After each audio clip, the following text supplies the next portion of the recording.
Take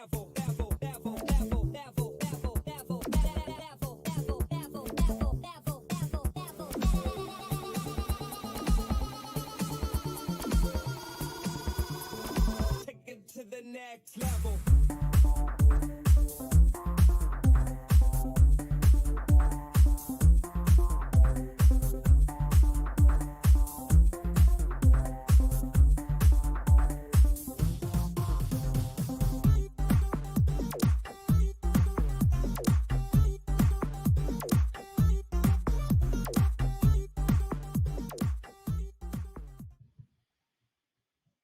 Good morning, everyone, and welcome to Super Series Live here, Online Darts.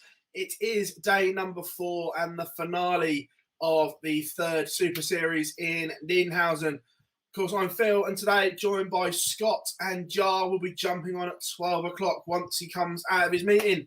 Scott, good morning, mate. How are you? Well, I'm feeling good. The shops and the beer gardens opened in Scotland yesterday, so a bit of light for us 2 weeks after use, but on the whole, positive. Better late than never, as they say. Yeah. Welcome along, everyone in the chat room. How are we all doing? You have to bear with us again. Jar's jumping on at 12. I've got to do a little bit of live league social media at the same time as watching all the darts, but it's all good. We'll have it all covered for you here on the Super Series. Missy is in the chat room. Tugboat, Ben, Simon, Dan, how are you all doing? Glenn, morning, lads. Slipping in and out today. Trading a bit of MODUS. Yeah, lots going on this morning, mate. I know exactly how you feel with that one. I've literally got screens, laptops, iPads, you name it, trying to cover it all. But it's all good. You can't grumble. Not going to lie, I've not had a chance to look at the boards yet, but Scott tells me there's no real standouts. So it could be good later on, fingers crossed.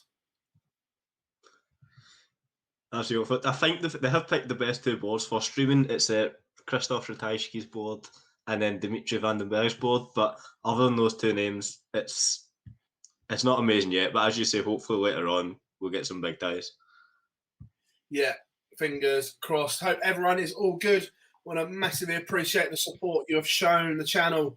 As always, you guys have been absolutely outstanding. Kick off in a couple of minutes, so we're just teeing up here ready. I'm taking boards 1 to 8. Scott is taking 9 to 16. The Rat versus Barry Keane. Yeah. Gob's in the chat room as well. I'm going to apologise for my sunlight as well. Where my workstation is at home, it's literally in my bay window. It's the only place I can put it. And the sun hasn't just gone round yet. I don't know what sunlight is, mate. You need to explain that to us. Just going to start sharing some links around on social media as well. Just firing everything up that we need. But chat room today, who wins? First of all, James says, why the early start today, lads? I think it's the same as when it's in the UK. The UK one, the final day always starts 2 hours earlier so players can get home. I believe a lot of players are booked on late flights out of Frankfurt and places like that. Yeah, because obviously the last Super Series is when Barney took not well, wasn't it? And obviously that delayed everything, and we pretty much finished at the same time anyway. Yep. So yeah, it's done so people can get home. Jonathan says, big day, Super Series and the live lounge. Absolutely. Yeah. Live lounge from 8 this evening where we can go through everything that has happened. But like we say, great to have you all along. Brad in the chat room as well. Yeah, Brad is on the live blog for us all day. If you can't follow the action here, then you can jump on the live blog on the go. Brad will have everything covered for you. Just teeing some stuff up as we speak. Not sure. Are the games warming up yet? Yes, they are. Let's do some Yep, I'll work load it up. on graphic first of all then.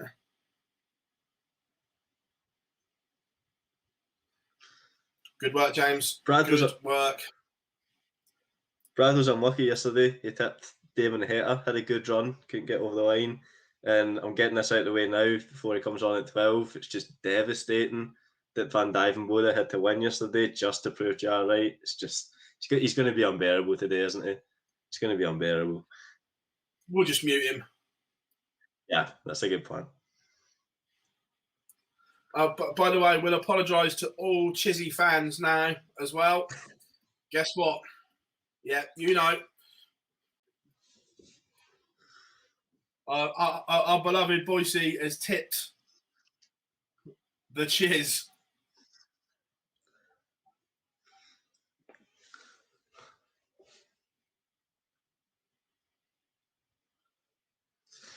He hasn't got a bad board, but it's the boys' curse is above any other factor in this game. Yeah. Yeah, 100%. 100%. Raven Effect says, go Gary Blades. Yeah, look, he's played some half decent stuff.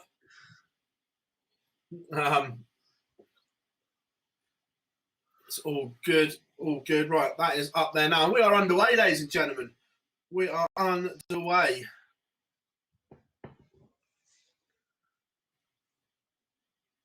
Jose got a super easy route to the last 8 today. I must admit, I've not looked at the boards properly yet. Busy morning.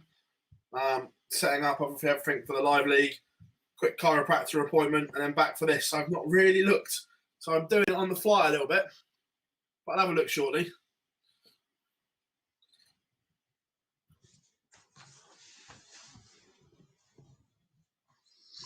Got a couple of games kicked off for me. Clemens against Dotes is off, and so is Aspinall Robert Fortin, which is quite a nice one to start with, to be fair.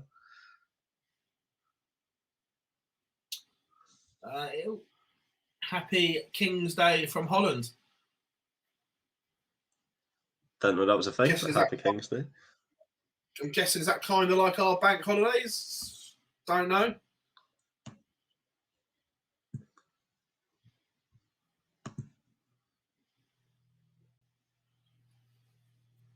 But yeah, action underway.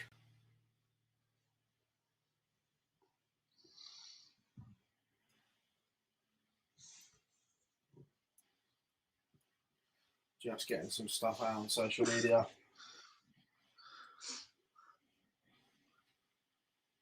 I was going to pick Nathan Aspinall before the start of the day, but Robert Fortin's on course for an 11 darter to kick us off here. Maybe he's in the mood again. And he's pinged it in 12 dart start for Robert Fortin to go 1-0 up. I tell you, Robert Thornton played some great stuff yesterday. Really did. Played some really good stuff.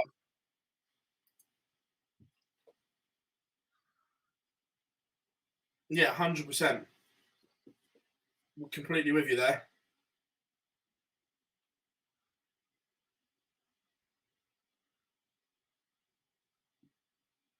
Yeah, couldn't agree more.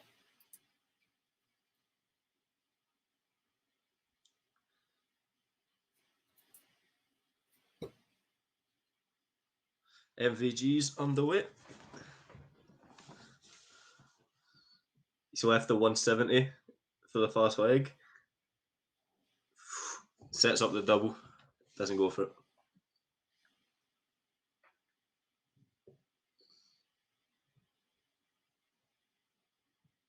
Do you know, I know you know how to look at the boards, Phil, but I don't know if the comments. So see, Mensa Sojovic, I think, has quite a generous run up to. I was going to pick Mensa, but I really don't want to keep too much of an eye on his boards for the full day. But Mensa Sojovic, actually, I think, has a generous thing, might be a dark horse. Yeah. To be fair, a lot of people saying MVG's got quite an easy board today. Quite an easy board yesterday as well, but we all know how that went. Edgar MVG second round if they both win. Slapshot King says probably the special one, wouldn't surprise me. No, look, he's played some great stuff, so no, it wouldn't be a surprise.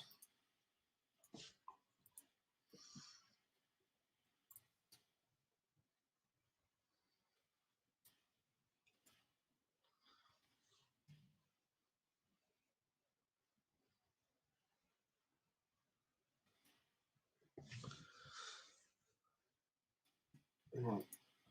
I think just about there. So let's dive in.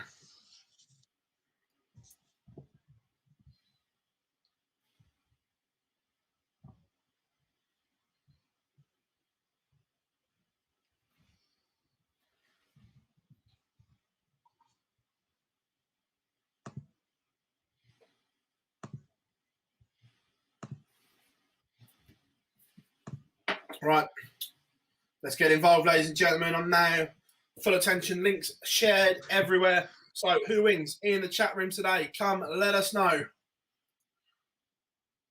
who we think is going to get the job done on day number 4.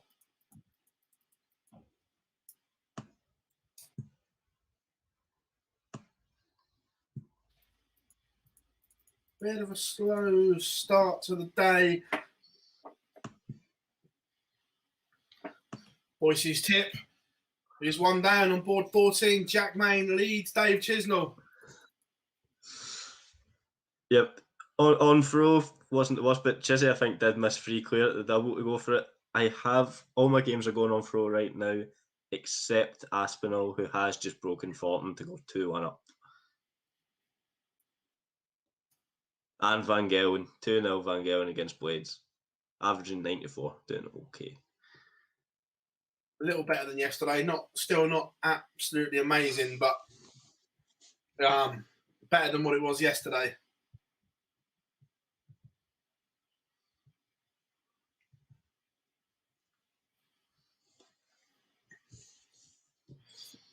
Board 8, Ian White needed a good run today. He's not had a great Super Series. 2-0 up on Jason Askew at the moment, and a much needed performance from the Diamond as well. Jonathan says Ian White has a good game. Yeah. Because if you relied on your 4 game for so long because your TV game was non-existent, if your 4 game dries up, I don't know where you get anything from. Yeah, 100% completely with you. But having said that, he is 3-1 up. I'm sorry, 3-0 up now. Averaging 88. Askew only averaging 66. So it's not as if Ian White is playing well to get in this position. No, Jason Askew quite well. He's still nervous. He's still a pup at this level. I have a potential 9. It's a man who has got it in his locker, Gabriel Clemens. 2-1 up. Has went back-to-back 180s. Oh, hits 46. We'll get one today. I'm feeling it. I feel that we get one. Someone who has just did something impressive is Gary Blades. He's broken MVG back. So he's still 2-1 down. But Blades has got it back on for him. Good stuff. So board 4 as well. Danny Noppert, 3-0 up on Max Hop, averaging 110. Just Danny Noppert's a man that's went under the radar this year, hasn't he? He's been doing well without taking any of the headlines. Yeah, 100%. David Evans just gone 2-1 up on Daryl Gurney. And it is a break of throw. That's a bit harsh, Glenn. He's saying that Gilner against Evans, he'll bet £50 that both will lose. It's a bit harsh. Fire alarm goes off. Match void. Yeah. Gary Blades could be on an 11 darter to go back to 2 each. He's just pulled off a madness, I like. as well. Another man that's had disappointing Super Series, Devon Peterson. Board 5, trailing 3-1 to Christoph Kachuk.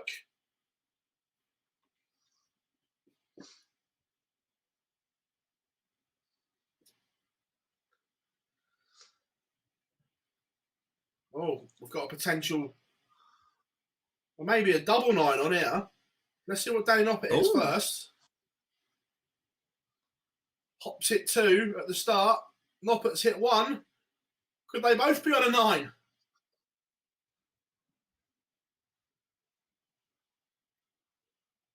No. Oh, no. So I've got excited. Scoreboard error.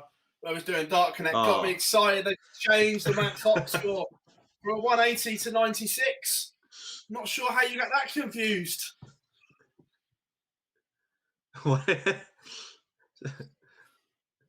Some dodgy German officiating, maybe.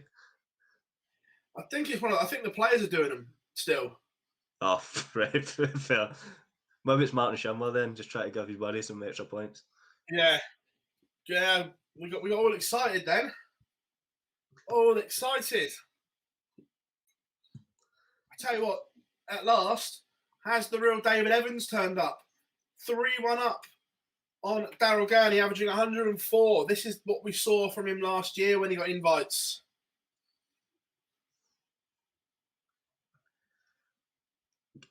Gary Blades is going to get a dart at the bull, you fancy, to break and go, but he doesn't take it. So Van Gerwen missed a dart, feel free to up. Blades has also missed it. So this could be a crucial point in the game.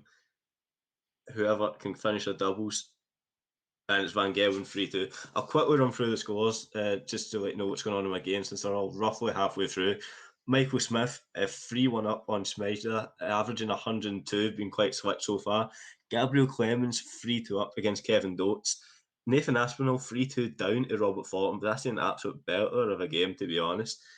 Dolan, 2 each with Rene Idams. Van Gerwen 3-2 up and Gary Blades. Chizzy turned it around and he's 3-1 up against Jack Main, but he's only averaging in the 80s. Siljevic, if I can get that up, sorry. 2-1 down to Scott Williams, and Van Dyvenbode 3-0 up against Barry Van Peer and absolutely storming away with it. Oh, I'll tell you what, Jason Askew has just broken 3-2 Ian White, but Askew is now throwing for 3-all, and we're on throw again.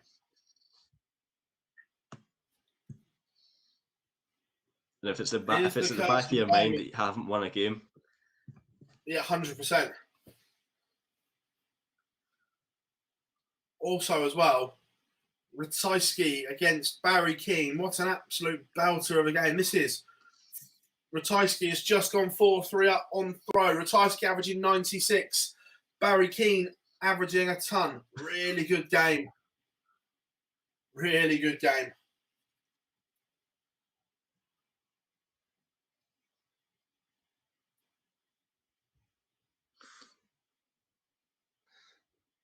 Dirk Van Dyvenbode averaging 102, and he's 4-0 up against Barry Van Peer. Not looking as if he's going to slow down. Van Gerwen's still 3 each. It's this could go either way still. There's a little bit of tension. Don't write Blades off yet. Speaking of tension, board 2, David Evans is now 4-1 up on Chin. Daryl Gurney having an absolute disaster of a Super Series. Stretch currently averaging a ton.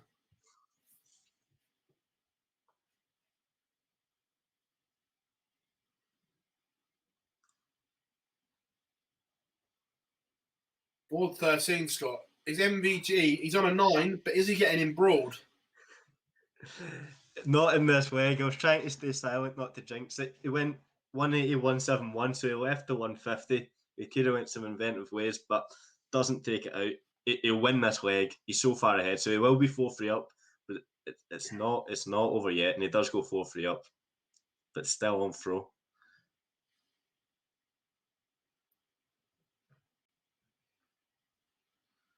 Ian White, has he saved the situation? He breaks back 4-2 up on Jason Askew, and Barry Keane levels up at 4 apiece. almost 10 points difference in the averages, but Ratajski doing a wadey, doing all his damage on his own throw.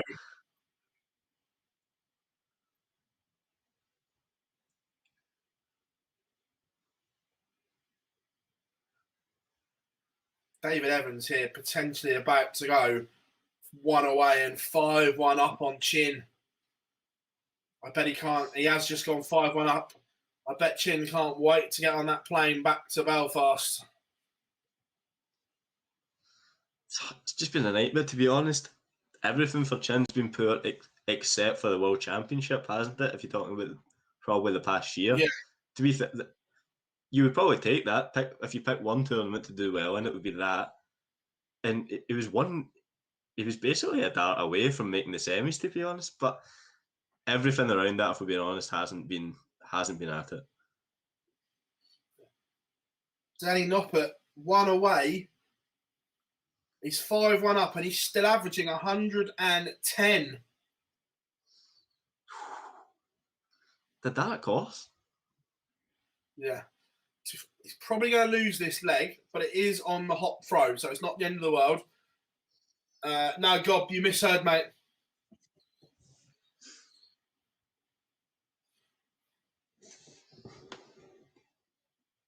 Damon Hetta 4 up on Andy Hamilton, and I've got a break as well. Barry Keane has just broken the Ratajski throw and will now throw for a 6-4 win.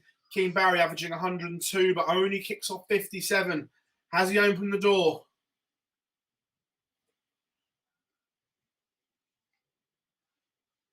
Oh, Hops just missed. Danny Noppert, 49 for 6-1, and Ratajski started with a max. All of a sudden, these games have sprung to life. Oh, but Barry can't find a treble, 2 trebleless visits. He's in trouble of going to a noble, and Noppert's just missed. Hop should bring at least a leg back, and does. Well, Ratajski's on a 9. Who's on a 9? The 9's more important than the bagel. Ratajski's on a 9. Can he break back with a 9? Christoph Ratajski. 9 data from Christoph Ratajski. He's just pinned the 1-4-1. And yes, we had it on and we were alive to it. Another 9 data in the can. Christoph Ratajski, 180, 1-4-1. There we have it. That's on the stream if anyone quickly wants to nip on and see it.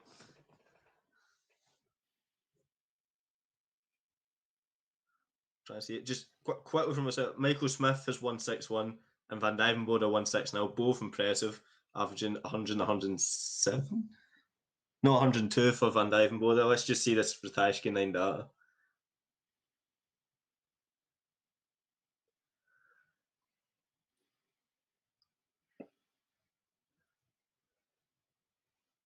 Cool as you like from Ratajski, by the way. No big one, no double fist bump. Just cool as you like after hitting it. I'm disappointed. We all have a double fist pump. We do all the double fist pump. But here's news I'm sure you'll love, Phil. Mr. MVG put on the afterburners 1-6-3 against Gary Blaze. It was getting a bit dodgy, but he got over the line 6-3. Yeah. This Ratajski Barry Keane game, going to go to the wire. Ratajski has the advantage in this leg of throw and is making the most of it. Leaves 64 after 12. Can Keane Barry put any pressure on it? Not enough. He's on a finish, but it's a 3 data.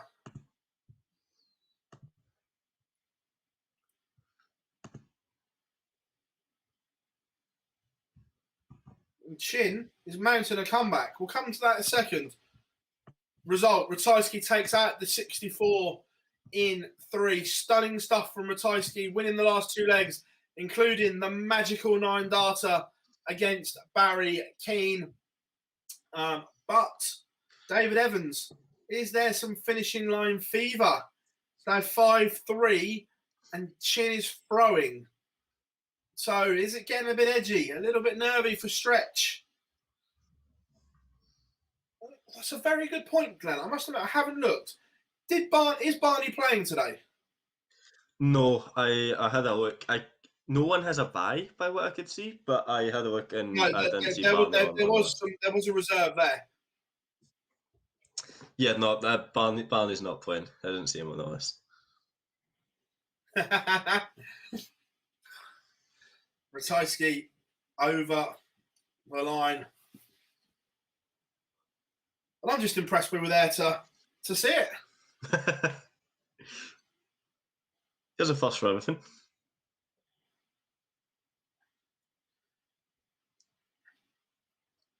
Yeah, Devon Peterson has got it back to 4-all. He was in a spot of bother. Also as well, board 6, Voltage in a whole world of trouble. Needs to win 4 on the spin. I have a noble Aspinall Thornton. This has been a cracking game. 94 against 93 average. It's not been like superb, but they're just going back and forward with the breaks, and it is Thornton that has the darts. If he wins this leg, he wins the game. Ian White is about to win a game in the Super Series as well. Wants double 11 to beat Jason Askew. And does. Ian White has won a game. Max Hop back to 5-4 against Noppert. And if he can break here, he would have the throw in the decider. Noppert's average hasn't moved. 107. Hop averaging 103. Really good game, this one. Really good. Not a good game was Chisnell against Maine, but Chisnell takes it 6-2. So is it one of those days for Lee Boyce? How's your noble? Is the Thorn upsetting the form book again? He is. He's on 138, Aspinall on 167, but the Thorn has a go at his first. You would imagine he would get 6 starts at it. Just please don't hit one of your 26s where it goes astray. He didn't go astray, but it's just a straight 60 for Thornton to leave 78. Aspinall 167 for the game. This would crush everyone. He only hits 59, so they've both fell flat in the closing stages. But the Thorn's going to get that one dart at tops, you would imagine.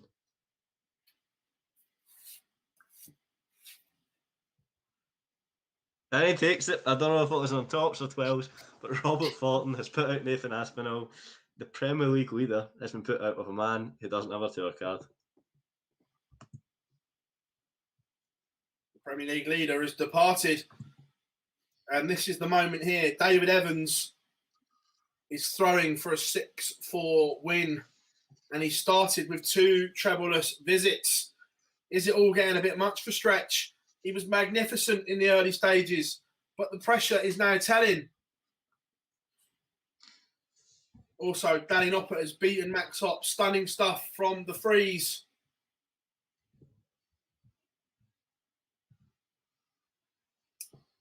Tugboat, yes, he was there for testing.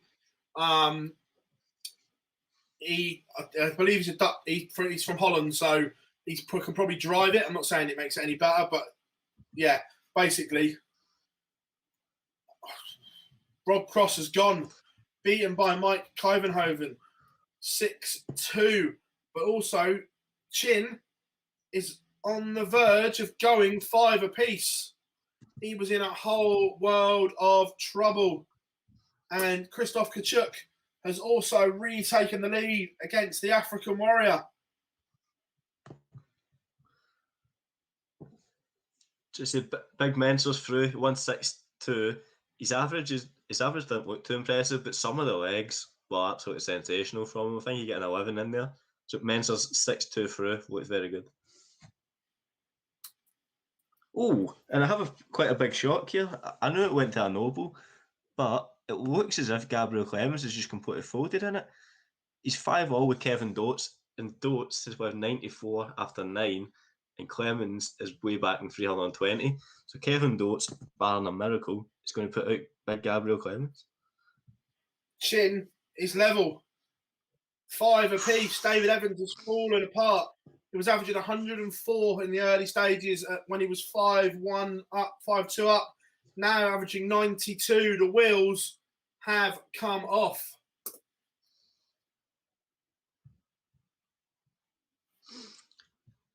The big shot confirmed. Kevin Dotes beats Gabriel Clemens 6-5. That's a huge shock with the way it was going earlier on.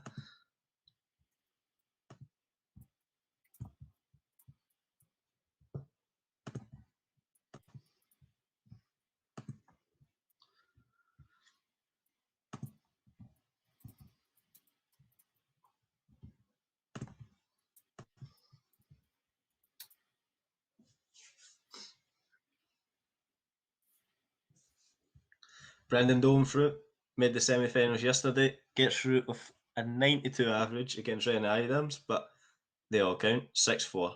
6-4 the score.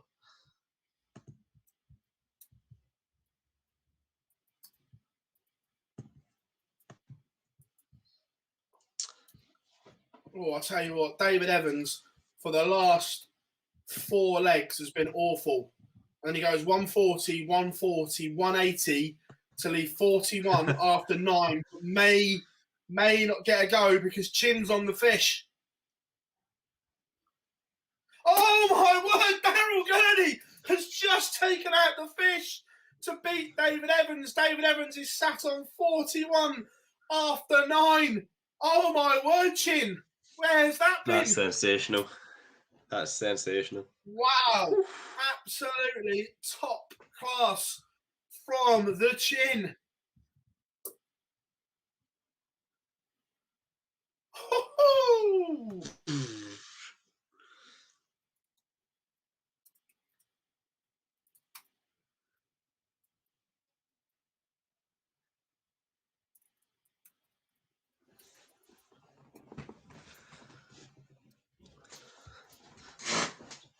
So that's all.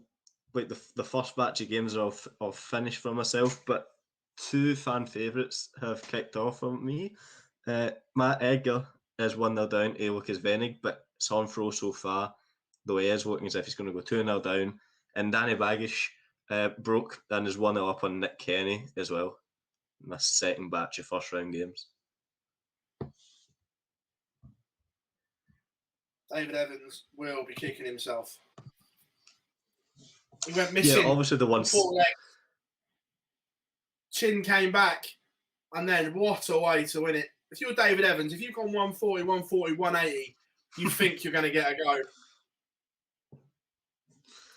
It's true, but by the way you're sounding it, that's a complete sucker punch, but you should have had the game wrapped up in the 3-4 legs before that. I completely agree. No, that's the same. No, completely agree, Scott. You have to have it done before then. Wowzers. Just starting on board 1. Jose Justicia against Ron Muhlenkamp. Andrew Gilding, Mickey Mansell. God, that could be a while. That's on the streaming board, Phil. That's on the streaming board. That's how good the selections were for today. Why would you put that there? Why? I don't know. It's on to my right, I swear. Oh, my days.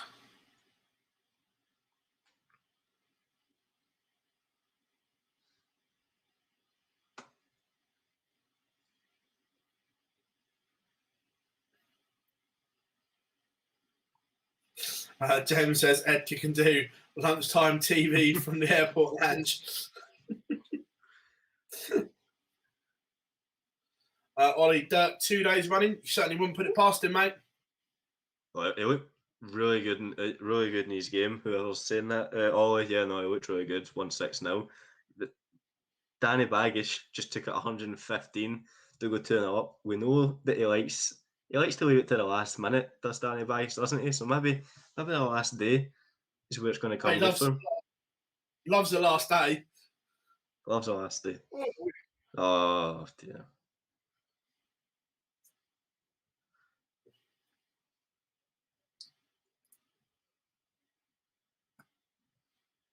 I'm gonna open it up and I'm gonna look. Oh, this is gonna take a while. They're slow.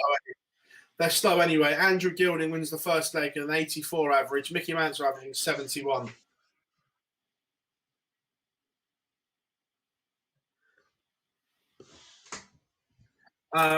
Going into the chat room, Mike Warburton was on the live league, right? Yes, he was. Mike is potentially a very good player. His ceiling is really, really good, but at the moment, like a lot of up and coming players that are finding their way, his B game doesn't quite cut it yet. But his ceiling is very high. Yes, Ollie Baggish not had a great time of it so far. And board 3, Lisa Ashton has taken the first leg against Neil Zonneveld. Lancashire Rose averaging 107 in the first leg. Wes says, is Jason No going to win today? I think he'll go far. Not sure if he'll win it or not, but has potential.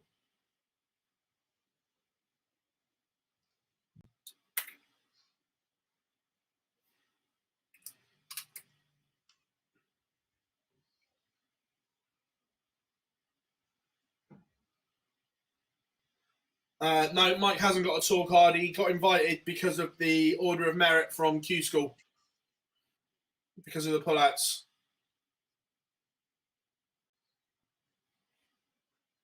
I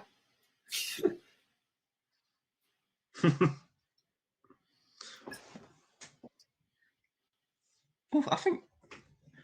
Never mind. No, I thought Nick Kenny taking it a turn plus, but it was just a 76. But he's still 2-1 down to Danny Baggish.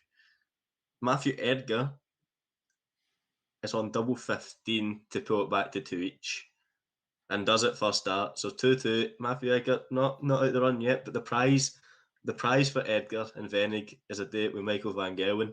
Whoever wins this, so Poison Chalice. Yeah. Again, chat room absolutely tremendous again today so far. Keep them coming. Marco says that Van Dijvenbode is hot like a firecracker. Absolutely.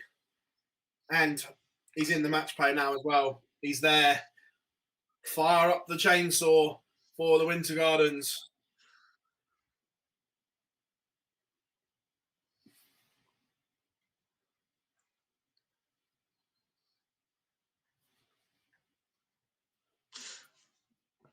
I suppose it's not really a shock, but I suppose you put your money the other way probably. Adam Gavlas is 2-0 up on Jeff Smith, and Eddie Lovely 2-0 up against Vandermeer. So a couple of breaks there. Most of my games are on the infancy stages, to be honest, though. Same as mine at the moment. Obviously, we've had the first lot done. That switch over.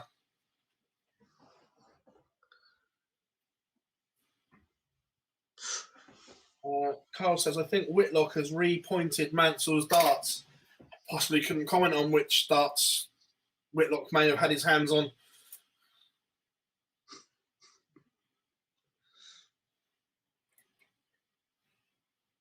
But there's a few. Let's have a look. What stream board is that game on? I'll have a look. 2, I think. Stream board 2. 3-1 to the Baggish. He's looking good. Really irritates me that PDC TV logs you out every day. Oh God, yeah. Now watch it on my Xbox while I'm here because I've got so many tabs open, and see using the controller to just first world problems. Yeah, Mansell does level up at 1 apiece. Let's have a look.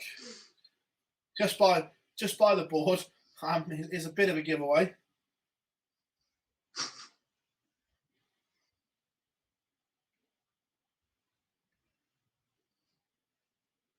Yeah, I'd say they've been Whitlocked.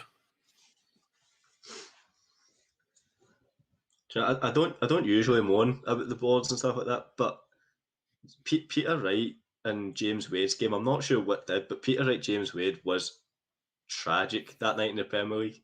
It was borderline embarrassing, to be honest.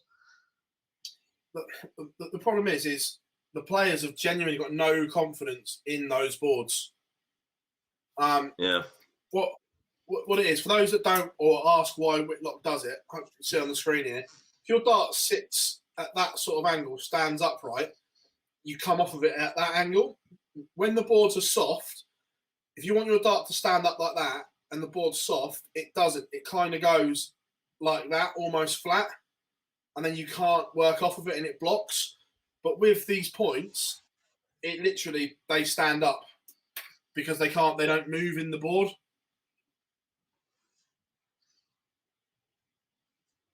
That's the theory behind it.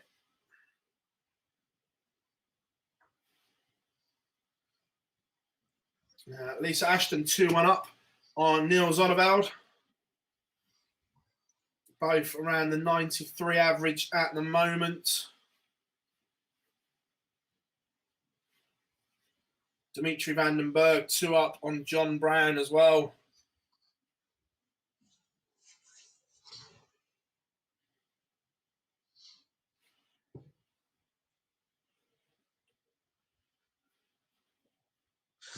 The Baggish 4-1 up. I don't want to get too excited and say he's going to go all the way, but he's looking quite slick today. The average isn't impressive, but he's always been ahead of his opponent. A man that hasn't is Matthew Edgar. He's 4-2 down. He's the break behind, and it's looking probable he's going to go 5-2 down here.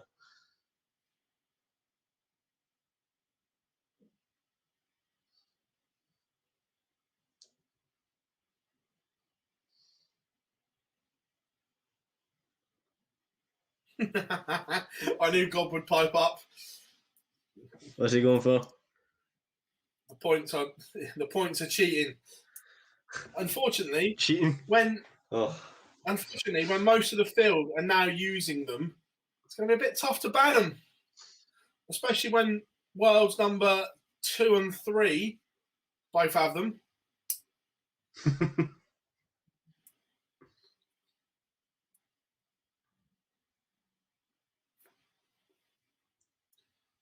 Marco says, imagine the match play, Price versus Van Dyvenbider with a crowd. Absolutely.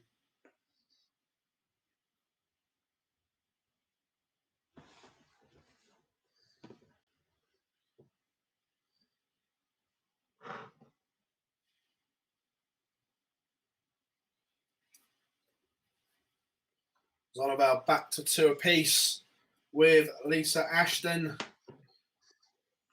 And Mickey Mansell will probably go 2-2 with Andrew Gilding. Stream boards are going to be behind. We knew that anyway. Just a couple of things to mention. Wayne Jones just took out a 156, very impressive. He's 3-1 up on Leitinger. And Edgar did get his break back against the odds, really. And he's now looking to make it 4 each against Lucas Venig. And the Baggish is 5-1 up against Nick Kenny. So hope for the fan favourites. Yeah. Dave asks, who's in the final today then, guys? Oh. Well, I said Aspinall, so that's not going to happen. We'll give you another pick. Go on. We'll give you another pick. Right.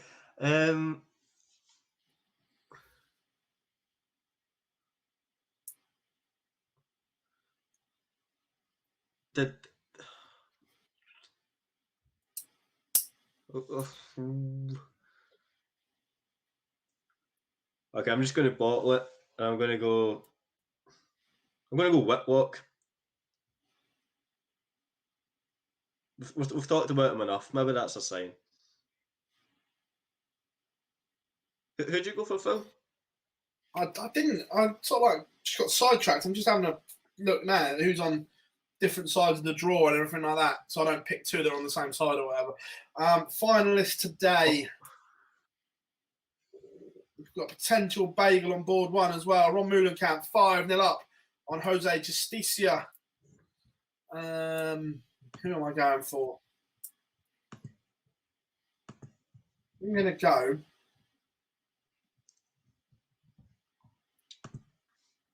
I'm going to curse him, but I genuinely can't see MVG not making a final in 4 days. Wow.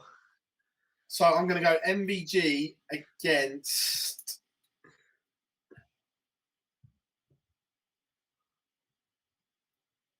Scott Mitchell. Ooh, that's rogue. I respect that one.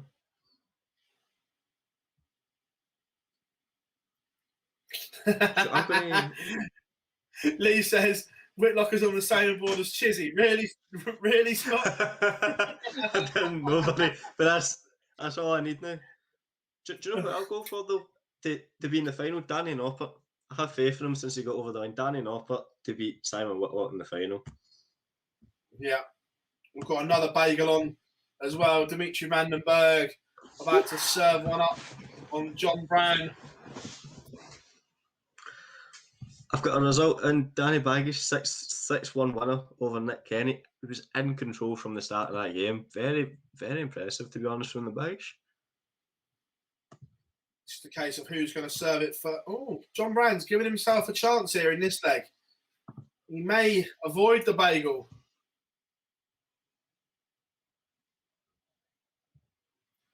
Oh, just missed darts. Can Dimitri Vandenberg pull a 156 out of the bag for a bagel?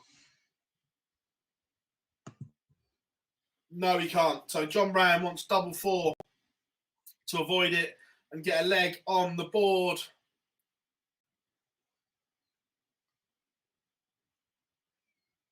Oh, and doesn't. Dimitri Vandenberg coming back for 56.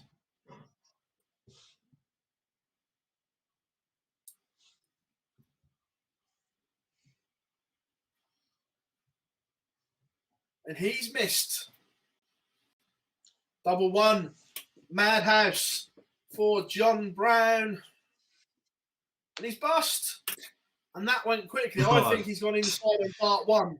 That changed too quickly. I think he's made a cardinal sin and bust on first dart. Hasn't given himself an opportunity. Oh, Vandenberg's missed as well. It's getting scrappy. Vandenberg was averaging 107 up until this point.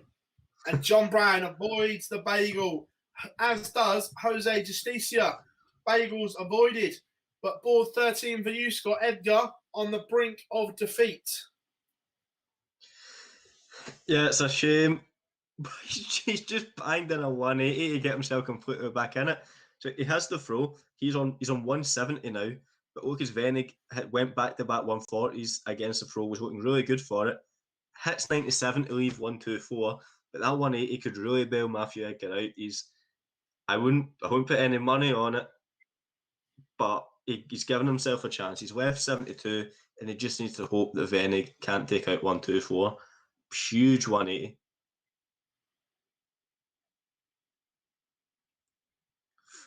And Venig mucks up the 124, so Edgar, it's a 50-50 as to whether he gets us to a noble, and he doesn't. He's left himself double eight. Lucas Venig needs 79 to take it to win the game now.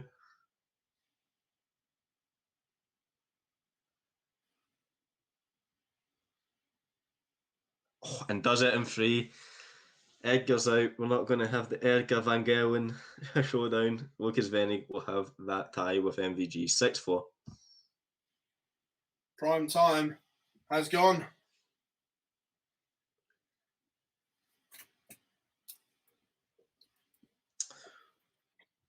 We're going to talk about it more on the live lounge tonight, obviously. But the cost of some of these players have had to expend, and they've lost thousands on this.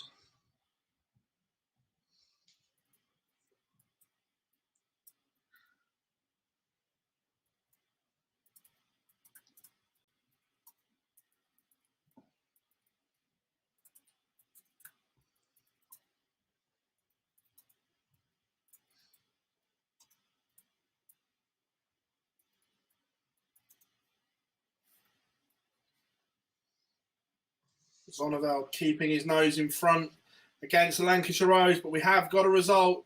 Dimitri Vandenberg, 6-1 winner over Jonathan Brown.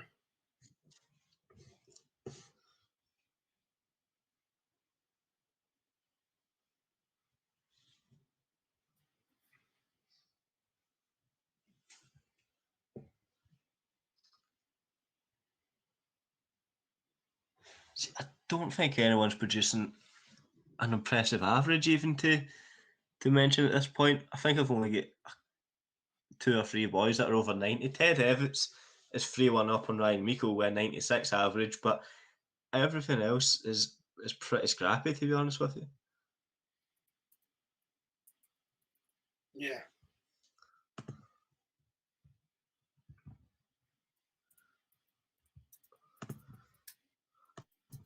Although I have a big game warming up on board 16. Players that need a big season. Jamie Hughes taking on Yella Klassen. Oof. Yeah, that is a big one. Also, board 2.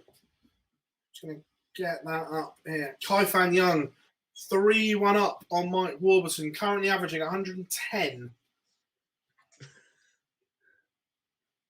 Warby averaging 93, not doing a lot wrong. Mike all says, did Barnaval put out today? Yes, he did. Nathan Edgar gone early today as well. Yeah, look, it's not been a great Super Series for a lot of people. People have lost an awful lot of money and will now have to spend 10 days at home when they get there as well. Yeah. KR3000 said, how have they lost thousands, hotels and that? Yeah, so the average cost just to get there was £1,600. That was for your flight, hotel, and COVID testing. On top of that, you've got, because most were there a day before. I'm not sure if some are going today or going tomorrow. So you potentially got food and drink for 5 days, maybe 6 days as well. So say at worst, you've got 6 days food and drink on top of that 1,600, and some of them haven't won a bean. And then when they get home, they've got 10 days quarantine to do. So if you're not a pro or haven't got a sponsor, you then can't work for 10 days either. So it was a big risk for some. Has the risk paid off is the question. For me, no.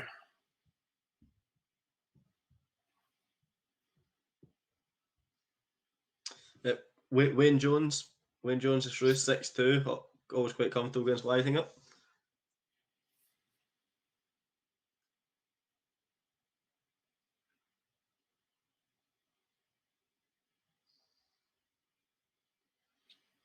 Dave says, when Price allowed, Gezi could have played in this if he'd have chose to. He chose not to go. Gezi's done his quarantine and everything like that. He could have come to Germany, but again, with his other business interests, didn't want to have 10 days in quarantine. The event is in Niederhausen in Germany, mate.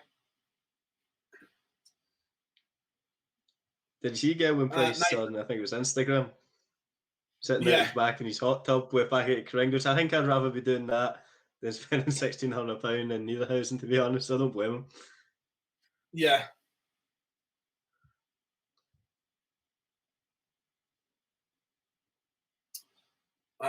Barney's health is a real problem. Yeah, we're going to be talking about that on the live lanes this evening, mate.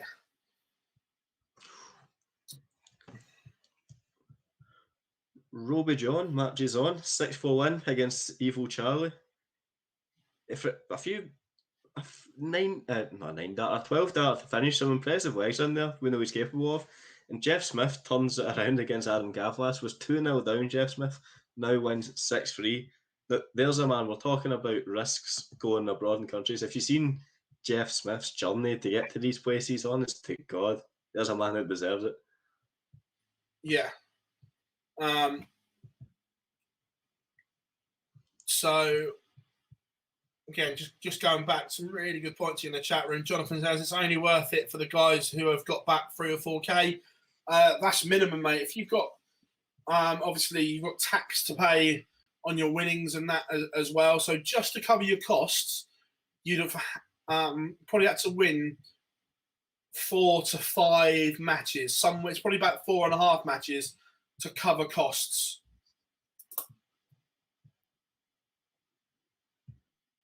Lisa Ashton has spun this around on board 3. She trailed Niels Zonneveld by 4-3. She's won 2 on the spin to go 5-4 up. Looking as if we're going to go to a noble. Zonneveld's got the throw in this one, but Lisa would have the darts in the last game.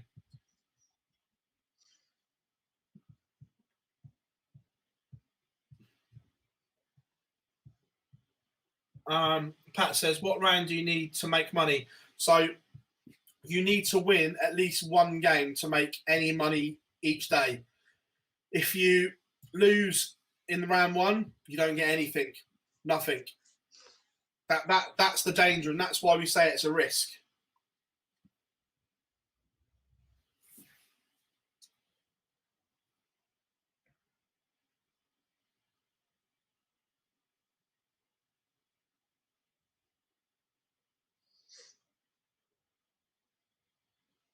German and Dutch guys, yeah, no, it wouldn't have cost that for the German and Dutch guys because most of them have driven there, I believe. Basically, it's anyone flying that because it's your COVID testing when you get back to airports and everything like that. Where you think the roads in and out of Holland aren't manned at every station. You can just freely drive across the border. But if you're coming in on an aeroplane,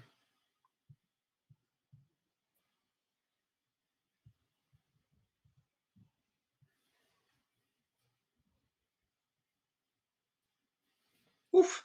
Ted Evans takes out the 1-3-2. You also don't know what way it went, but classy, whatever way you go.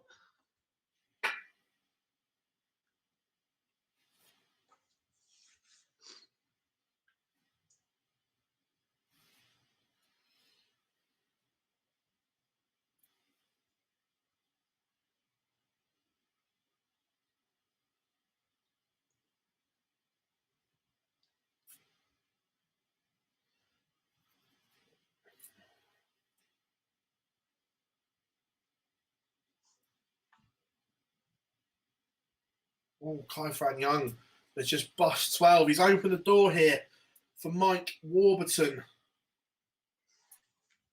Warby can take out 56. We're back on throw. And he does. Still trails 4-3, but he's now throwing for 4 apiece. Willie Borland just getting underway on board 8 as well. And Lisa Ashton is in control of her noble leg against Niels Zonneveld as well.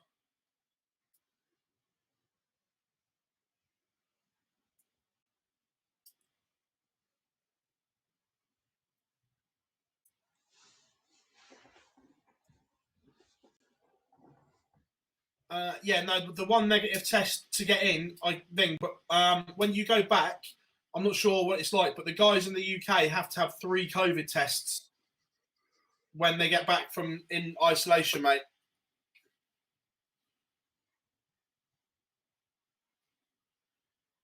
Come back into the chat room in a minute. We're just going to pick up the end of some of these. Lisa Ashton looks at 1-6-1 to beat Zonneveld. Oh, she's missed the ball. She will come back, though. Zonneveld not on a finish.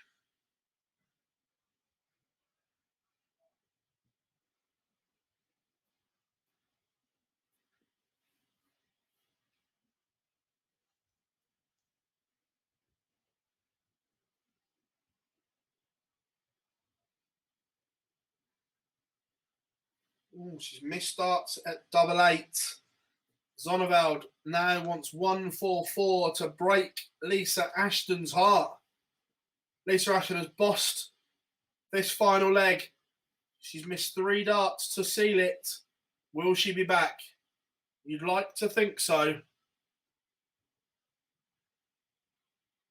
Nope, Zonabel can't take it out. So Lisa Ashton comes back, 3 darts in hand at 888 to seal the deal.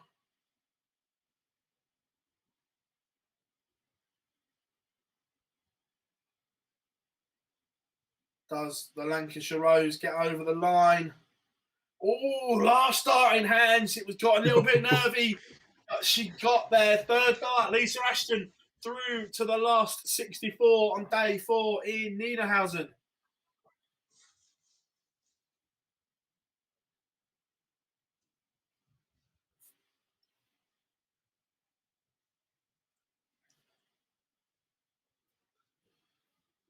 Let's jump back into the chat room.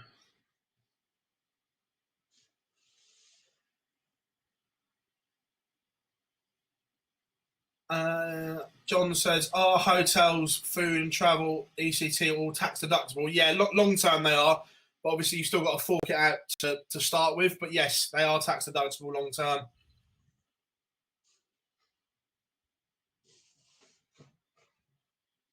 Ollie says, going there to potentially win 40 grand. Yeah, it might look good on paper, but name me the last person that won 4 Pro Tours back to back.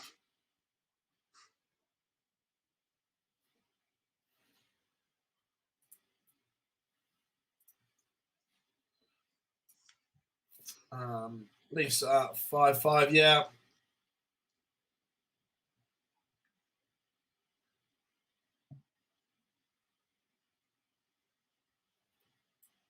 Mobile. RG says, first time I've ever heard the noble leg. Yeah, it's a phrase that we kind of put here, mate, because of George Noble's shocking record when he referees that everything he touches goes to a last leg decider. So we kind of rechristened it the noble. Good win for Lisa. Yeah, 100%. Great win for her. Is there any more ranked events before the World Match Play? Yes, I believe there's going to be one more block of Pro Tour events before.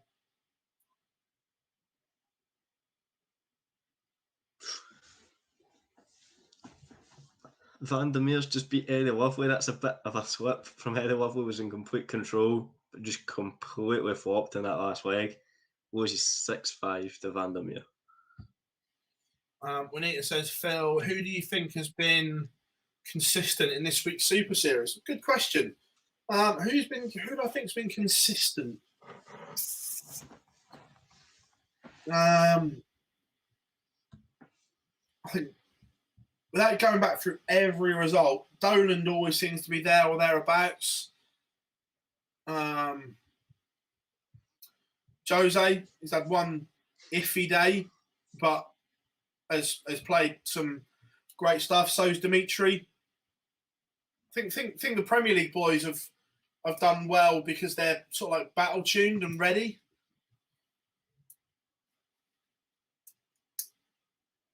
Oh, we finally got a result in the horror game. I mean, stream game. Mickey Mansell 6-4 win over Andrew Gilding.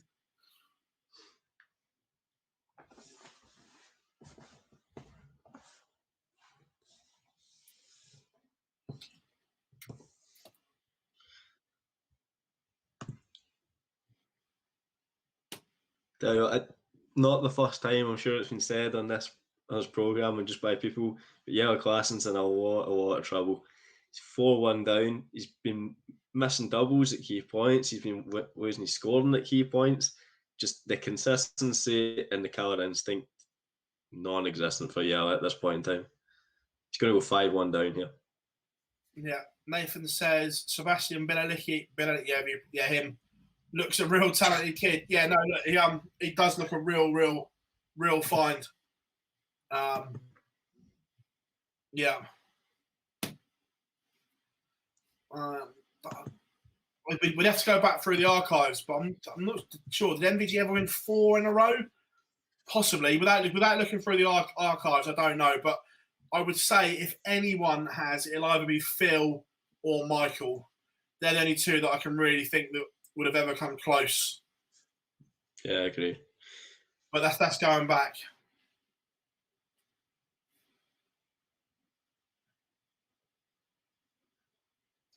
Oliver says, surely sponsorship covers most of these costs. If you're a top player, yes. But if you look down the spectrum, 64 to 128, not all of them have sponsors. They're chasing a dream, is the thing, because you're not guaranteed TV or anything like that. And the sponsorship deals they have got, what you call little deals, where you might get 500 quid to £1,000 to have a patch on a shirt for a year. We're not talking huge deals like the big players. Bully Boy, yeah. Bully Boy's been consistent, 100%. Thornton, yes, 100%. Rob Thornton has been yeah. Rob completely agree about Thornton. Yotta's done well, yeah, completely agree. Is Jamie Hughes the one who has hair? No, he's the bald one. Clements lost early again today, yep. Did Lewis ever do consecutive days? I don't think Lewis did. That again, without checking, that's just off the top of my head. Yeah, 2016 MVG won 4 in a row. But go back, so that was 2016, that was 5 years ago. Go back again before that, probably only Phil, maybe.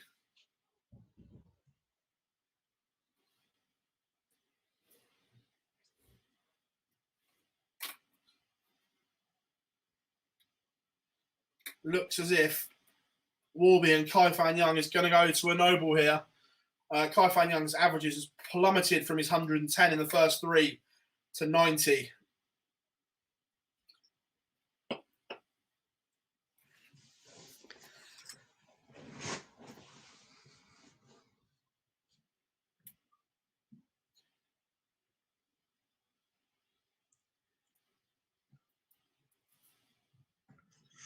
(5-2) Jamie Hughes against Yella Class, and yeah, I don't know how many games Yella's won this week, but yeah, I really fear for Yella, because I remember you were saying yesterday about your most entertaining and enjoyable players to watch.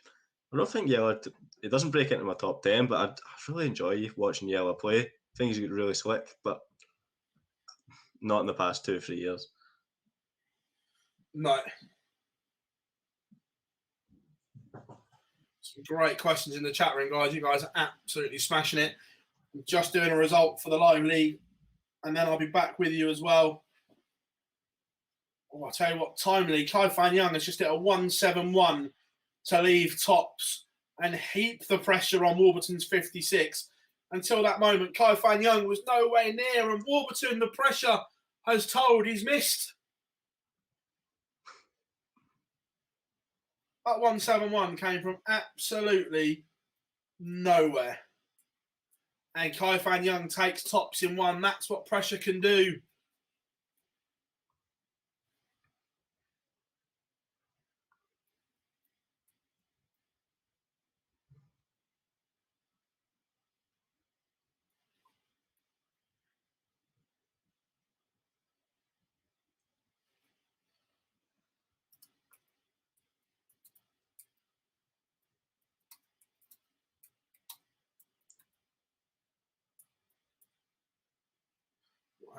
I'm just typing that out as well. Don't think anything's coming to an end right now. No. Boise says, will Ian White make the match play? Huge danger. Huge danger. Ben says, does this count on the order of merit? Yes, mate, absolutely. James says, it's virtually impossible to win 4 of these in a row. Yeah, look, nowadays, yeah, I just don't see it ever happening. Not ever, ever's a strong word, but very unlikely.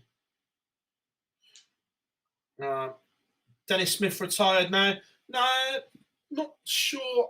As in, he still played, well, until COVID, he was still playing local comps, local Super League and everything like that. So I'm not sure 100% retired. Yeah, 2 sugars, please, Missy. Ian says, do you think we'll see the Euro Tour this year? Yeah, look, they are very hopeful that we will get some Euro Tour action after the match play.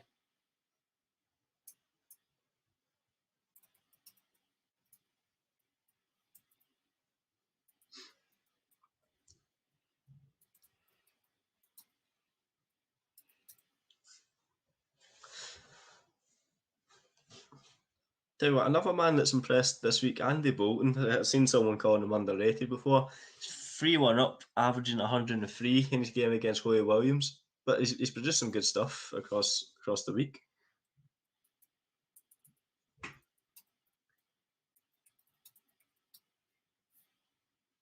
Yeah, no, he has. With you there. That's that out there.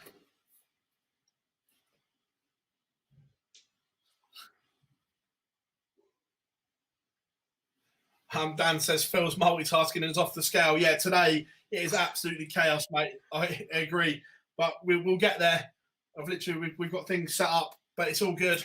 We do it because you guys love what we do and have been with us all the way. That's why we keep doing it. Ollie wants a tequila, maybe a little bit early, but Carl says, Phil, what's your thoughts on Eddie taking over Matchroom Sports? Do you think Sky could lose the darts coverage like the boxing?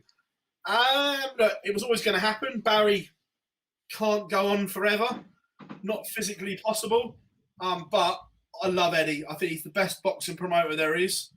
The way he sells fights, and let's be fair, some of the fights that do get made are shockers. But the way he talks about them and the way he sells them, we still watch them because of the way he sells it to us. So, look, Matt Porter will still run most of the darts like he has done for the last few years. Matt, absolutely brilliant guy. Just gets it. I know it's not announced yet, but yet we all assume the boxing is going to go to the DAZN. I believe the darts is tied in until the end of 2024 with Sky, so may not happen just yet. Long term, could it? Let's be fair. It all depends on who pays the most money. It's what it will come down to. But yeah, no, look, I think Eddie is a great promoter, and if he can push darts the way he's pushed boxing, it's only a good thing, in my opinion. Are you there or not, Scott, with that? Yeah, no, he's a personality. That's what the full game is based upon. That it's Barry Hearn's enthusiasm and his charisma that help drive it forward, and I see every bit of that in Eddie as well. Is he different in ways? Yes. Does he get the same grounding in sport as Barry did? Probably not. But I have bought into his enthusiasm, and so I think the wider community well. So no problem with me. I like him as well. Yeah, 100%. I think he's great.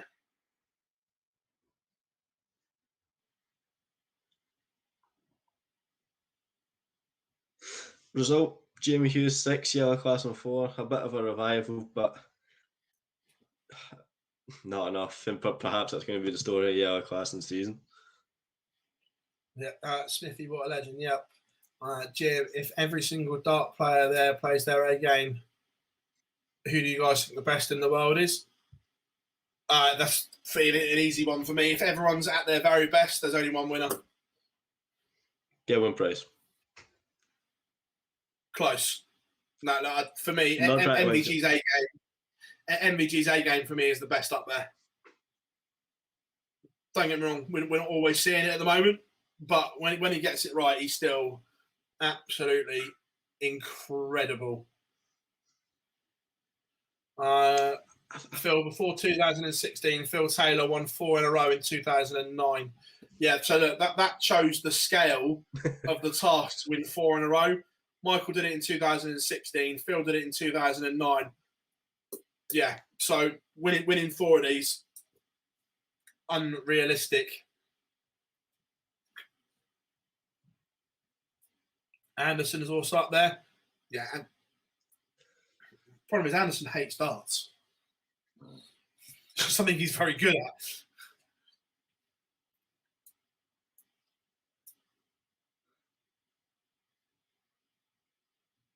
Has Dobie had an easiest first round? I'm not sure who Dobie's got first round. Oh, yeah, yesterday. No, he's had some tough first round games, and yeah, that's gone under the radar a little bit. Luke Humphreys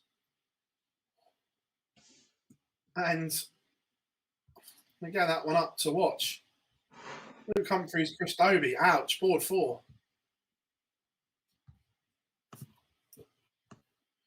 probably about to go 2 apiece in this one, and does. Searle Hybrex, 1-0 Ryan Searle as we speak. Has Barry been back to Esplanade Island lately? Not sure if he's been to that island, but if you saw from his Twitter location a couple of weeks ago, he was certainly out that way.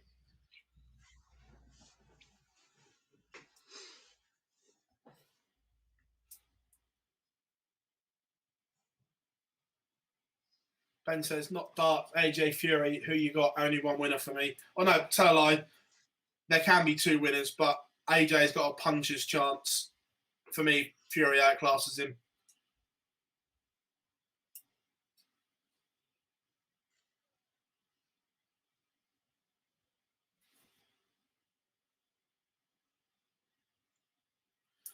Anderson's A game, yeah, it's certainly up there.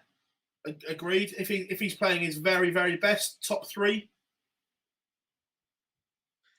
for me. It's a bit rogue, but if you're talking about A game, nothing goes wrong for them. They play at their ceiling. Could you argue that Michael Smith would be the best in the world? He'd certainly be up there.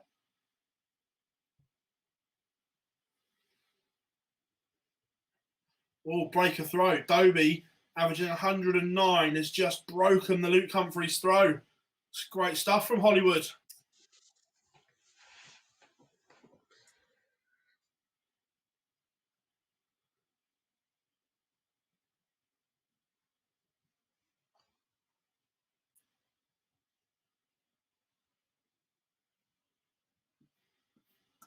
Steve Lennon gets the job done against Chaz Barstow.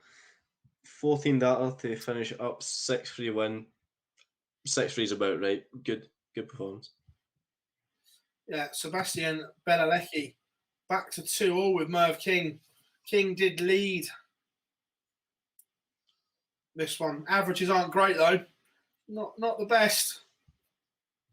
But Dobie potentially going to hand this one straight back. Broken some style, but this leg only a 1 treble visit so far is on 42, 60, 99. Needs a maximum. It doesn't find it. Humphreys should level up again at 3 apiece.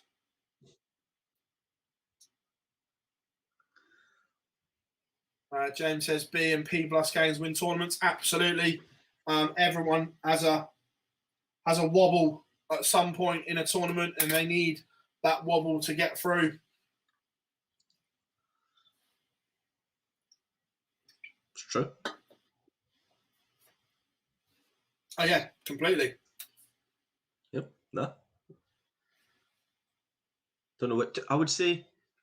Genuinely, if I look at the past 10 years of World Championships, just to take that as it, I think genuinely the only time I've seen a man coast without being tested is Van Gel in 2019 when he beat Michael Smith.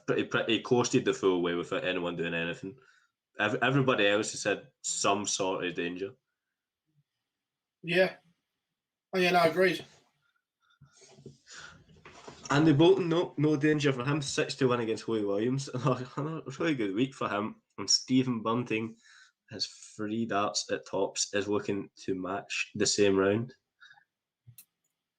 Speaking of World Championships, the semi-finalist is through to the next round, beats Rich Edhouse 6-5 against a throw in that last leg. But that's the thing with Bunting. I don't know what you think, Phil, but he seems to go under the radar as one of the biggest, like, gutsiest players in the world.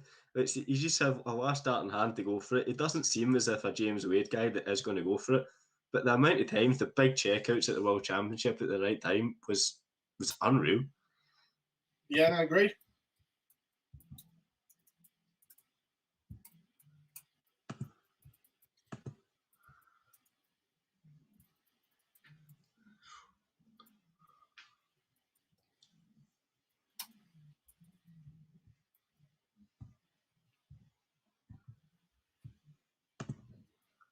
So this Dobie Humphreys game's bubbling away nicely. Can Dobie ping a 116 to break again? No, he can't.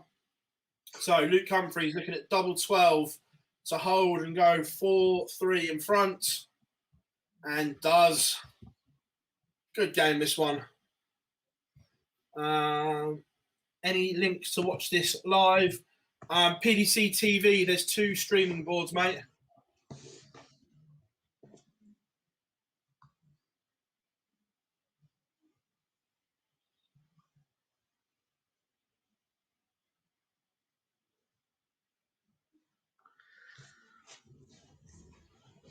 Right at its best is better than price. No, I don't think so.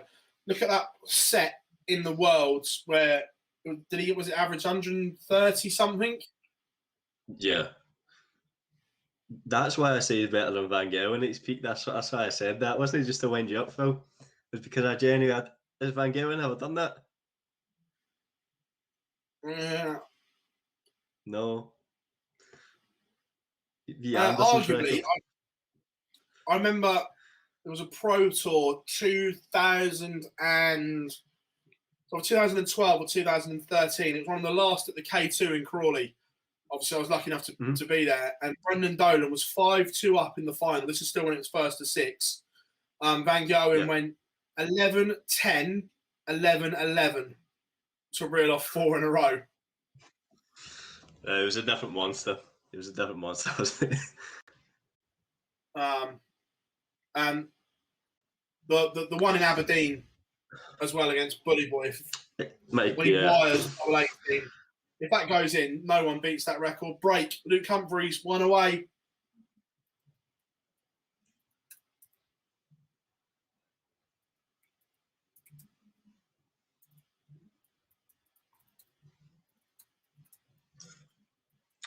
Well, I've got to know, but I know someone was sort of tipping Jason Lowe today.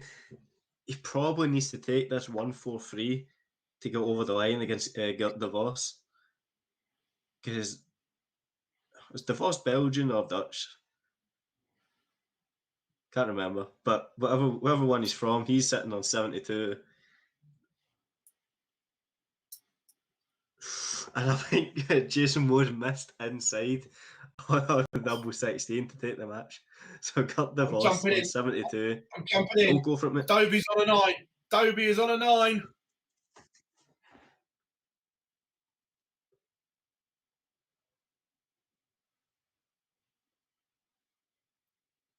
Ah, no, not this time. We'll get another. We'll get another before the day is out. Don't worry about that. But Jason Watt is out. When we had the disappointment of the 9 dart failure, Jason Watt is out to Gert de Vos. But don't worry, Phil. We'll get number 2. I bet it'll be Dow if he gets it. Gert de Vos is Belgium as well. He's Belgian, right? Yeah, Gert de Vos is. Dobie. Cheers, boys. Breaks. Dobie breaks back. So this is an absolute belter, this Dobie game.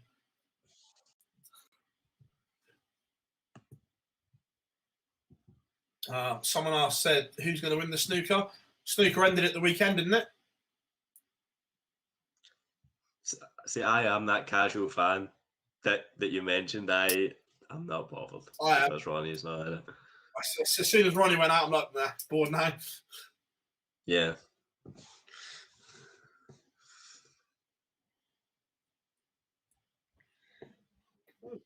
Two seconds.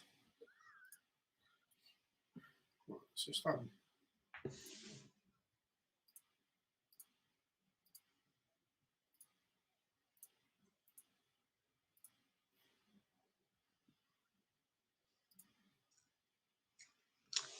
Quickly before I think we've got our guest, Alan Taborn wins. The scores will be back up in a minute, everyone. But if Fly Magic, Charlotte has joined us. Hi there. Oh. This I'm not going to lie, by the way. This is the most comfortable jumper that I've ever bought in my life. I did tell you so this. So nice. You did. Congrats. But it is beautiful. Like, it just is. How are we doing, everybody? Hope you're all well. Scott, the Alan McAnally of darts, according to Brad, who's doing the live blog today. Do you know, I'll take that. I'll take that rather than the Charlie Nicholas. Thank you, Brad, if you're watching this. I do appreciate that. Just the miserable old man that moans about all the games. Alright, fair enough. Oh, just you were talking about that game, Buzz, just before I came in. Game over now. Yes. Great game, though. Great game. But That Dobes has had some is. absolute shocking draws here. Tell you what's also huge is that win for Ryan Searle over Kim Hybrex, because that means it. I mean, Searle is still banging contention now for the match play, but Dobie's match play hopes are getting up in smoke. Humphreys, I think, will just about be there. I think Humphreys is going to get to 22.5. If he wins one more game, he'll overtake Callum Ridds, and I think that might just about see him into Blackpool. The biggest game of the day, Scott, I think, at the moment, is on board 5, Darius Labanauskas against Benito van der Pas. Another first-round exit for Lucky D, and I think he could be in huge trouble today of dropping out the top 16 of the match play. No, I agree. Probably him on that side of the order merit, and then Ian White and the other two men in really precarious positions. So yeah, no, I agree. Him against Benito, who he pulls out random results at random points. Doesn't really have any. You don't really fear Benito van der Pas when you go up against him, but he does still win games out of the blue. So I agree with you there. I think obviously Ian White would just about qualify because if he would just about qualify for the Pro Tour Order of Merit. So even if Clayton leapfrogs him, he just wouldn't be a seed anymore. What board's everybody doing? By the way, I literally have been in meetings all day, so I've not seen anything. Is Aspinos today? Because I picked him to win it. No, so did I. Oh. But he's out. He get put out to Robert Thornton last week. Decider, great game. Brilliant. But his World Cup partner is out. John Henderson loses 6-2 to Big Vincent van der Voort, and Ryan Joyce wins 6-2 against Mioch or whatever. The guy that was drafted in to replace Barney is now out after one game. But thanks for playing. What a day for him! Can you come to Germany? Yeah, sure, cool. Oh yeah, I'm really excited. We're looking for. No, you're losing one game, mate. Out you go. Try. Try, love. What? It's been emotional. What's the point? Oh, bless him. No, it's great. It's great. Everybody, well, hello, everybody in the chat room as well. Well, tell me what I've missed, everybody. And what board's everyone doing? So I'll just pick up whatever board everybody else isn't doing. But to be fair, we just split them in half. So do we want to re-split them? Do you want me to take yours for a while so you can concentrate on Live League? I don't mind. No, that's all right. I can multitask. All right, sweet. Okay. So we've got 1 to 5, 10 to 16. 6 to 10, 11 to 16. Who wants what? I don't care. I'll do 1 to 5. I'll stick 11 to 6. I'll stick 11 to 16 since I've got all of them up so far.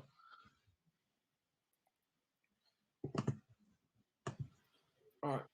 Lovely. I'll do 6. I'll do 6, 10. You do 1, 5, Jar. Yeah, sounds like a plan to me, Bardi. Appreciate the sponsored by Red. I appreciate the sponsored by Red Dragon and Wind, but we're also basically sponsored by Windmow as well. Buy this Windmow lovely top. It's beautiful. Right on the website. Do it. Benito was on a 9, but then made a mess of it. That's a bit right. So, am I doing 6 to 10 or 1 to 5? 1 to 5. Someone just said in the chat room, so I sound quick. When he got us through, he's beaten Stefan Siegman. Oh, Tyski had a 9. Yeah. Yep. Oh. Against Barry Keane. Sorry, I'm not used to this.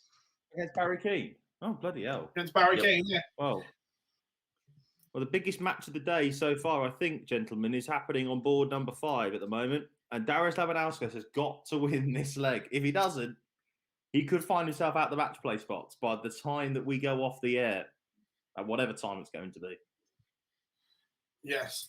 Nathan in the chat room says, Kirchmar is a monster. I wouldn't want to spill a part over him. You're right. He is absolutely huge. Hang on. Gurney took down a 170 in a Noble. Yeah. David Evans went. What have I missed? David Evans went 140, 140, 180 to leave 41 after 9, and Chin pins the max. Ouch. That's going to hurt. Yeah.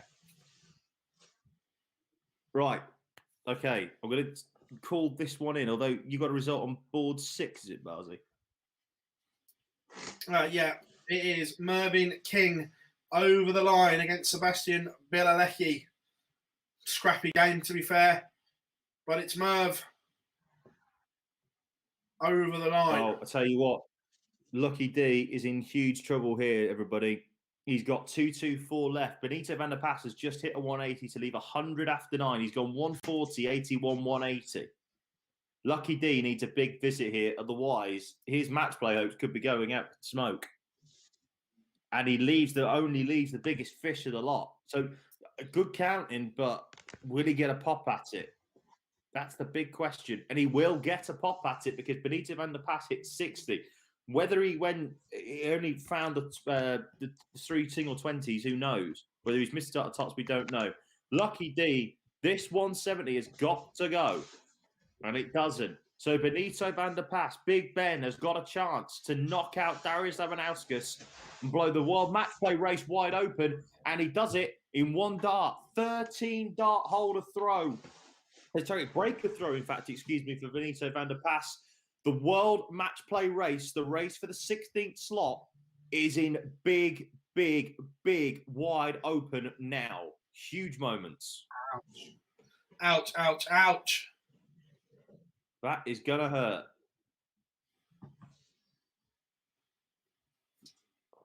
Over on board 2. Yeah, over on board 2. Jermaine Wassermina needs to take out this 120 to send us to a noble. Oh, he does.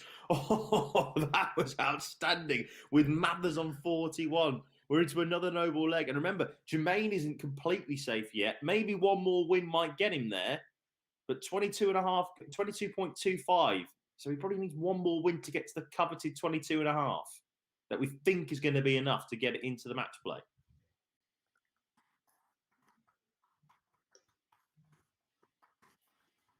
Oh, God. Gordon Mathers, when you've got to try and break the throw to win the match, boys, what's the best way you can do that? Start off with a 180.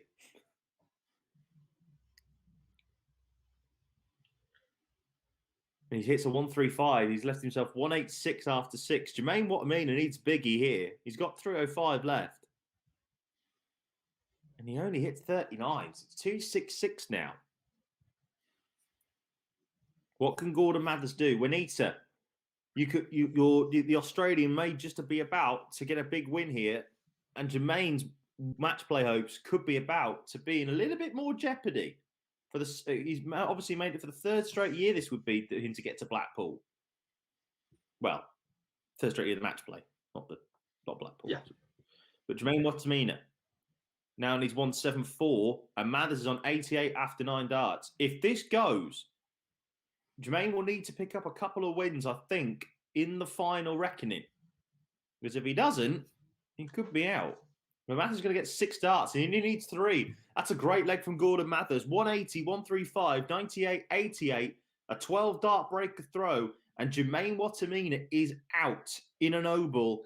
And you just worry that is he going to be the one in danger, potentially, of being knocked out of the match play race? But Darius Lavanauskas gone. If Jamie Hughes wins this next match, he's there. He will be in the world match play qualification spots.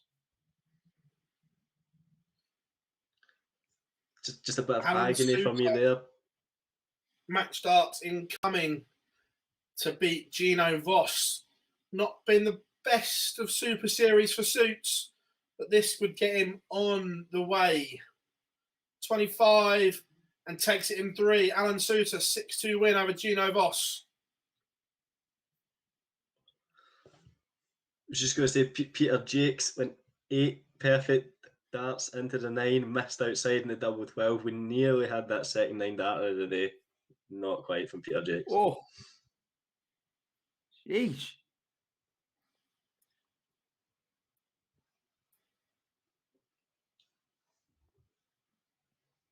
Everybody in the chat room, very warm welcome. Appreciate it's coming up towards lunchtime in the United Kingdom, in Holland and Germany and everywhere else in Europe. 1:30 in the afternoon. Have you already had your lunch? This is what we're. This is the depths we're diving to now, gentlemen. We're asking people what people are having for lunch. It's been 4 days.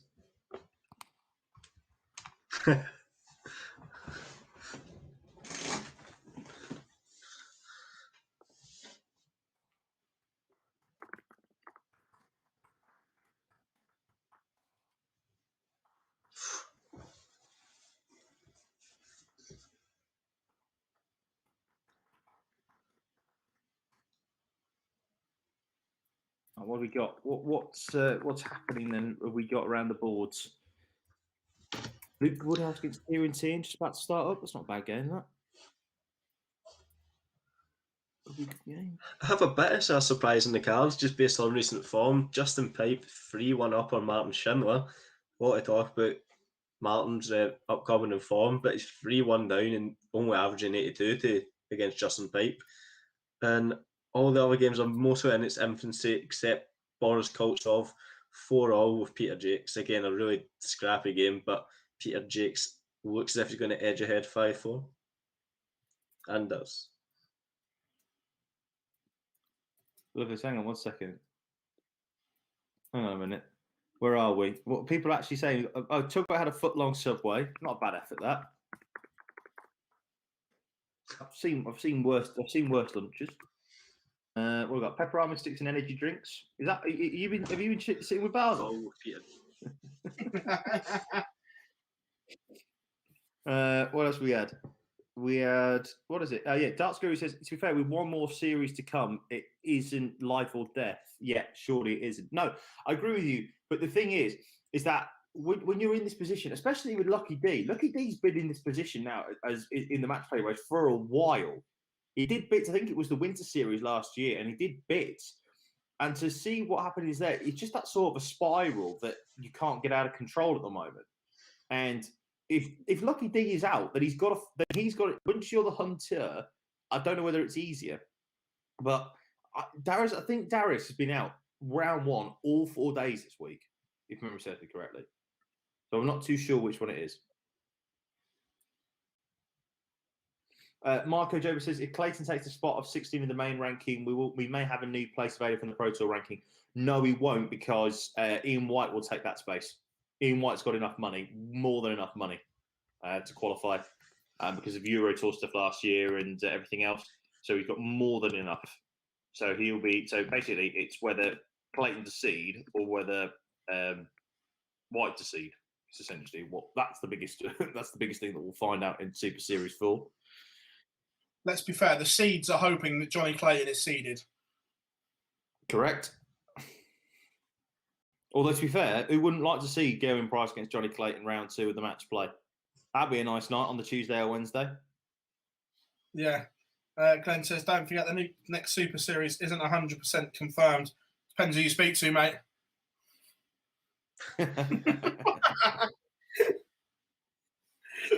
It's basically going to happen.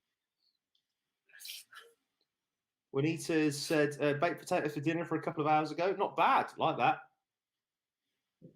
1 second. 5:30 in the morning, waiting for the coffee to kick in. Yeah, that is literally me every day.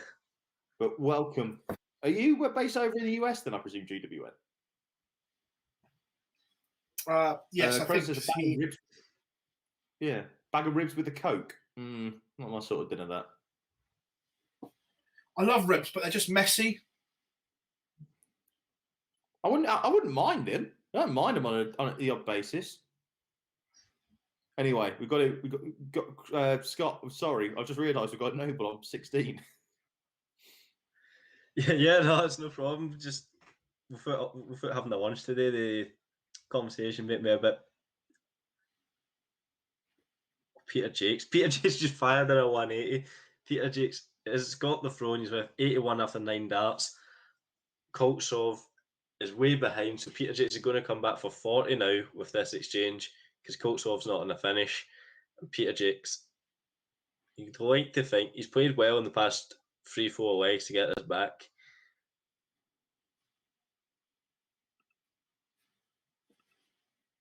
Takes his time and does it Did you into say- Peter Jake's 6-5 winner. I was just going to say, by the way, have you? Did you say all this talk is making you feel hungry? Yes, just a bit, yes. Go and grab a sandwich. We can cover. Normally we'd be able No, to. I'm good, man. I'm good. CWN. Oh yeah, Where is Western Canada. Lovely part of the world. That lovely part of the world. Been there a couple of times. Very, very nice. Right, where are we? Couple more 128 games to kick off, and then I think we're going to be moving into the top 64. Finally, it feels like you've nearly had 2 hours of stuff, and we haven't got any top 64 games going. Christ. Well, did you not see one of the streaming boards today? Mickey Manson against Do you Andrew want to Gilman. say that?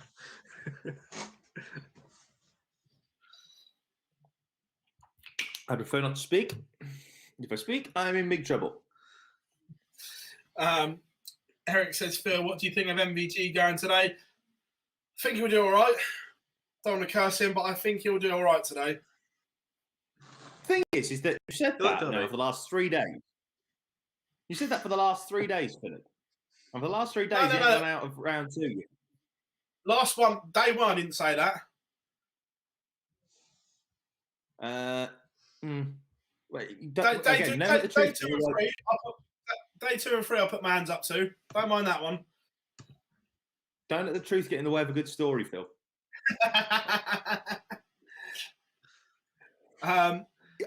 Jonathan says, who's what's got the best second? night? Who beat Van Ed Gerwen Burnley? is That's not a bad draw. Fenwick. That's Look not a as bad Fenwick. draw. Yeah, That's not a bad draw. That's a draw I'd like. yeah. Jonathan says, what's the best night of darts you guys have ever been to? Oh,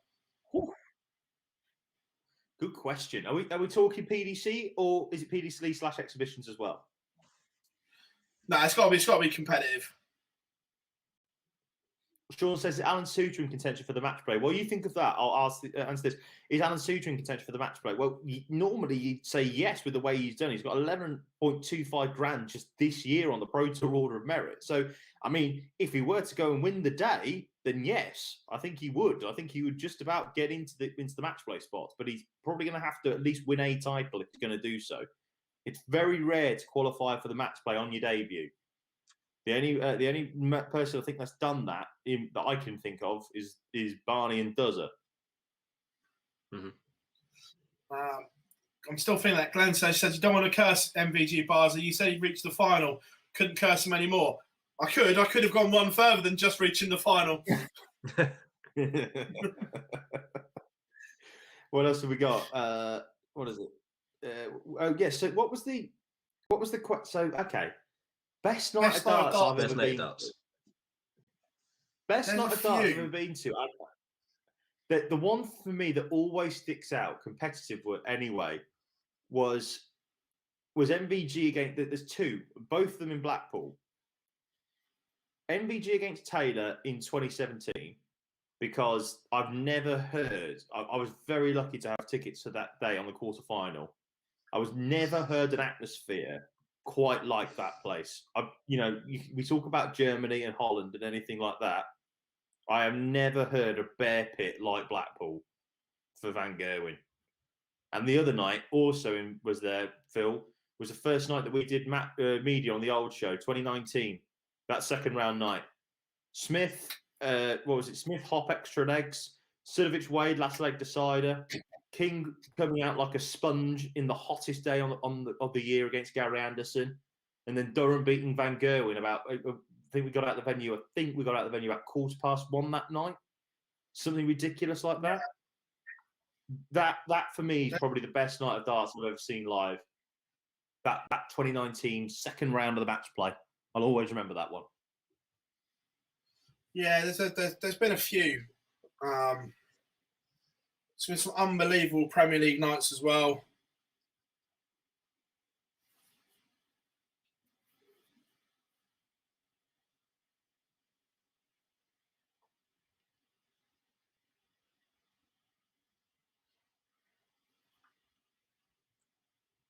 Michael says, how is Dimitri playing? He played okay. in round one. Didn't need to be any more than that against John Brown. Just did enough. Yeah, thank you very, very much, Mullins. Talking about Barney, I completely forgot that they lost in the last qualifying to Andy Hamilton. That just shows you where my memory's gone in 06.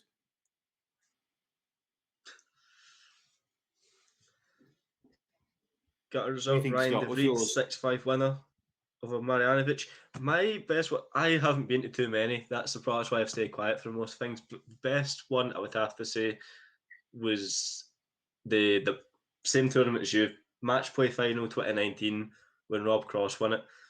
As I say, I haven't got too much to choose from, but just it was quite unbelievable just to see Billy Boy crumble. It wasn't nice, but it was 9-0 down, and just to see everybody try to rally around him was something else. But I would probably say that one because I've not got too much to choose from. But I just couldn't believe it because I thought I was going to be there to see Billy Boy's first TV win. I thought it was going to be that bit of history, but 9-0 down, 9-0 down in a match play final. Alan mentions you should have been at the Circus 7 when Bristow played Taylor in that World Championship semi-final. I think it was a fetus when that was going on, unfortunately. Otherwise, I'd love to have seen it.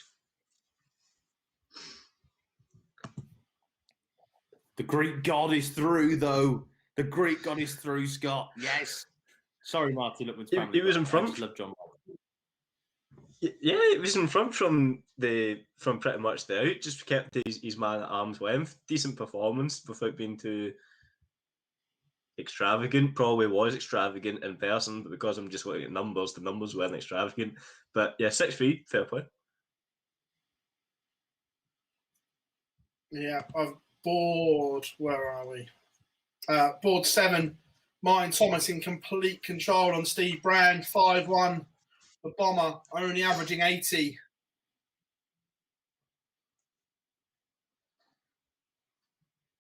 And Steve Beatonster as well, isn't he?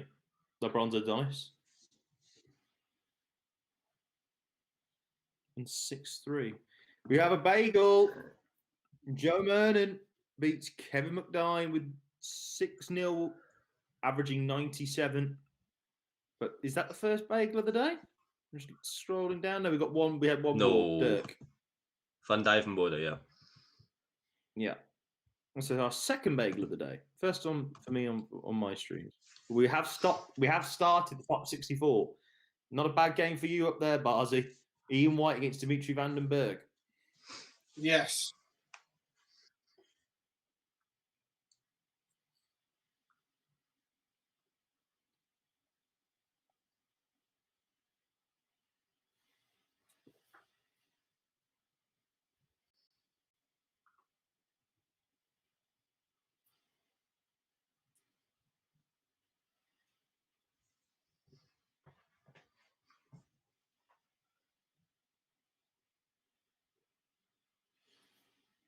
Callan is in the chat. Afternoon, buddy. Hope you are well. Hope you are enjoying the summer sun up on the Toon. I'll tell you what, actually. Callan, here's a question for you. Do you think, I mean, I appreciate you're probably going to go and play the final Super Series in June. Do you think you're safe for the match play at 22.5? Because Phil seems to think you are.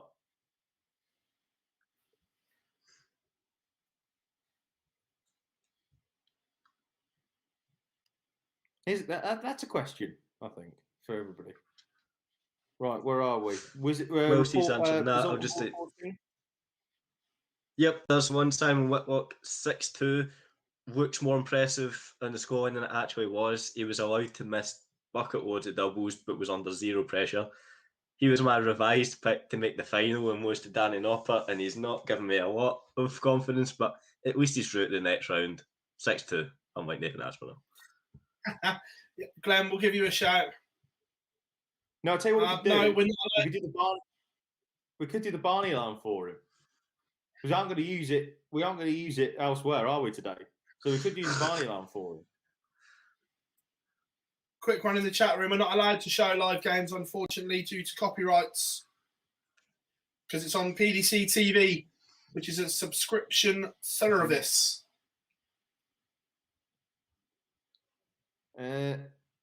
Rushy Jake Rodriguez just beaten Gert Nencher 6-2. If I am, I'm away on drink, lad.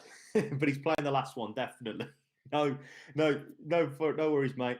I just think, I wonder. I mean, look, we all want to see you on the match. We want to see you on the match play stage, buddy. But I don't know what, I just think, 22.5 grand. Look, again, I appreciate he will go and play them.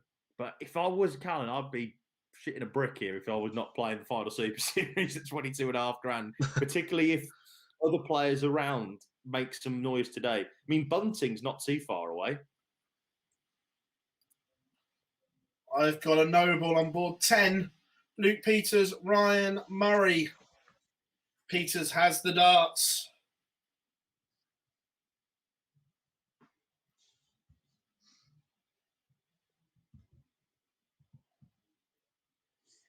Again, if you do want to watch two boards, you can do on PDC TV. I think, if you remember me correctly, it's £2.99 for the day. So if you want to just watch the darts today as well as watch us, £2.99, not bad value, I don't think. Yeah, and I've got a result as well. Martin Thomas has beaten the Bomber, Steve Brown, on board 7, 6-2 in the end.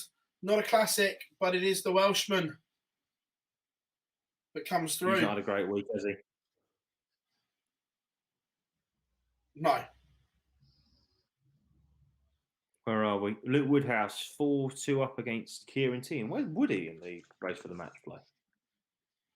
No, he's miles back at the moment. I thought he's done pretty well this week.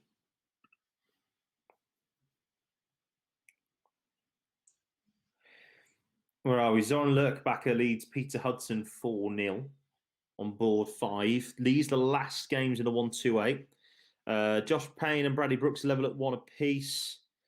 Luke Woodhouse is 4-2 up on Kieran T, and those are my boards. But we've got 2 last leg deciders as a result on board 12 as well, Scott. Just had one decided. Martin Shamler, 6-5 winner against Justin Pipe. Didn't really play that well, either of them, but he got the job done. Shamler, the man on form. And Ricky Evans just sees out Boris Kirchmar, 6-4 as well. He was the better player over the last 3-4 legs. And just quickly before you go, I've got a second round match kicked off. It's absolute cracker on paper. Duck Van Dyvenbode 1-0 down to Danny Baggish. So that's one I'll be keeping a close eye on. I've got a result as well. Luke Peters has beaten Ryan Murray. Absolute shocker of a leg from Murray in the Noble. But it is Luke Peters over the line. Again, Lars, you can watch this. You can watch this on PDC TV. £2.99 for the day. I don't know what it would be. Check the exchange rate. I've got no idea on that one, unfortunately. Might be about €3.50, something like that potentially, or $5, around about $4 or $5. £2.99 gets you the day pass. So go and do that. Or it's £4.99. You can watch the entire month's worth of action as well. You get the monthly pass. If you're outside the UK, you can probably watch the Premier League. Apart from where is it? Germany, Holland, USA, and the US. Maybe Australia as because well. they're on Fox. Fox, yeah, I think so. So Dimitri Vandenberg, 3-0 up on the diamond. Nathan says, was it Jamie Hughes who once won the last Euro Tour to get into the match play, or was it someone else? No, you would be correct. 2019, having to go to Prague and win the Euro Tour. Stephen Bunton in the final? Was that? Sure, it was Stephen Bunton they beat in the final to knock out James Wilson from the final spot. I think he beat in the final. Tell you what, let's have a look. Was it Dobes? No, it wasn't. No, you were correct. It was Bunting. You were correct. Was Stephen Bunton? Well done there. Good knowledge. Thank you. I thought it was Whitlock 2019. It's just in the semi.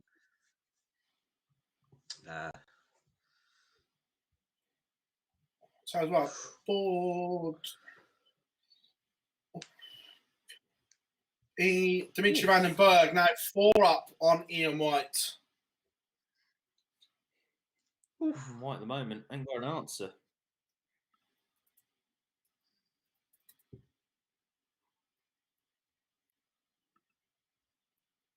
Where are we? Vincent looks different on the stream against Chizzy. Chisnell against Vandermeer that's on PDC TV. Okay. Must be. Shane, did Edgar win? I don't know. Gentlemen, did he win? No, No. lost 6-4. Oh, would have played. Venig. Would have played. I was about to say would have played Van Gerwen in round 2. Imagine if he'd have beaten him. Wouldn't hear the end of it on Edgar TV. I'll tell you what, board 9 warming up. Michael Smith and Jeff Smith. Ooh. More Battle of the Smiths. Which one's light won't go out, and which one won't be miserable? And which one will be miserable by the end of the day? Who knows? One for the old listeners. Do you know, Phil? We were I don't get it. We were moaning at the start of the day, Phil, about the matchups being a bit dry, but round two has delivered. Yeah, 100%. Someone asked, is Vincent van der Voort here? Yes, he's on board 14 and beat John Henderson in the opening round. Look good. Went on a bit of a charge. A man who's also went on a charge, Dirk van Dijvenbode, has now broken Danny Baggish and is 2-1 up. So, and he's just had a 180 to kick off the leg to kick him while he's down. Ouch.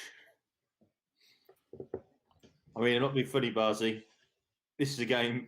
I mean, I'm surprised this one hasn't been streamed. John Wares against Aaron Beattie.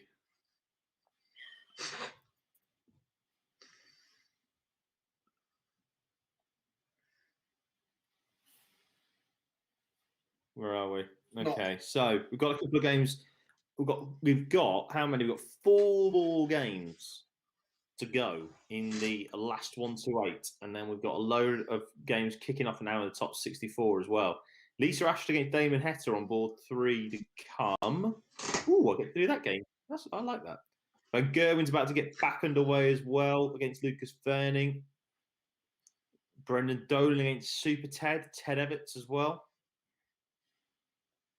But Luke Woodhouse is looking to try and wrap this up against Kieran Sheehan on board 1. Zoran Lurkbacher is 4-1 up now on Peter Hudson. And where are we? We've got Bradley Brooks against Josh Payne at 2 apiece.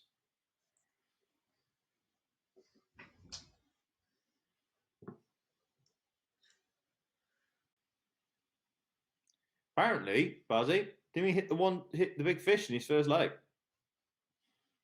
He might have done.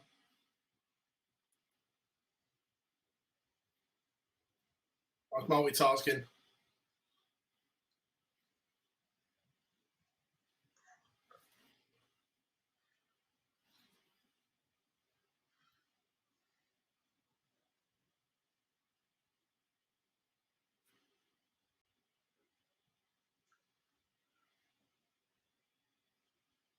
I hope everyone is good. So I'm not ignoring people.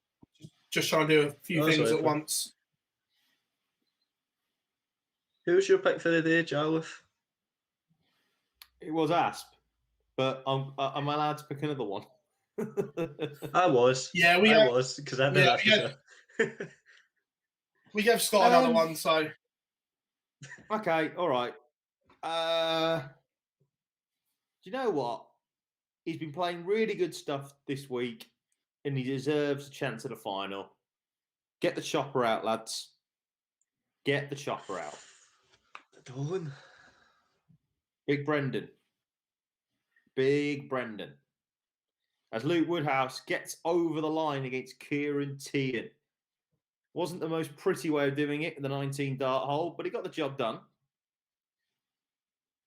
they all can. As Michael Van Gerwen gets underway as well. Has the throw, which is in this short format when you're Michael Van Gerwen. It's a big help.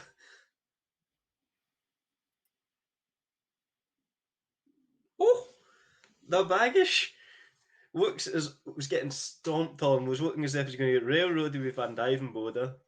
3-1 down, was going to go 4-1 down, pings a 1-2-3 checkout to save his skin and rescue this match. 3-2, that could stop that up.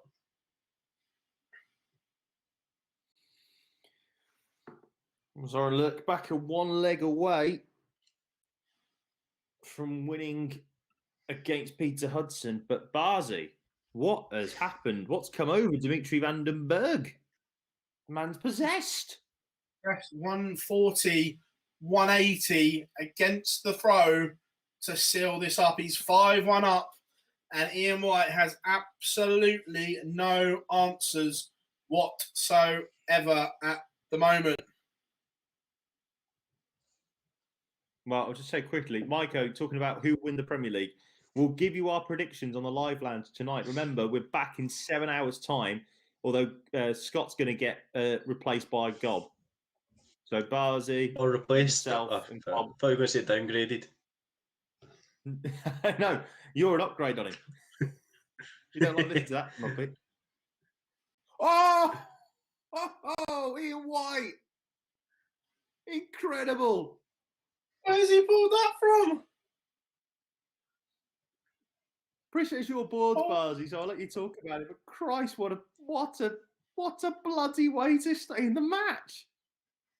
Back up against the wall. He sends the fishing rod out to the middle of the lake. And what happens, gentlemen? There it is. The fish. He's gone to the well and produced a whopper. Zoran Lurk back has just missed starts for the match against Peter Hudson. Can Hudson find the Peter Wright shot? The 140 out. We saw that yesterday from Clearmacher.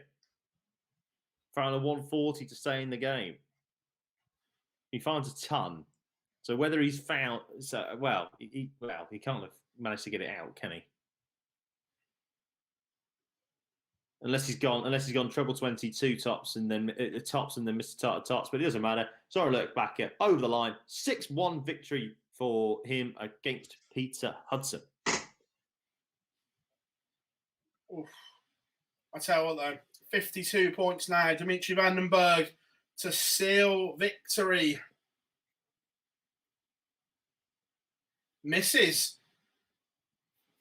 Can Ian White produce another 3-figure outshot? Can he?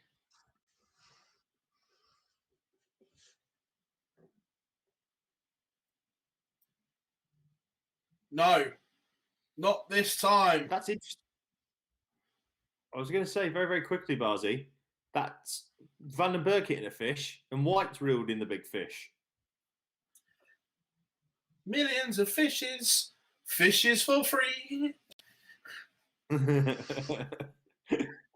However, that's a niche Vandenberg over the line. That's niche.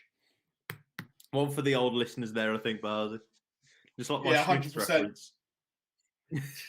Boise says when you just think PB's fishing's for these couple of days, Ian White hits the second one of the day.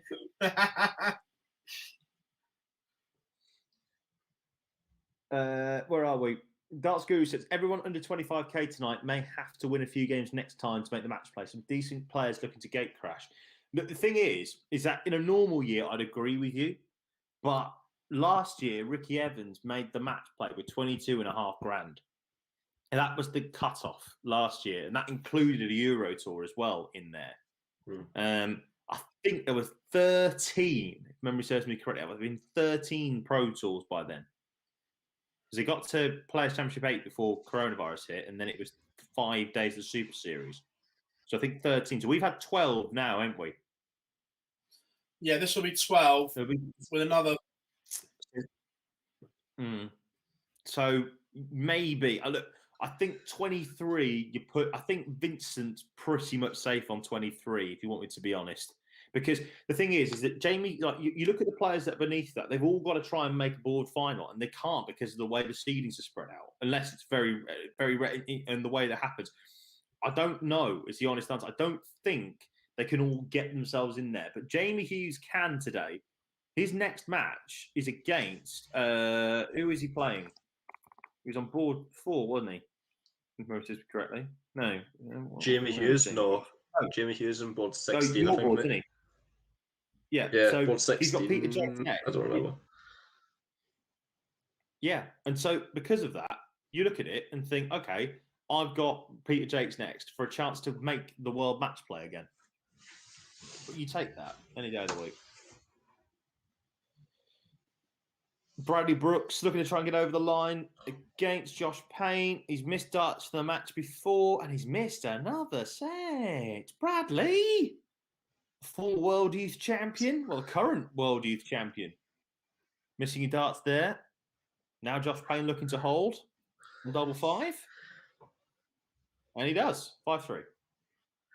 Speaking of missed darts, if I can jump in, Joe, if Michael van Gerwen misses 6 darts to hold his throw, Marcus Venig has broken him and is now 2-1 up on the green machine. Jesus. Double trouble again. Double trouble What's again. happening between Van Dijvenbode and Baggish? A big shot from Baggish, to be honest, just to try and stop the rot of Van Dijvenbode, who's clearly been the better player. Duck is averaging 100, Baggish is averaging 90, not playing bad, but Van Dijvenbode is just relentless. I'd be shocked if Baggish turned this around. It's 5-2 to Van Dijvenbode, stomping all over the game. Wow, I've got it up myself, Scott. I think the 107's got to go, really, isn't it? It did, but it doesn't. To be fair, I forgot, board 6, Jonathan Worsley and Aaron Beanie were still playing. Up the noble. On the noble leg.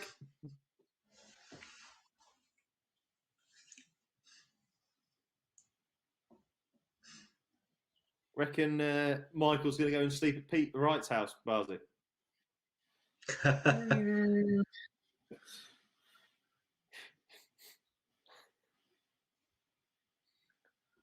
Beanie gets over the line, beats John Worsley. Yes. Tell you what, big moments here. Jeff Smith has just broken Michael Smith. The silencer, 4-2 in front. Tugboat, you sound like that crazed Britney fan when you say that. Leave Beanie alone. And 128 is complete, gentlemen. Bradley Brooks gets over the line. 13-dart hole against Josh Payne. 6-3. We are done with the 128. Thank the bloody Lord for that. We are Romeo done. 21 seconds. Richard done. I always say Richard than I do.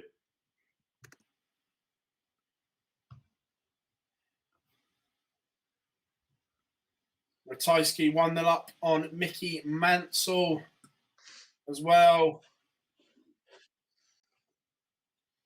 Oh, other news on Darts Connect I've just noticed for the first time.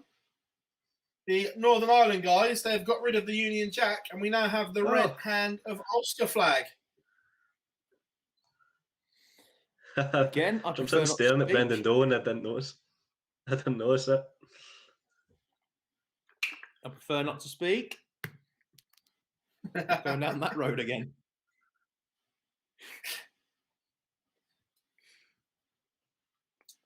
Oh no, Daryl Gurney's still got the British flag.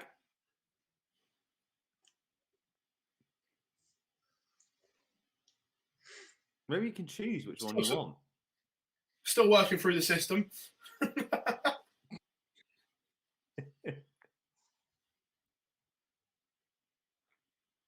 Josh Richards, you make a very good point. It's been a very expensive week for Devon. Yes. I mean, look, I get Devon wants to play some darts, and I get that. I really do. But you're miles, you're so far in front in the match play race. Sorry, but we have a result on board 16. Before we get into that. Yeah, Van Dijvenbode wins 6-3. Not bad from Baggage at all. Just it's so hard to deal with Big Duck. But just quickly while you're with me, Thornton is 4-0 up on Wayne Jones. Just so consistent across this week. Some really good results. But Michael van Gerwen got back to 2 each. I have no idea how because I took the eye off the ball, but he's now 3-2 down. He's been broken again. by Lucas Venig, and we're edging towards that finish line. It could be another howler of a day. I haven't slated Aaron Beanie today. Just said I forgot he was playing because I'm multitasking on the live league. And yes, he has improved, and I've said that. Don't see what the issue is. But it wasn't a great game, that last one. Has he played well this week? Yes.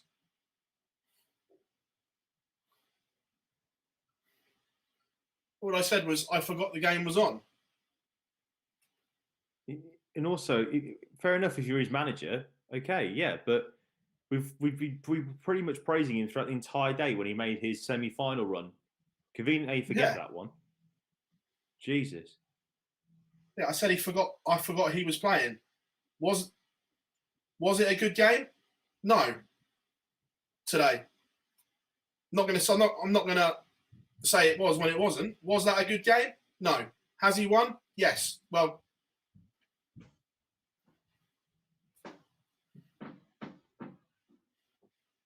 Joseph Sousa starting up. I tell you what, as well, Barzi, on your board, MODUS Raspberry against Alan Suter. Huge game. That is a huge game for the race for the match play.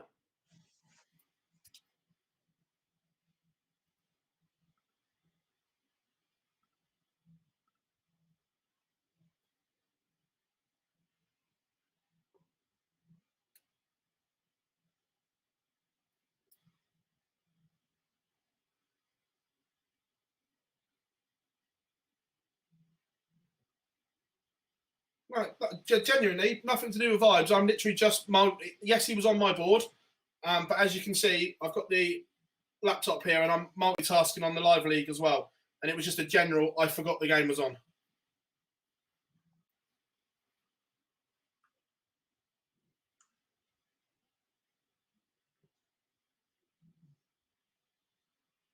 Big game happening at the moment on board 3. Damon Hester 3-0 up now on Lisa Ashton. But what the hell's happened to the Thorn, Philip? It's going berserk. And also, though, what was it? A big checkout. I'm hearing big checkouts for Michael Van Gerwen as well, Scott. 105. Lucas Venig missed at least 2 darts to move 4-2 up. But 105 for Van Gerwen to get himself back level. That's still not convincing. 91 average isn't terrible, but he's getting embroiled. Very similar to his first game today.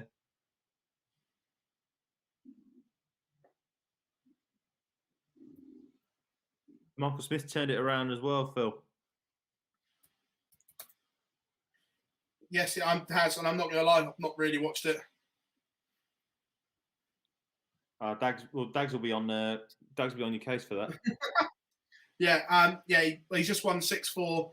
He's won 4 in a row. How he's done it, couldn't tell you. Noble leg on board 15. Board. Oh, I've got the switch around the wrong way, but Chesno Vandermeer you're talking about, yeah? Yeah. Yeah. And it's Vandermeer that has the darts and has kicked off with 140. The cost of wee boys trumps all other form books, and it's looking like Vandermeer's going to put Chesno out.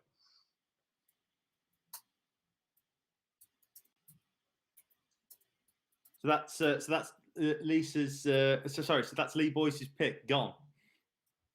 Shock. Where is it? Does Jar think Barney will still win today? Does that say? Does Jar because I'm the Barney fan club leader? No, I don't. Cheers, Barney. Thanks for that. All I'll say is that I'm going to find it really intriguing to see what happens. I'm finding it interesting to see. If he wins another tournament, if he wins another Pro Tour this year, right? Certainly in the next block, he's there. I think he'll be there. He'll be on the plane to Blackpool.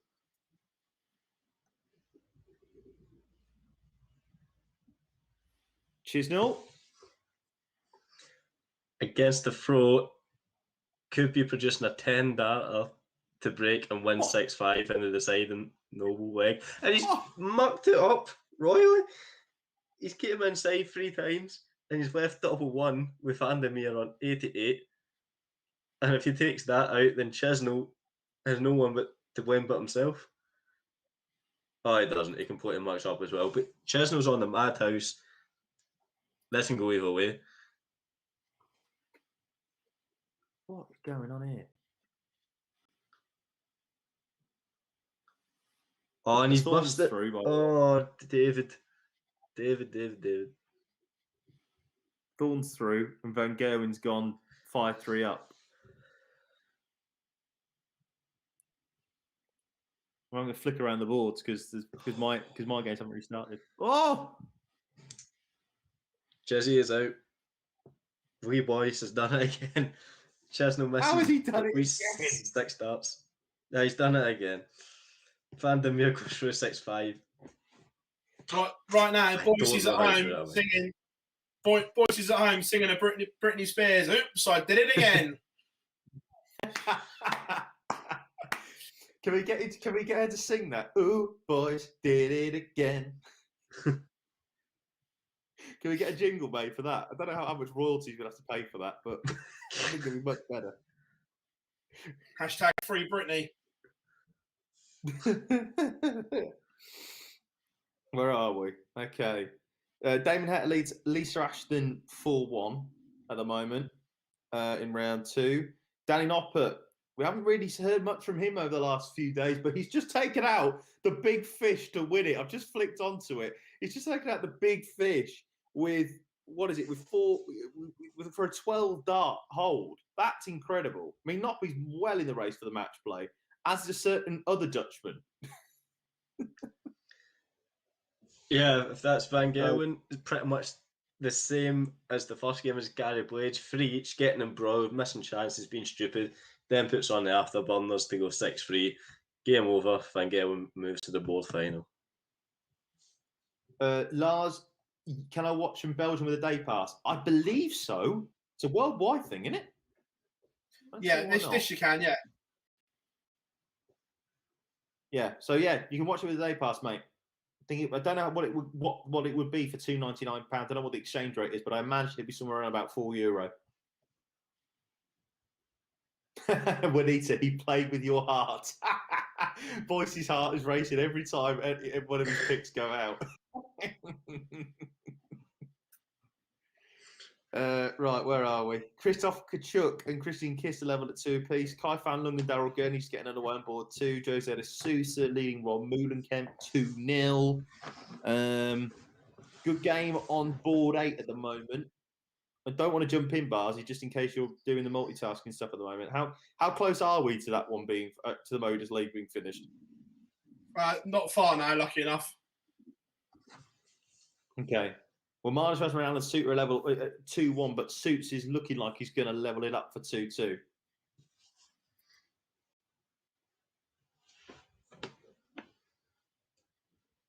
Hendy, Barney's out, I'm afraid, mate. 16 data for Suits to level that one up. And a big game starting on board 16, Scott. I don't know if you're eating or anything like that, mate. So I will try not to do your legs in if you are. But a big game starting on board 16. Man. Yeah, Jamie Hughes held to go 1-0 up against Peter Jakes and is going to get a dart to try and break and go 2-0. 76 checkout.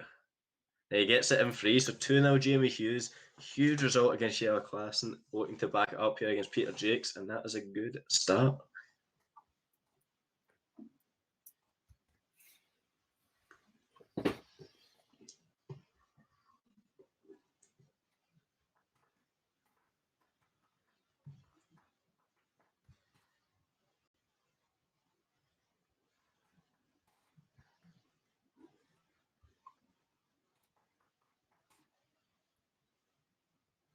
Yeah, on the live league, we've only got 2.5 games to go, so almost there.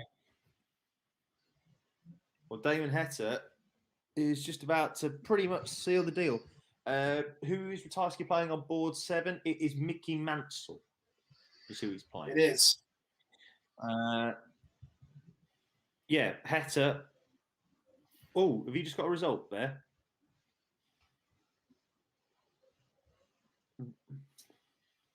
Robbie John just win that game? Might be on my boards, I don't know.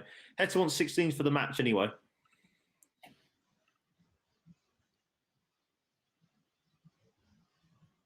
Can he take it? Yes, he can. So it's a 13-dart hold for Damon Hector, and he knocks out Lisa Ashton 6-1. The heat is on. Boyce says, I'm not tipping anymore. Anyone else for at least a week? No. Yeah, Robbie John beats Kevin Doe at 6-4. Cracking game, that. 104 averages from Robbie John. Kevin Doe with 100.4. Not bad, that. Good game. Big upset developing on board 15, though. Jesus. Yeah, not really undeserved. He's Mike De Decker's averaging 99 to Mensa Suljović's 93, and he's 5-3 up in the big Austrian. Mensa's a guy that sort of went under the radar this week. He's been okay. He's produced some good stuff, but I don't know. It's just been a bit flat. Watched too many easy legs for De Decker. It's 5-3.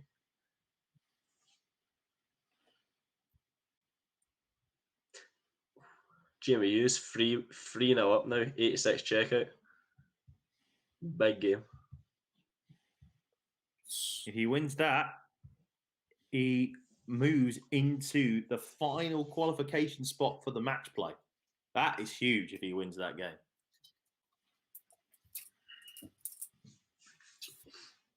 Alan Suter, 3-2 up on Matters Razma.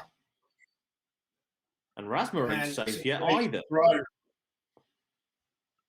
Razma ain't safe yet for the match play either. He's got he's 20.75, so he's not safe. He's not safe either. I don't think. Oh, why did I have to do that Britney Spears record? No, oops, I did it again. It's just going round in my head. Oops, I did it again. I played with your heart. Got lost in the game. Boyce lost in his game. Oh, baby, baby. Mike says, is it 10K for a Pro Tour win? Yes, it is, mate. Yes, pal. Scotty Mitchell tuning up as well. Board 6 against Mike Kyvenhosen.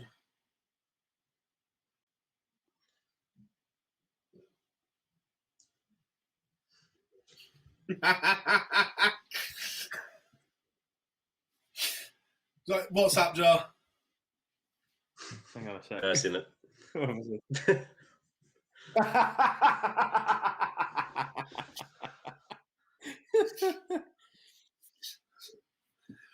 What date is the match play?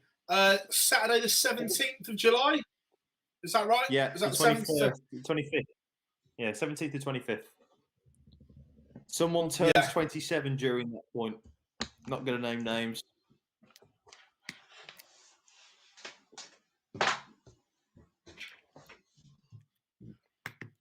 There will be a day where I will just be wandering around Blackpool aimlessly.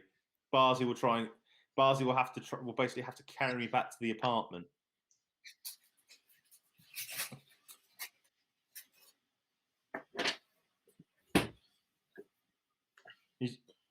Barzi's going to have to carry me back to the apartment on one of the days. 4-2 suits he holds. Matters Razma is in huge danger here.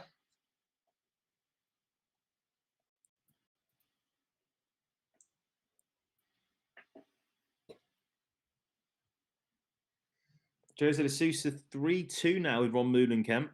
And Daryl Gurney's up at 1 apiece as well between himself and Kai Fan Lung. Couple of big games though going on down the bottom on your board, Scott. My second pick. Yeah, Brendan. Yeah, Brendan Dolan averaging 108 leading Ted Evans 5-3. Ted played well in his first game. Ted's played well in this game. It just doesn't have that bit of luck that he needs to get through this round. And yeah, Brendan Dolan 5-3 up, looking good to see this game out. As is Mike De Decker against Mensa Suljović. It's 5-4 now, but he's got healthy enough leading this leg. And I reckon in about 2 minutes' time, we'll have both Dolan and De Decker through. Yeah, Mike says, I'd love to see Suter at Blackpool. The thing is, mate, I'll be realistic. I'll be honest with you now. Unless he wins a Pro Tour title, he's not going to get there. I mean, and speaking of Mike De Decker, 110 to see off the big Austrian. It's deserved for the play all round. Mentor just went to sleep in too many legs. Mike De Decker makes it 6-4.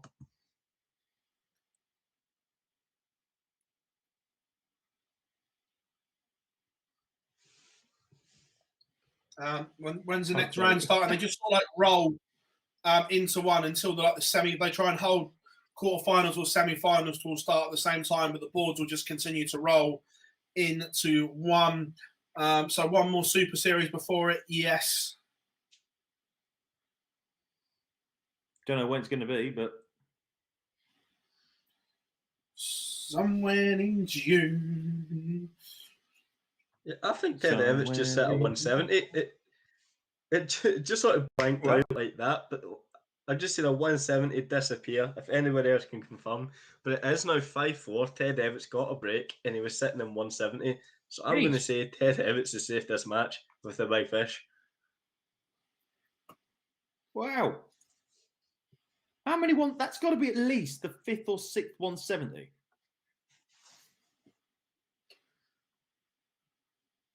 There's been a lot.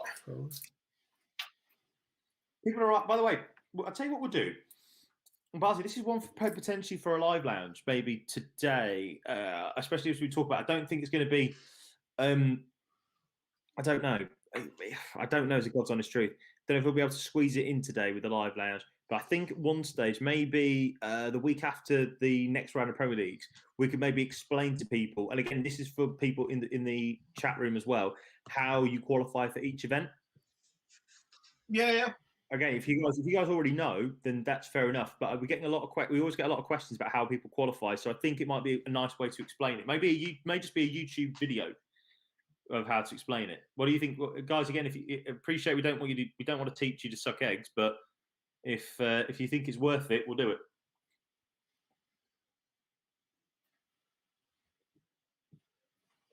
Christian Kist turned this one around. It was 4-2 down to Christoph Kachuk. It's now 5-4 to the German. Well, Dutch player. I thought it was German, isn't it? I thought it was. No, I think of Christian Bunzer. Sorry. It's been a long day already. Mike De Decker did win against Sudovic. Ron Moulenkamp, has he just hit a 9? Have I just missed the 9 data? No, he hasn't. I thought for a second he missed it. Well, he went back to back. I haven't really had a chance to look at it.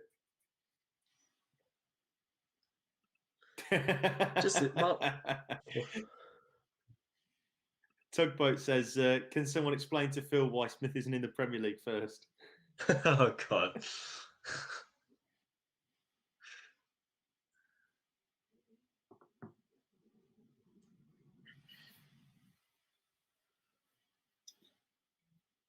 All right, I'll tell you what then, Buzzy, rather than doing a full live lounge explaining it, because it will do all that, let's do a YouTube vid when time allows us, and we'll explain how, for each event, how you qualify for each event. I think that's probably a good idea. Yeah, that's cool. So that way then you guys, can follow it all along with us.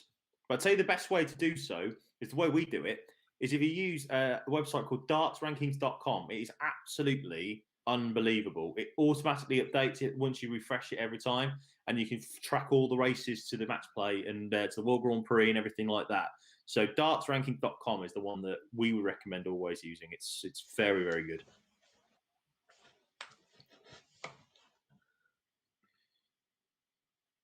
Jose, how do you bust 40?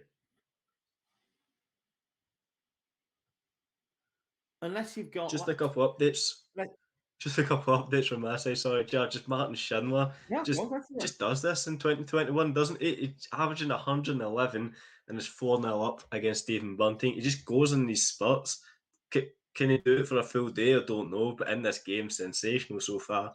And Simon Whitlock 2-0 up against Vincent van der Voort, averaging 116 as well. So some quality stuff going on.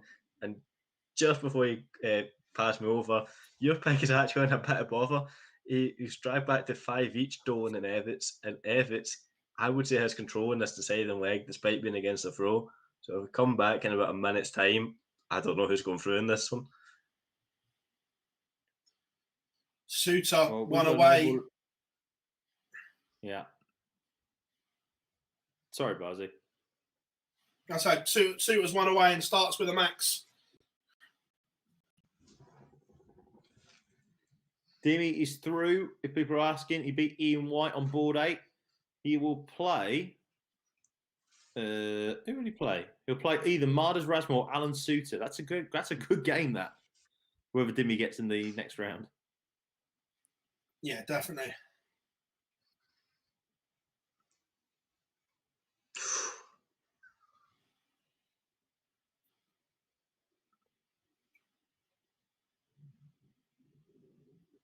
What the bloody hell has Peter Jakes turned that around?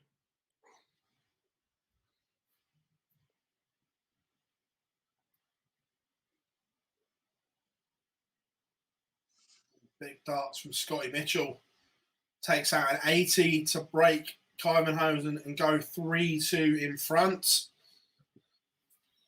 You got a no. I think we've all each got a noble at this point. Scott, I know yours is coming to a close. I think both men have missed one dart at tops in mine between Dolan and Evans, but it's Dolan. He's got 3 clear at tops now. Ban a disaster. He's going to squeeze through despite a great effort from Ted, but he has mucked it up. He has come inside 3 times and he's with 5, but he probably doesn't need to care. He is now going to watch Ted Evans have 3 darts at the same target.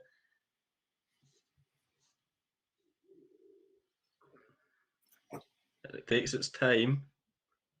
And he's done the exact same thing. Ted Evans has fought his lines as well. Oh, he's worked so hard. This is a man who I think hit a big fish to get back into this game. Can't take out 3 darts at tops.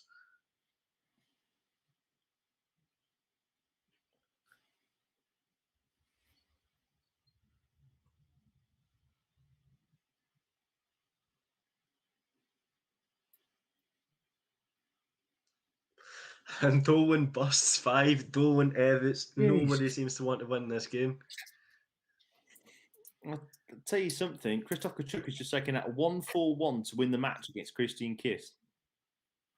Not for a 9, unfortunately. That I've got Alan Suter is over the line against Madars Razma. Madars Razma is gone, and Mickey Mansell is in control of the noble leg against Ratajski. Mickey Mansell will get 3 match starts next. What happened in that Man last who had leg? 3 match starts. Ted Evans. Ted Evans is a man that's through. I'm sorry, Jarlath. Your glory yesterday will not be repeated today. Ted Evans knocks out Brendan Dolan 6-5. Huge 170 to turn that game around, but hits the 5-5 last starting hand. Oh, Mickey Shocking. Mansell has stuffed his lines. Mickey Mansell has missed match darts. And I'm not quite sure what he's done either. I'd say Darius Lavanauskas will be cheering on right now.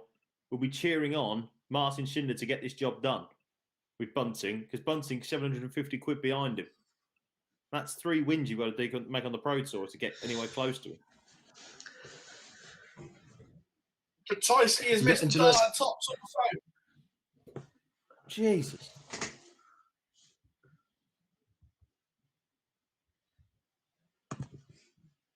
I'll stay with you, Barzy, because Jose De Jesus is in big trouble because he's counting shocker. Shock. Mansell, can he polish off 5 in 3? Oh, he's bust.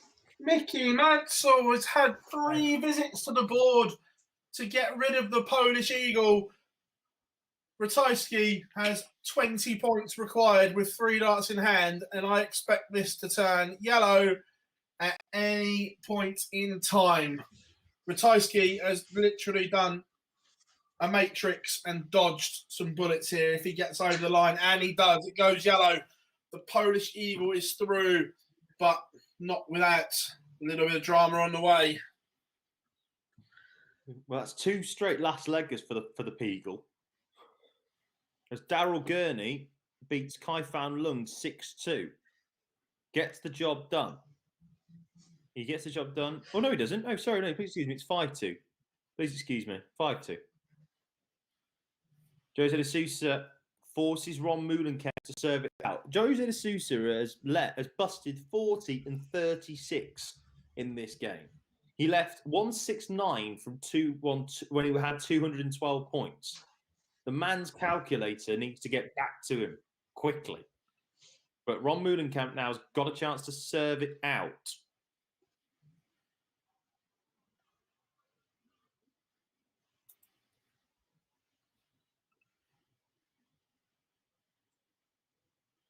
Jose only starts off with a 40, not good enough with Moulenkamp on 100.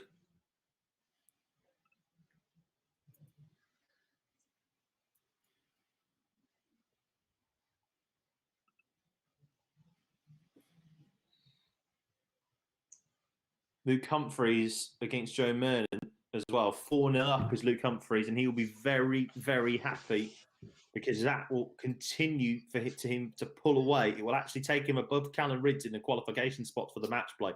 If he wins this game, he'll be very happy with another solid day's work. Jamie Hughes, though, we said was 3-0 up, Scott. We said all he needed to do was win one game and get into the match play. Proving much more difficult than that. You would say he's odds on against that now. He's 5-4 down, and that is with the break to Peter Jakes. So Peter Jakes just has to hold to knock out Jamie Hughes and completely scupper what we were saying before. And Martin Schindler against Stephen Bunton's gone a similar way. He was 5-0 up, Schindler's back to 5-3. He should get over the line, but it's a little more shaky than it was a couple of minutes ago. So Bunting not out of it. Hughes probably is going to be soon. Big result on board 9 as well. Appreciate Barzi's doing the live league, so I'll just keep you up to date with that. Andy Bolton loses to Steve Beaton 6-1. That is a huge, huge result because that means that Bolton. That is a huge loss for Bolton, who's on 17 grand. He's still £2,000 behind Labanauskas. Had a chance, realistically, to catch up to him today and make his life a little bit easier in a Super Series. But once again, he's got £2,000. That is the last 16 run. He's got to win a board at some stage. But one player that will not be winning a board is Jose de Sousa. The winner on day one beats Ron Moulenkamp, loses to Ron Moulenkamp 6-4. And Jose is out. Poor counting, poor work at the back end of legs is cost him a game. Board 6. Mike Yeah. Kyvenhosen wants Tops to level up at 4-all. This is an absolute brawler against Mitchell. 4-all. Both averaging around the 94 mark. But it's decent.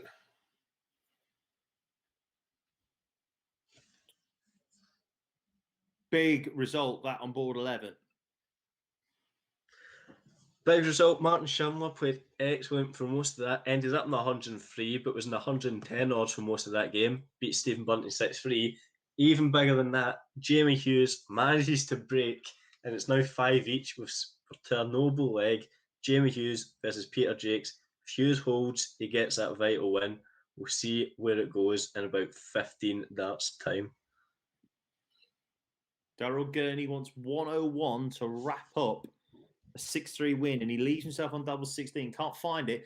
So Kai Fan Lung now needs Tops in order to keep the game alive. He'd get the game back on throw. Welcomes everybody in the chat room as well. We aren't ignoring you. Barzi is also doing about 15 million things at once. So we will be going back to the chat room a little bit later, probably about 2 o'clock once the live league is done. And Lung takes out 40 to extend the game. Martin Clearmack is making an absolute mess of getting over the line against Rusty Jake Rodriguez as well. But the biggest game of the day at the moment is happening on board 16. What is going on here? Scott Mitchell. So we've got it. Scott Mitchell. We had it teed. I think it means me. Right. We had it teed up quite evenly, but Peter Jakes has just banged in a 180 to leave 87 with Jamie Hughes on the big fish. It was looking comfortable, but Hughes can't take out the big fish. He's on 89. Jakes has the first stab at 87. So we'll get that at the bullseye at least to knock out Jamie Hughes. This is huge. This is after 9 darts, by the way. So this would be for 12 data. Jakes misses, so it's an 89 checkout that Jamie Hughes needs to save his skin, basically. He should get a dart at the bull. Should at least get a dart at the bull. He didn't, because he leaves 44, unless he bullseye flips into the single six. Yeah, unless he's gone over potentially. Yeah. He's mucked it up anyway, and Peter Jakes now has free clear and does it in one. That was a topsy-turvy game, and the consequences could be huge. Peter Jakes 6-5 winner over Jamie Hughes, and that was from 3-0 down, I believe. I so want to take. Yeah. Also, Luke Humphreys has beaten Joe Mernon 6-0, which means he does overtake. Callum Ridds in the race for the match play as well. Martijn Kleermaker, yesterday's finalist, gets through and plays Damon Hetter next, 6-4 against Rusty Jake Rodriguez. I'm going to jump over to board number 2, where Daryl Gurney is going to have to take a 1-2-6 out, and he misses the ball for it. Kai Fan Lung hits a 180 to leave 1-2-4 after 12. So this means that Kai Fan Lung now needs to take out the 1-2-4. If he doesn't, Gurney should come back and wrap it up. You would think at this point. Let's see what happens. And the top 32 is just beginning, Barzi. What a game on board 8. That is going to be class, I think. It will. But, Scott Mitchell. Go on, Jar. Kai Fan Lung's just taking out a 1-2-4. We're in a noble leg. What a game this is. What a game. Vincent van der Voort as well against Simon Whitlock's a huge game. Sorry, you were talking about Scott Mitchell. Apologies. Scott Mitchell's just taken out 101 to break the Klivenhosen throw. And now he is in control.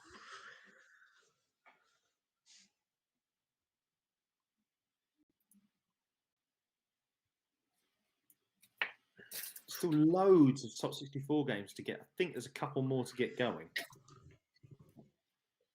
One of them's just finished, and it's your main man. 2 warming up. It's your main man, John Michaels, won it in typical John Michaels style. 1-1, wins at 6-4. And Ricky Evans has just started against Ryan Joyce with a 1-4-2 checkout. So both ends of the scale of quality there, but they both won a leg. They're all the same. The Greek god continues on his way. Lovely. Board 6, we've got it all going on here. Mitchell needs to take out 120. He can't do it. So Klivenhosen is coming back for 56 to break straight back and send us to a noble. This game has swung more times than a pendulum.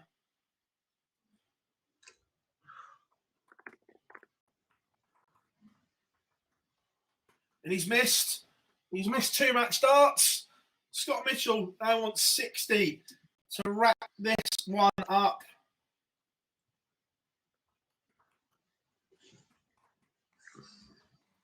And he does in 2. Scotty Dog is on the move. He had a really good day yesterday. Can he back it up today and put himself in a match play hunt? Scott Mitchell on to 11 grand now. So he's £8,000 off of that. But if he wins today, if he wins his first title today, that will be that. He will do it. Daryl Gurney wants 92 to wrap it up. Eventually.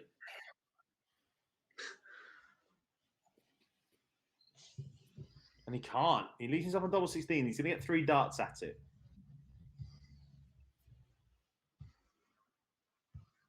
Result on board 14, if you want to go, Scott. Yep, the man that Gurney beat to win his first major, Simon Whitlock, beats Vincent van der Voort 6-3, was by far the better player. Missed probably too many doubles, did Whitlock, but win 6-3, and it was a good performance all round. Tell you what, Kai Fanlum, what an answer that is. 134 to leave himself on 52. This 16's got to go, and it does. 16 dart hold on double 16 for Daryl Gurney. Poetic in a way, but he'll just be happy because he's had a shocker of a Super Series so far. He's very, very happy indeed. Yeah.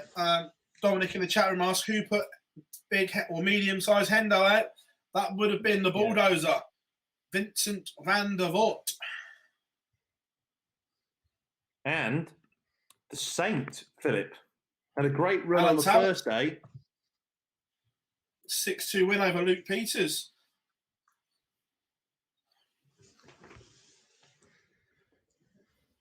Oh, I tell you what a game that is warming up as well. On board 4 for Ujar, Noppy against Humphreys. Noppy's played some great stuff. Round 1, he was sensational to beat Hop.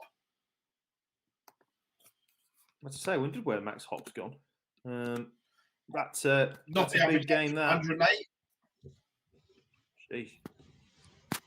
Well, Big Ben is beating Zoran Lurkbacher right now. I tell you what, though, that loss there for Hughes and for Bunting, Steve Lennon could go into the match play qualification spot as well, but he's now behind. It's 4-3 down to Ryan de Vries. He's not playing well in this one. He played well in his last game, but he's against the throw in the match, if that makes sense. So if it just keeps going on throw, he will lose, and I don't know if he's playing well enough to get it back.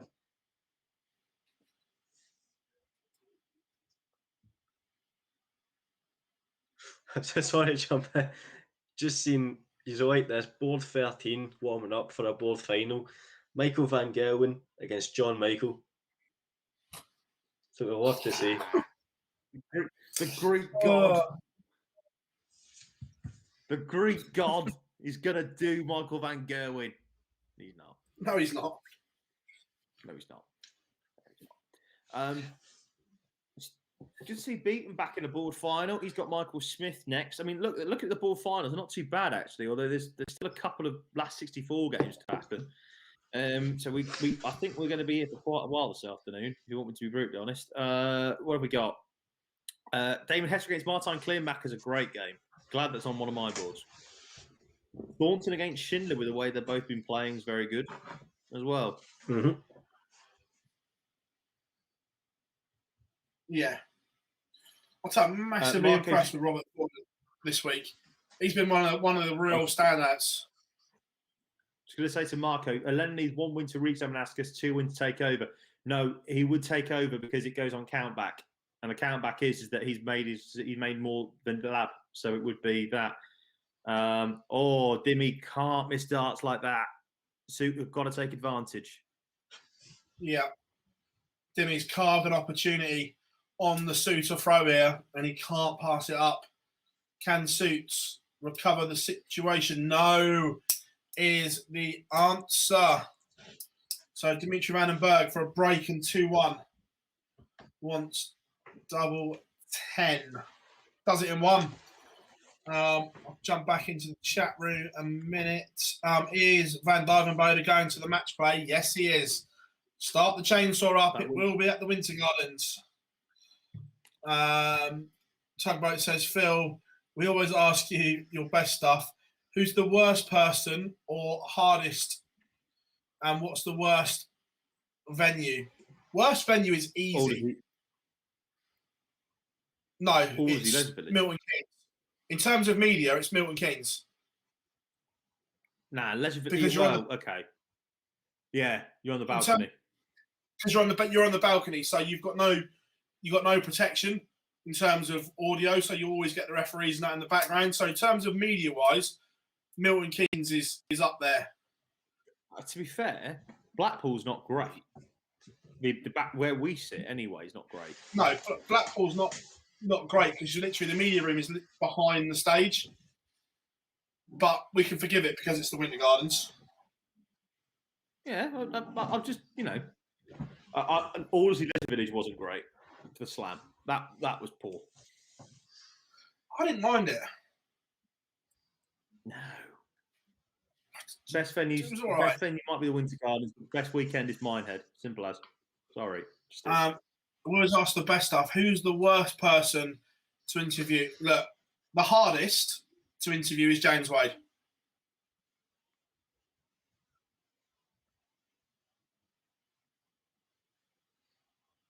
Just because you never know what you're going to get from him. One day he can be absolutely brilliant. The next day he just doesn't want to talk and just gives you one-word answers. But when he's on, you get some great stuff from him. If you get him on a good day, James is brilliant. If you get him on a bad day, not so. I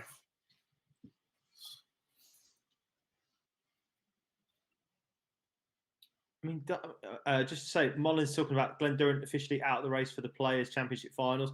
He is at the moment, but he's only 250 quid away from Kim Huybrechts. So a couple of wins there, here and there, and he'll get back in. I think you'd think about $8,000 will get you to Minehead. I think around about there. Yeah, $8,000 will get you to Minehead. Where are we looking? Tell you what, William O'Connor is leading Luke Woodhouse 2-1 at the moment. If O'Connor wins a couple more games today, he's got to make a quarter-final. But if he makes a quarter-final, that would potentially leapfrog him into the match-play contention. Ryan Searle's also just about to get underway. In his last 64 games, Martin Thomas. And if he were to win that, he would go within a win of getting into the match-play again for a second straight year. Sorry, no, it wouldn't be. It would be his debut, in Blackpool. But Steve Lennon against Ryan de Vries, Scott. That's the biggest game at the moment in that race for the match play. The baby fish needs to be reeled in by Steve Lennon, or else he could be going home. I've been staring at this for about 30 seconds though, so I don't know what's happening. Ooh. It's 110, so I don't think he get near it. I don't think so. It's probably just a setup. But anyway, Ryan de Vries is on 66. If he takes this out, Lennon wasted a valuable opportunity with them both averaging mid-80s. No such luck. So Steve Lennon, if he has any of these free darts in double 10, we will see a noble leg. Sousa's broken back immediately. Dimitri passed up all the good work. Back to 2-2, and Suits looking strong on throw. Steve Lennon gets that double 5-5. De Vries has the throw. Can Steve Lennon make the most of this opportunity like Jamie Hughes could not? Ricky Evans doing some bits at this point. Ryan Joyce as well, who of course won his first title last year, made himself into the World Match Play Championships as well from there. This game between Suter and Vandenberg, though, Phil, you feel is absolutely massive. If Suits comes through this game today, the way that Ratajski's been playing, or Ryan Searle or Martin Thomas, you'd back him at the moment, I think. Yeah, if he can come through this, definitely. Tugboat says, who swears the most? Most of them are actually pretty good. There is one culprit that does it deliberately because he knows we have to edit it out. Yes. The best one is when he walks by and says, he walks happy by editing, boys. Says, have a great time with that one, boys. Yeah. So look, we don't have to edit it out, but we've got the kind of relationship with the players. For those that don't know, if the players swear during media interviews and it goes out, they get fined, which is understandable. So during like the media press conferences we do and that, there's been one that's dropped. Hold everything. Go on, John. Dimitri Vandenberg is on a 9. He is. We'll come back to that in a second. Ooh. Don't know whether he's missed a dart at it. I don't think he has. Steve Lennon, though. My goodness me. He just wasn't playing well enough to get that break, and as it turns out, I was right for once. Loses 6-5, wasn't anywhere near it. A man who is on it, Robert Fortin and Martin Schindler. This is going to be a beautiful game. I'm going to love seeing it. It's 1-0 to the form of a break, but it's going to be a good 11 ways to watch this one. Sorry, Buzz. Going back what we were saying, but yeah, if they swear in interviews and we put it out, or even if it's on Sky, they get fined. So we obviously edit them out because we've got a good relationship with players. So, but yeah, there's one culprit that does it deliberately, and then as he walks off with a great big smirk, says "Happy editing, boys." He'll deliberately drop an F-bomb in or something like that. But there's been a couple of absolute hilarious ones where Chizzy dropped an F-bomb in there, just in completely went oh, and which was funny. There's a few of them that have done it just talking normally and forgot, but most of them are pretty good. Who finds them? DRA, yeah, correct. So there was a certain Belgian who talked about drinking a Dimmy special. Oh, whoops, sorry. When he did the Dimmy special moment, you're not obviously not supposed to talk about that. So the DRA, I think the DRA Christmas Party Fund, there's about 2 or 3 culprits that have definitely. It's going to have to be a big one this year, the DRA Christmas Party. But certain members obviously retired. So yeah, there's some good ones. Charlie's in the chat room. Hope you are well, mate. All good. Good to speak to you, Charlie.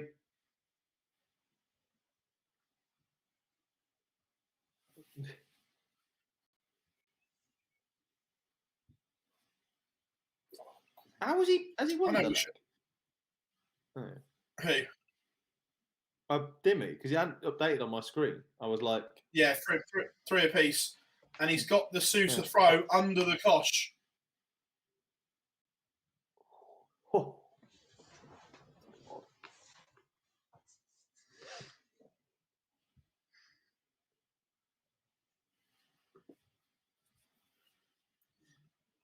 Tugboat, I don't think that interview saw the light of day.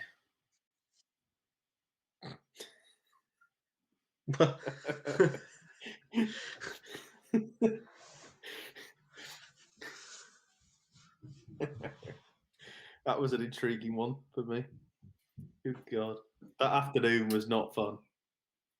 Watching Mickey Mantle again so long. There has been a few interviews that have never seen the light of day.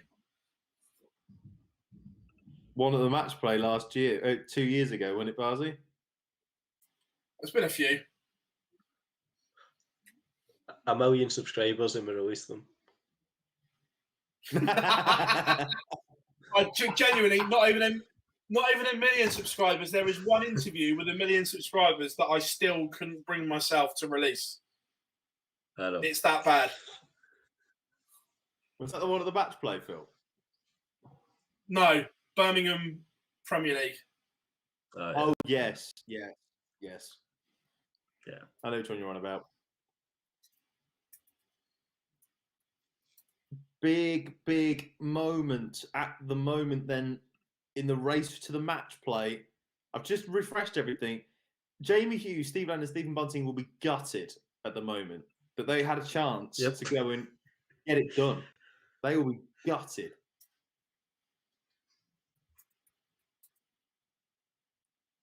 Where are we? Benito van der Pas needs 175 more points to knock out.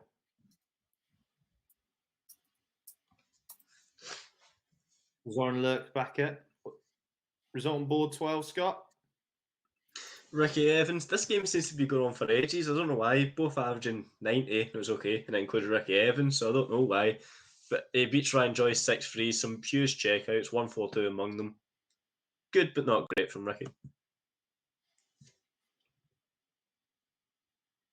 Obviously, Ricky made the match play last year, got the last spot. And Ryan Joyce also made a match play just because he won his first Pro Tour title. So there's that. And Benito van der Pas gets rid of 175 in 6 darts, takes out 92 checkout, and he beats Zoran Lurk-Bakker. So we've got 2 more games in the top 64. We've got Mervyn King against Aaron Beanie on board 6. And then we've got Gordon Mathers against Bradley Brooks on board 2. So a Martin lot of love Clearmack for against Robert Damon Thorne Hester in the chat room. Huge game. Yeah, a lot of love for the Thorn in the chat room. Loving it. Yeah, I'm going to be biased. Like, they're both playing really well. It's 106 plus 105 average. The Fawn is 3-1 up. Schindler takes out 65 in 2 darts. And it's 3-2 to Robert Fulton, who still has that break.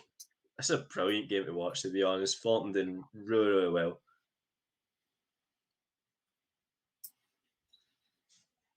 Out of all the PDC This is players, Van Gerwen. with a competitive eating competition. Oof. There's Dimitri, 1 away from beating Suits. 5-3, averaging 104 is the Dream Maker. I know it's Jar's board, but I'm always going to have a vested interest. MVG leads against John Michael. He's averaging 104. That's better, Michael.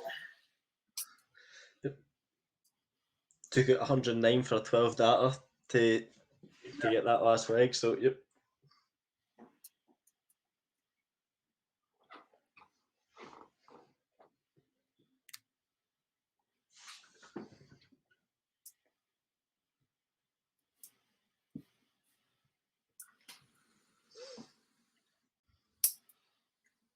Suter not giving up though. Needs to hold here. And then someone's just given us an alert. Bradley Brooks is on a 9. Oh, MVG's just taken out 144, I think. I missed it. Sorry, I'm watching Fulton. You shouldn't. When it's Fulton's on, I'm only going to watch Fulton. I'm sorry, I don't know about Van Gerwen. Oh, that's cool.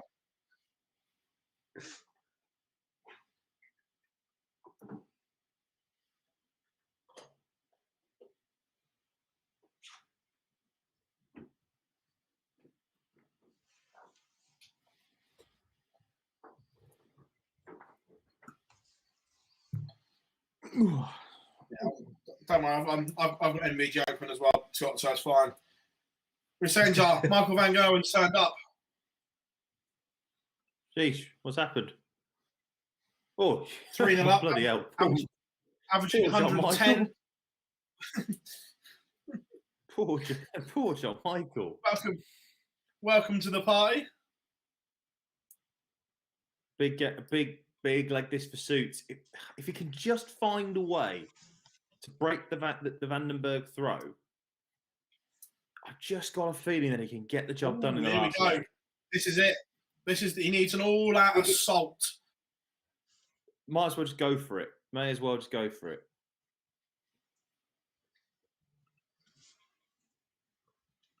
And there's an opening.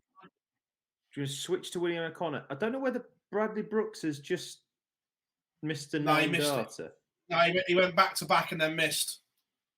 I'm going to switch to Willie O'Connor because if he wins this, he's 2 games away from making the match play.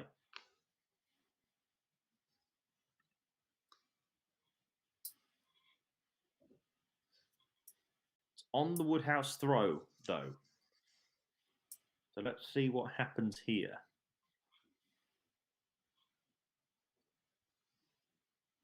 Loads of top 16 games. Has the door slightly ajar. It's not a full chance yet. It's off. Oh, Dimitri. And he closes it with a maximum. The door was ajar, and Dimitri Vandenberg has just slammed the door in his face. Willie O'Connor wants the fish against the throw to beat him, to beat Woodhouse. He can't. It's 70 points left, though. Woodhouse has got 112.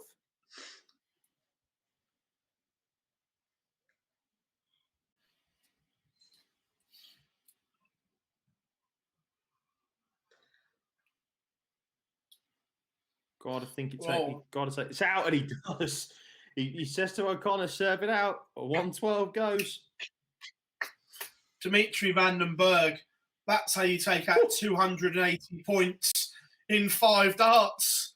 I said, after two visits to the board, the door was ajar, and the World Match Play champion has literally just booted it in Alan Sousa's face. 6-4 for the Dreammaker. That was absolutely stunning from Vandenberg.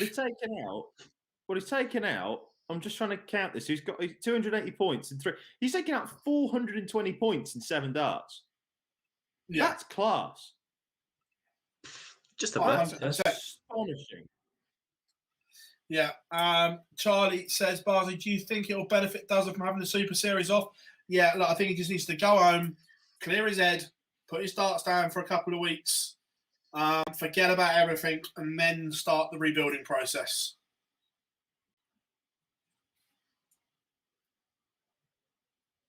William O'Connor. Scott, you've missed loads. We've had 9 darts, we've had big fishes, we've had shocks. Where have you been for the last 3 hours? Fair, I was away for the first hour and a half.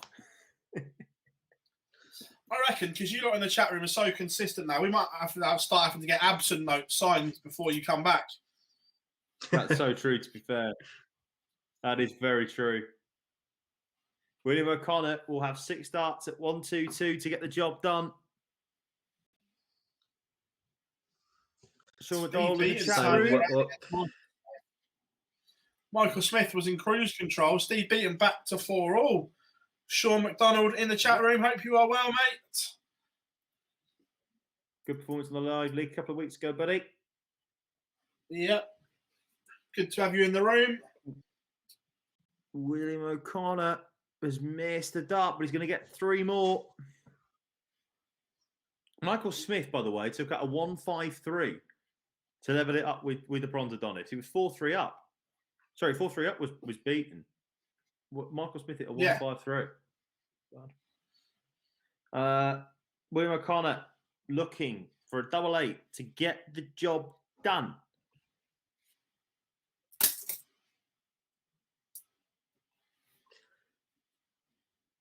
Yeah. Can he do it?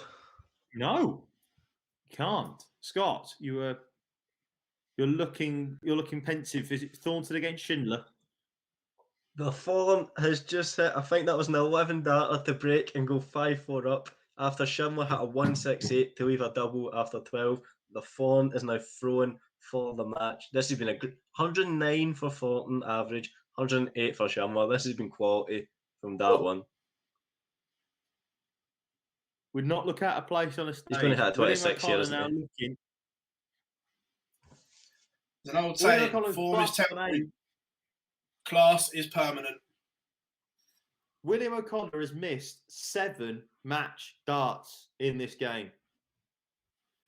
Deary me. Oh, jeez. Not good. Woody down to take out a 60 and force the last leg decider.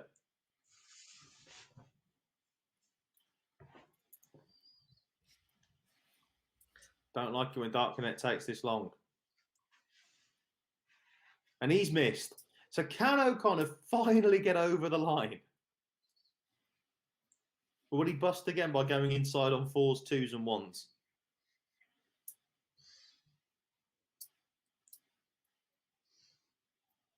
Here we go. For a 22 dart hold of throw.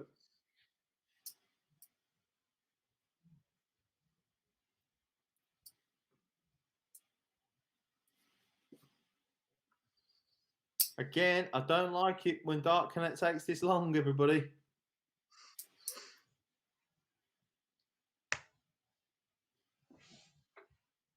Is this going? Well, I'll tell you what, has there been other results? Any other stuff? What's happened elsewhere? Oh, well, don't worry. O'Connor's got it done. 22 dart hold. He's got it through. 6-4 Willie O'Connor wins. And that is a big, big win because now he jumps ahead of Martijn Kleermaker for now. Martijn Kleermaker can get back above him, but he also jumps ahead of Ryan Searle for now as well. Ryan Searle against Martin Thomas happening. So he could be, he's £1,000 off the match play. 2 wins and he's there. How would you fancy another 9 darter? How would you fancy it to be Van Duijvenbode?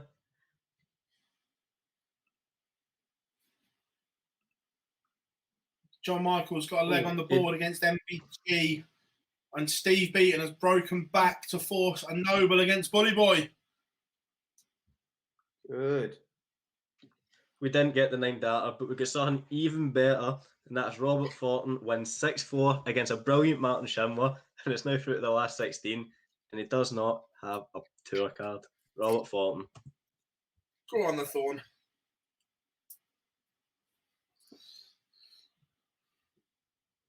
MVG 5-1 up at the moment against John Michael. Average has dropped. Last leg was a shocker. He missed a load of darts at a double. But fires in a maximum to leave 1-2-1 after 9. Now that Thornton's done, Scott, I'll let you go back to that one.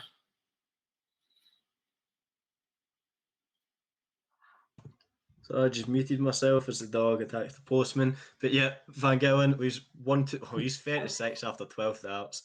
His average has crashed down since I last came into this game. It's dropped by about 20 points. He's only at 93 now. Yeah, a shocker of a last leg. Stevie B. So, Buzzy. Press the self-destruct button. But he's giving himself a squeak. He says to Michael Smith, I'm still here. Just gives him a little tap on the shoulder and says to Bully Boy, can you? Michael Smith turns around and says, absolutely. Michael Smith, 6-5 winner over Steve Beaton. MVG 6-1 got over the line against John Michael. Best performance of the day from him. And tell you what, Mullins makes a really, really good point. The Thorn is in the Players' Championship finals as things stand. Robert Thornton, what? And this is, by the way, this is only on 1 week. On 1 week, he's at 3 days. Huge moments. Board 6 as well. Aaron Beanie 4-all with Mervyn King. King has the darts. Beanie's going to have to find a break, but he's hanging on to King here at the moment. Luke Humphries is about to go 5-4 up, it looks like, against Danny Noppert on board 4. Board 3, it's Damon Hetter against Martijn Kleermaker, and Hetter has just held row again to make it 4-2. Kleermaker has to get some wins under his belt if he's going to make the match play. He's in that last spot for the Grand Prix as things stand. Well, he's not anymore because I think he's gone over. He has actually. He's into 15th because he's overtaken Steve Brennan on countback. But I tell you what, though, boys, unless something ridiculous happens, Ian White might not be making the Grand Prix. He's dropping down the rankings like a stone. Ryan Searle 4-1 up on Martin Thomas. Probably going to be 5 unless Thomas can find something. Searle has nicked the darts.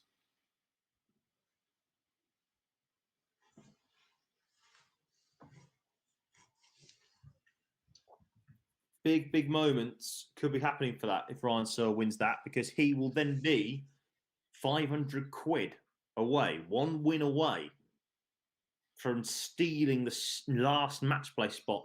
And he's going to play a Christopher Tyskie who's not in the mood that we normally see him. But Danny Noppert has somehow stolen that leg against Luke Humphries. Humphries missed at least 5 or 6, and Danny Noppert is now throwing to hold and to win the match. Luke Humphries is on to 22.75, so you'd think he's just about there or thereabouts. My goodness, this is very, very tight now. Ryan Searle, though, PB, I'll tell you what, actually, go to board 16 first. Dirk van Dijvenbode doing bits again is the big Dutchman. He's done it again. 6-1 win. He was really scrappy at the start of the game, but just puts on that accelerator like Michael Van Gelen and his peak would do. And that's what he does. He just railroads people with 3 or 4 amazing legs. 6-1 up, 6-1 win over Peter Jakes, I should say.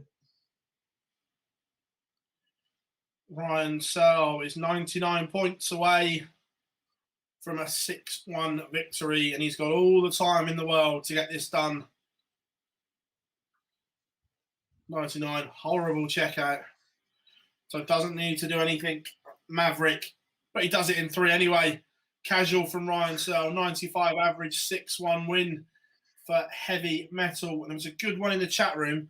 Someone says, what's the best comeback ever on TV? For me, James Wade against Mervyn King in the Masters final. I mean, Owen said about that world to win for Wadey, that world to win for Lewis against Wade. To win 11 legs on the spin.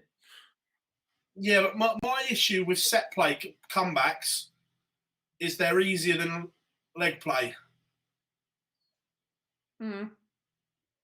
Because once someone's on 10 or whatever, once someone's one leg away, there's no margin for error. Where in set play, there is. I'm so sorry. Danny Noppert, what a way to win it. A 1-5-4 checkout against Luke Humphreys. 6-4 win for Noppy. That is a huge win. Humphreys has done some good work this week. He's pushed himself right in contention for the match play. In fact, he's overtaken calories. He's 12th on the Order of Merit Pro Tour qualifying list. But that is a huge win. Sorry, Phil. I do apologise. It's just what a way to win it. No. I just think that in set play format, there's margin for error, where in leg play, there isn't. Once someone gets one away, it's done. One mistake. Set play, you've only got to win 3 of 5 legs. You've got margin for error. Then you go back. If you win the set, your opponent is then 3 legs from winning still, which is why I think match play comeback, as in match play legs, are harder to come back from. And as I've said that, Aaron Beanie pins 8 in 1 to take us to a noble against Merv King. I was going to bring out, and Pendy's got it right for me.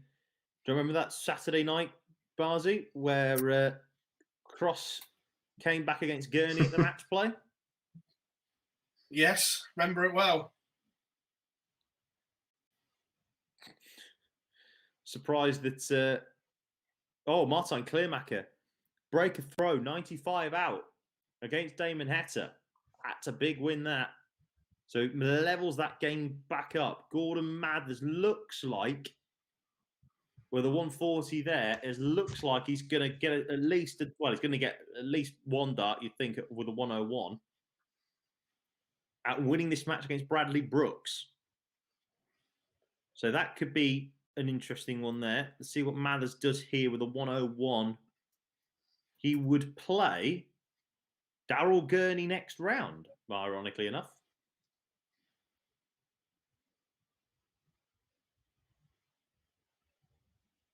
So Mathers just sets it up on 16.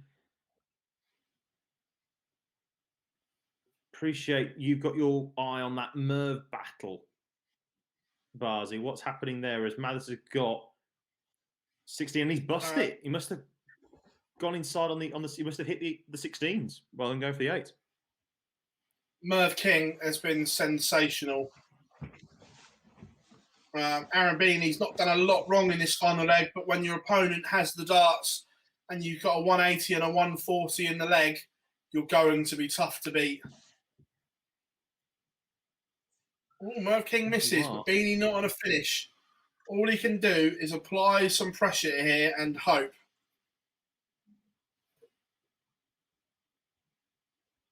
Next up, just to say, Mathers missing those darts, 84. Hit by Bradley Brooks to take us into a 9th leg. Sorry, to a 10th leg.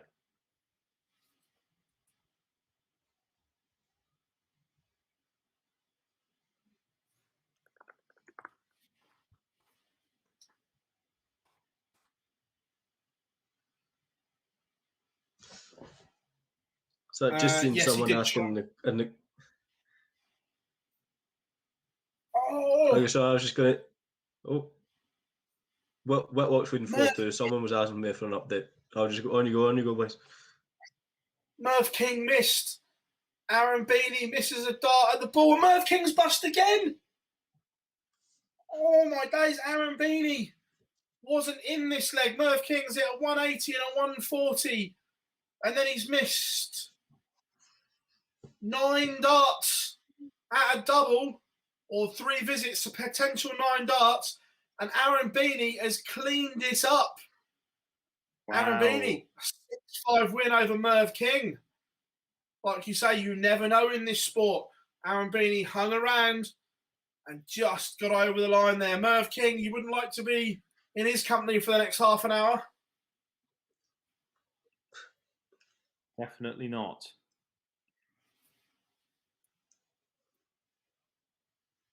Where is it? Someone talked about, comebacks. Sean, didn't Hamilton do that, something ridiculous against Whitlock early in his PDC career? I'm not sure if it was early. When did Whitlock switch? Did he make the 2010 final? Was it Yeah, 2000? Yeah, it was 2009 that he switched. So Gordon Mathers, by the way, beats Bradley Brooks 6-4 in that game there. So he will play Daryl Gurney next. Whitlock, it was that comeback at the match play, wasn't it? 15-8 was ahead. And Andy Hamilton comes back and wins ridiculous 9 legs on the spin, or ridiculous like that. We're doing it 17-15, incredible. But Martijn Kleermaker now is really putting Damon Heta under the cosh. A big, big win.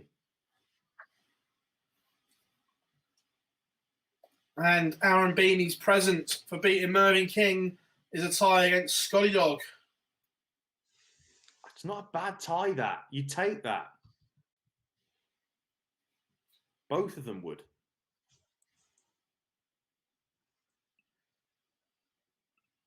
So I know we spoke about it earlier. Go on. How much is Scott Mitchell off the match play? Stand by. He's on to 11 grand now. So he has to win the day to get into the match play places. At the moment, at least, anyway.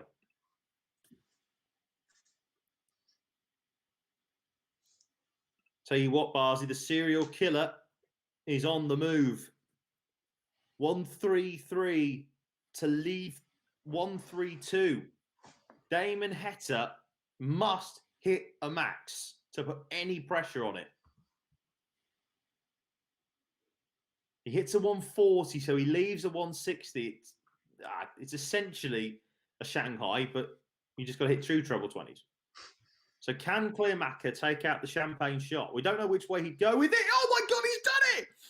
I don't know which way he's gone. I don't know whether he's gone 25 treble 19 ball or hit the 2 balls for a double 16, but he's taken out the best shot in darts, the 1-3-2. Oh my goodness me. Martijn Kleermaker is on the move. The serial killer, once again, is on the move in this one. He moves on to 18 grand. And if he were to make the semi-finals, one less than he did yesterday, he would be in the match play spot. To tell you what, he's not doing his Grand Prix chances any harm either. But that is a big, big turnaround. Kleermaker was 4-2 down. I tell you what, we've killed him with that nickname, haven't we? We have. That is huge. That is a big, big, big, big, big win. That has put him right in the hunt. Right in the hunt. He's a grand off at the moment. That's 2 wins. 2 more wins and he's there in the match play spots at the moment.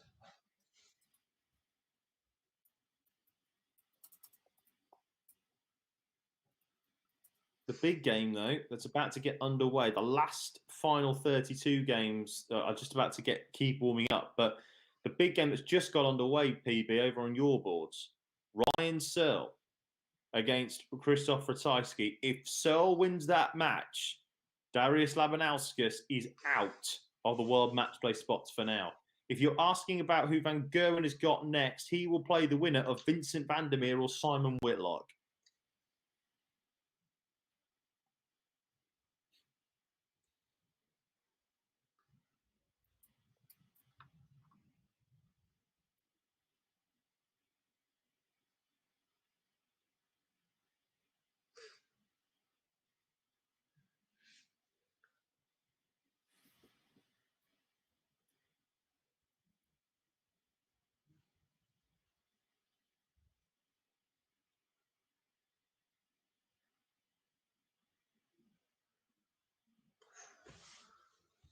And it's Ratajski who holds in the opener.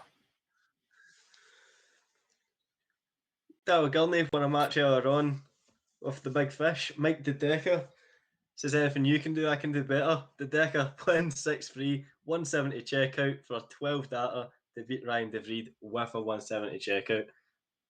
Special day. So many 170s today.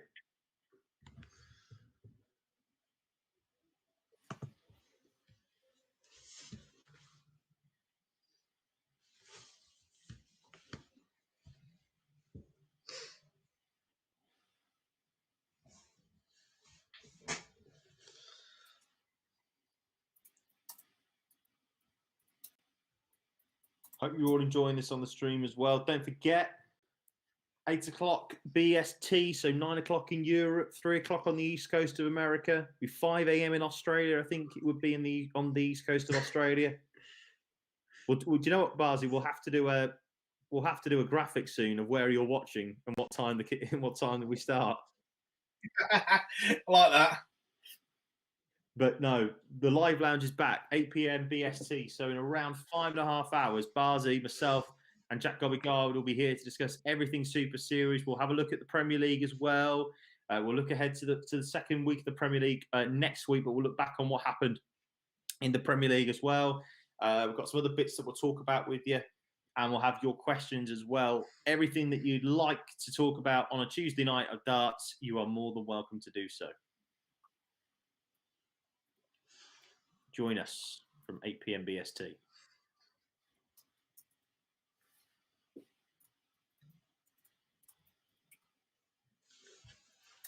Right, where are we? Big game on board 12. Everts against Evans. That, if you told me that at the start of the day, I'd have laughed at you. That's a big game. Everts has done really well. He's averaging 10 points higher than Ricky Evans, but he's surrendered a 3-0 lead. He's lost his cushion, but he's been the better player and he would deserve to go through. So no grudges here that he's leading 5-4. A man is through and is going to play Van Gerwen. Whitlock won 6-4. He missed a ridiculous amount of double 18s today, but gets through with an 87 average. Scrap, but that's because of the doubles. 6-4, he beats him and sets up tie with the Mighty Mike. Crozen makes a very good point.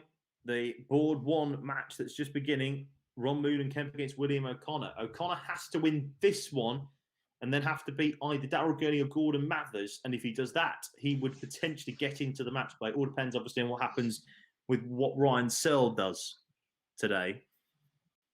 Because if Ryan Searle wins, then he'd have to try and find a way to beat that. But again, William O'Connor would have to move on to 20 if he got to a semi-final. So that could be huge as well. It's all bubbling up nicely. MVG is still in. MVG is still here. He has made the last 16 for the first time on the Super Series this week and will play a man who beat him 3 straight times in 2020. Let's not forget that on the telly box.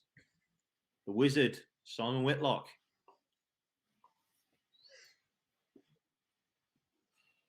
Ryan Searle has broken Ratajski. And then on throw, starts with a maximum. Heavy metal.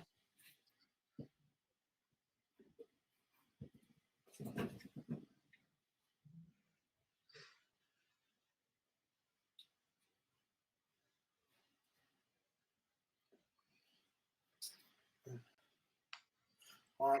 We've got games potentially coming to an end. Once board 12 ends, we'll have a short ad break. And I need a Menzies.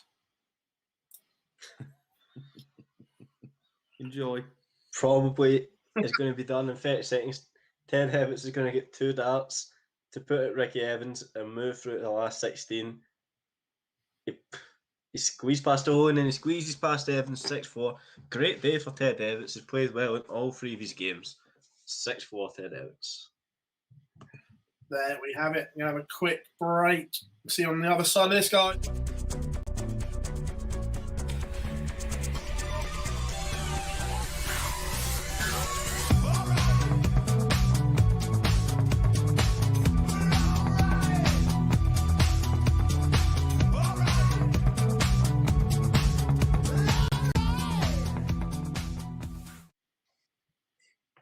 Welcome back to Online Darts, the Super Series Live, everyone. It's been great to have you along over the last 4 days. We've seen some absolute blinding stuff, but we're not done yet. Still plenty of action here today, and we've got it all covered here for you. If you've been here all 4 days, give yourselves a huge round of applause. Massively appreciate the support. If you're new, drop us a thumbs up and make sure you subscribe to the channel. We've got some great stuff planned, as always, here at Online Darts. And Ryan Searle, one-way traffic in my board, 3-1 up, and he has the throw under threat. I'm now going to leave you with the other two while I go for a Menzies. Just to say, Juanita, you're a hero. We will see you in 5.5 hours. Thank you very, very much indeed. Get yourself some sleep. We'll let you know if Gordon Mathers wins when you wake up. But yes, Philip's gone for a Menzies. I'm surprised that no one's had a snack break yet because of the time difference that we've had today. Machines, what can we say? But tell you what I'll do. While we're looking at this, Christoph Kachuk against Benito van der Pas is now starting to get to the denouement of this one. 5:01 left for Kachuk. Let's see what he can do on his first effort. Only hits a 97, so Benito van der Pas is in a bit of control here, with Benito scoring 100 in his first visit to the board. Be a big result here. Remember, Kachuk, if memory serves me correctly, I think he made a semi-final. Yes, I'm sure you're right. I think it was the first day. I think. I was about to say, did he make it on Saturday? I'm sure you're right anyway. Double check. Yes, he did. Lost out to Jose. Yes. That run for, I tell you what, that run for Humphreys on the first day has just put himself in the match play. You take off, what is it, $6,000 from where he was? That run from match play is 16.75. You take off that run there from Humphreys. That is a huge run. I mean, you look at the likes of Ross Smith, who hasn't made it again today. But you look at Ross Smith. It's just one of those that you feel so sorry for him because Ross Smith is there. Sorry, excuse me. But you look at the likes of Martin Kleermacher as well. So we've had so many new chances to win and all that sort of stuff. It's going to be big for it. Owen, just a quick one before we say sorry, Scott. Owen, no, Wadey didn't go. Wadey didn't go to Germany. Sorry, Scott, you were going to jump in there, mate. No, I wasn't, to be honest with you, man. But I appreciate the 4. I don't have anything to say.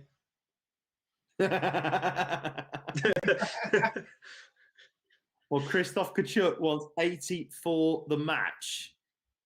He'll get this, and if he does, he'll be in the last 16 once more. Don't like it when Dark Connect takes this long, though, and he's missed. He's missed. 1 dart at double 10, maybe 2, because he left himself on the 5s.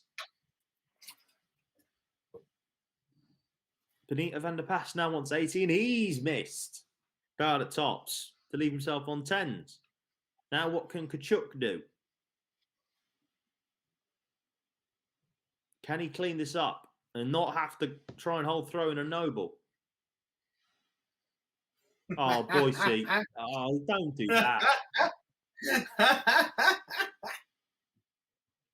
Last starting hand, Kachuk takes it out. Last starting hand, Kachuk takes it out, and he will go 6-4 against Benito van der Pas, and he will play either Scott Mitchell or Aaron Beanie. He had that in the last 16 tie today. Again, big surprise. What isn't a surprise though at the moment, Barzy? Ryan Searle is absolutely demolishing Christoph Ratajski and will be in the world match play standings in the next minute. It looks like. No, he won't. Ratajski's just taken out 103, but Ryan Searle in complete control, 5-2 up, averaging 108. It's hard to see Ratajski coming back from this. No, I've just cursed him, haven't I? Yeah, he took it 130 for a 12 data in that leg before, Ryan Searle. Yeah.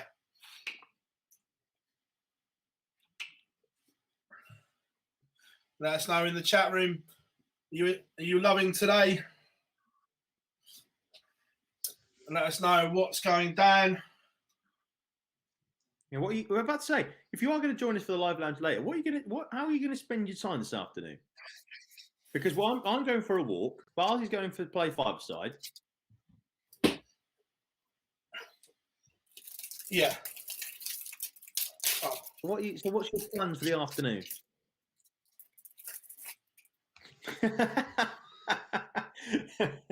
Michael Guthrie's comments lovely. I like that. Love that. Love that a lot. Tysky though, have you just cursed him? Have we just cursed, or have I just cursed him? Have we? Oh God! There's a potential break opportunity. Stream boards are back underway as well. And like we said the other day, big fan of that Danny Noppert new shirt. I like that. Big fan.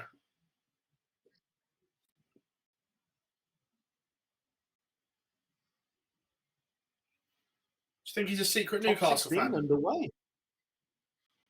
Top 16 starts. Martin Clearmaker against Danny Noppert. Oh, I'll tell you what, Ratajski is now throwing for 5-4.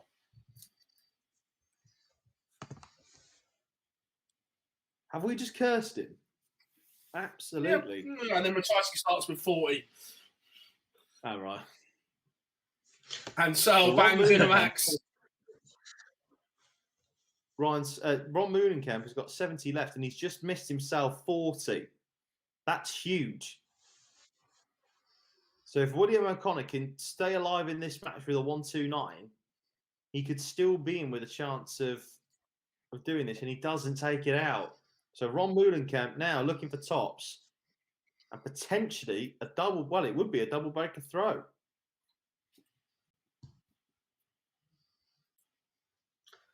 Missy says, predictions, please. Who will win, Noppy or Clearmaker? I'm going Noppy. The big serial killer. The big serial killer. The big serial killer. Glenn, I you don't need to for the day. Yet.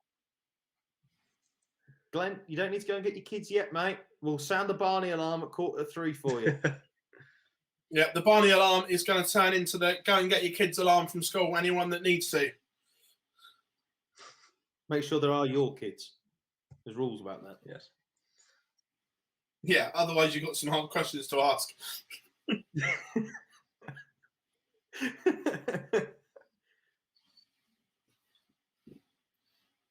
William O'Connor 165 because Moolenkamp's blown it and he's missed more darts. The amount of darts. And then Moolenkamp's just bust. Moolenkamp's just bust. The amount of darts. Oh, my. He's just missed the bull. Yeah. See that, Phil? Yeah. Oh, he's got another go. Ryan Searle's mismatched darts. Ratajski missed the ball for 161. Searle mismatched darts. Ratajski coming back for 25 and he's nailed it. He says to Ryan Searle, how is your nerve? Ryan Searle has mismatched darts. Well, I'll tell you something. William O'Connor's just bust on 8.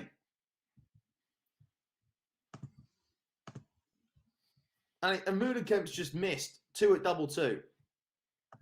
What is this leg? Now we're into the 9th visit and throw. This is dog and duck against the red line stuff, everybody. And it is a 25 dart holder throw for William O'Connor to stay alive in the match. That could be huge. But what game for you though, Scotty boy? Simon Whitlock against Michael Van Gerwen. What a game that's going to be. Well, looking good in leg 1. He's left a double after 12 darts. That's Whitlock, and he won the bull. I can't agree his magic again. He was terrible in the doubles in the last game, though.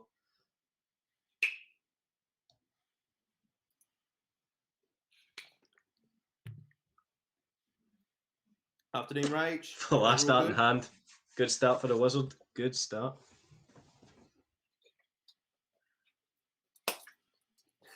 Glenn. Glenton. Nothing wrong with that, mate. That's class work as well, to be fair, though. But a lot of time for that. Tell you what, if Ratajski can, well, this is getting squeaky bum time. Squeaky bum time right here. Searle has left 80. Should get at least one more match dart. But the pressure is heaped. However, Scott might jump over me at any minute. Scott, feel free if it's on to come over. It's on. Wizard is on a 9 data and it's 147 he'll need to take out. He has been terrible at double 18 today, so he'd need to take it out on that. I'll quickly finish this Right. before we go back to the task and Whitlock just mucks it up. Yeah, on you go, Phil. Ryan Searle has missed at least one match start. Can Ratajski? He has. We are going to a noble. Ryan Searle has missed match starts in 2 legs, and now Ratajski has the throw. Darius Labanauskas, if you're watching this stream, you must be the luckiest man alive at the moment. Lucky D. Well, yes.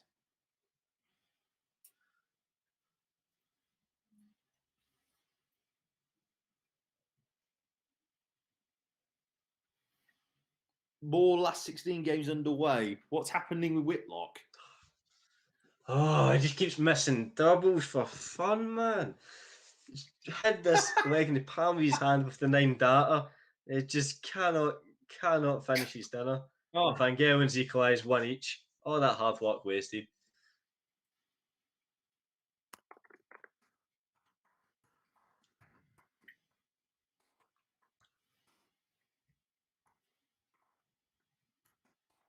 on the stream. Anyone know? What Van Gelen is, yeah. Oh, nice. Well, what's that? Have a look. Yeah, stream ball too. Thank you. Well, what's that on the old? Benjamin, what? So Benjamin saying 1-1 Whitlock misses. Yeah, you can say that again, Craig.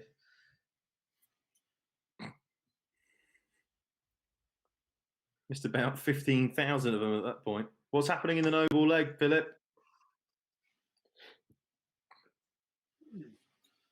It's advantage Ratajski.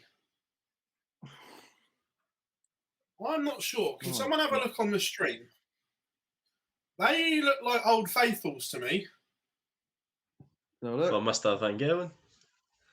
They I've only got it on a little screen, the stream. But now Ratajski 71 to complete the comeback.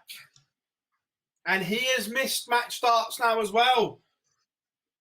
Ryan Searle, 61. Surely. And he's done it. Ryan Searle has fallen over the line. Absolutely fallen. That is a big, big dart, everybody.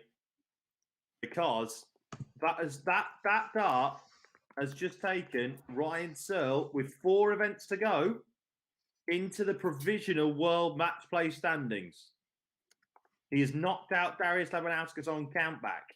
That is a big dart.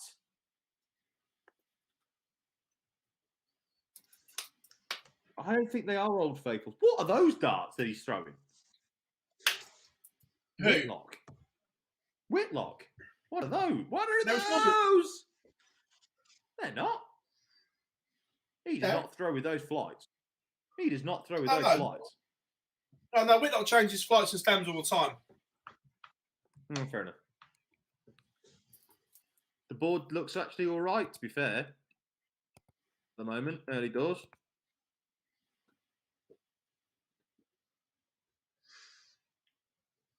Right, I've just refreshed the world match play race.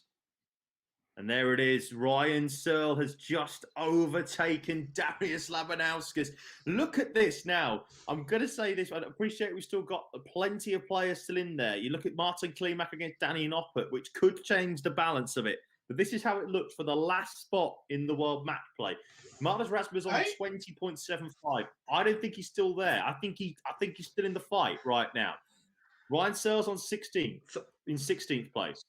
Then you've got Jamie Hughes on 18.75, Steve Lennon on 18.5, 18.25 for Bunting, Martin Clearmacher and O'Connor are both on 18, and then Andy Bolter and Adam Hunter on 17. Whitlock needs to win this as well, otherwise he ain't going to make the match play. Wait a minute. I need to see this. Yeah. I'm watching it in the stream now. Oh my god, he's bust 161. Michael Van Galen has just bust 161. He's hit. How's He's, he done he's that? hit treble 20, treble 17 to leave 50, rejects the bullseye, tries to hit a big 18 and slips it into the Hit treble 18, 54. and that cost him the leg. Wow. Well, it takes it And that's 102. cost him Has the the leg. break, 3-1 up. I've just looked at it now. That is unreal. Christ. Wow. I thought it was a mistake on gonna Darts hurt. Connect. I thought whoever was marking it was having a mare. Yeah. Yeah, same. Sheesh. You come on. And like you say, that Binksy has never cost him mixed the it leg. That has Binksy cost him Binksy the doesn't- leg. Binksy doesn't mess that up. Right. O'Connor needs the maximum break of a 147 in order to level up against Ron Moulenkamp, and he leaves himself 50. Moulenkamp now on 68. This is huge in this game. If Moulenkamp misses this, William O'Connor's got a chance at 4 all, and then would have the darts for the last two of the last 3 legs. But he doesn't get a shot at it. Ron Moulenkamp keeps the break a throw ahead at 5-3.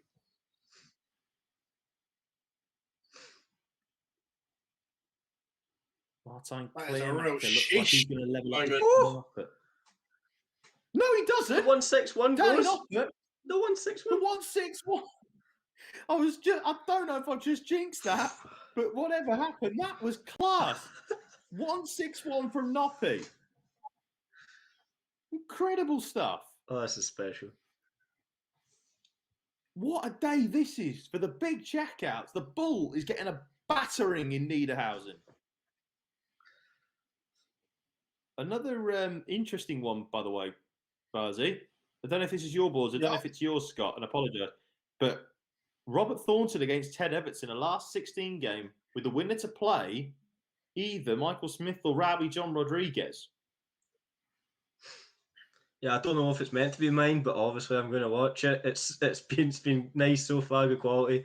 Everett's hitting a 120 to equalise, but yet to fully kick off. But it's been a good game so far, with Thornton just hitting 99. It said 9, but that wasn't actually Darts Connect there. Simon Whitlock is making a charge for the match play, Barzy.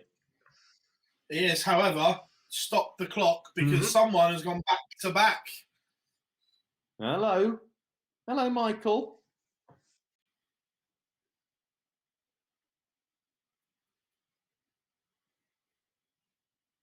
Oh, no.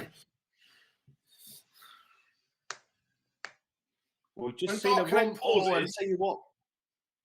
Go on. It's go either on, Bobby. something good. When Dark Connect normally pauses, it's either something good or someone's done something stupid. Yeah. Willie O'Connor, I'm just going to say, Willie O'Connor now has got to hope that Ron Moulenkamp doesn't take out this 31.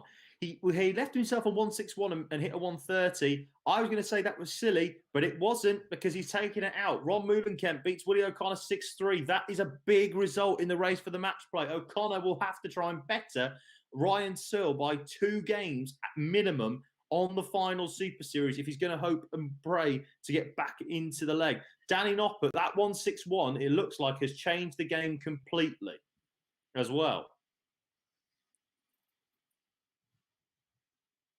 So Clearmaker now 5-2 down. He could have really done with this. He could have really done with this win. He was two legs away yesterday. Yeah, he was 2 legs away from his maiden PDC his maiden PDC title yesterday, which probably would have seen him into the match play. Now he's under the cosh. He's left himself the 3rd biggest fish of the lot with a 164. Noppy's taking out a 161 in this game. What can happen here? I tell you what, this would be so Whitlock, wouldn't it, to make the late rush. Yeah.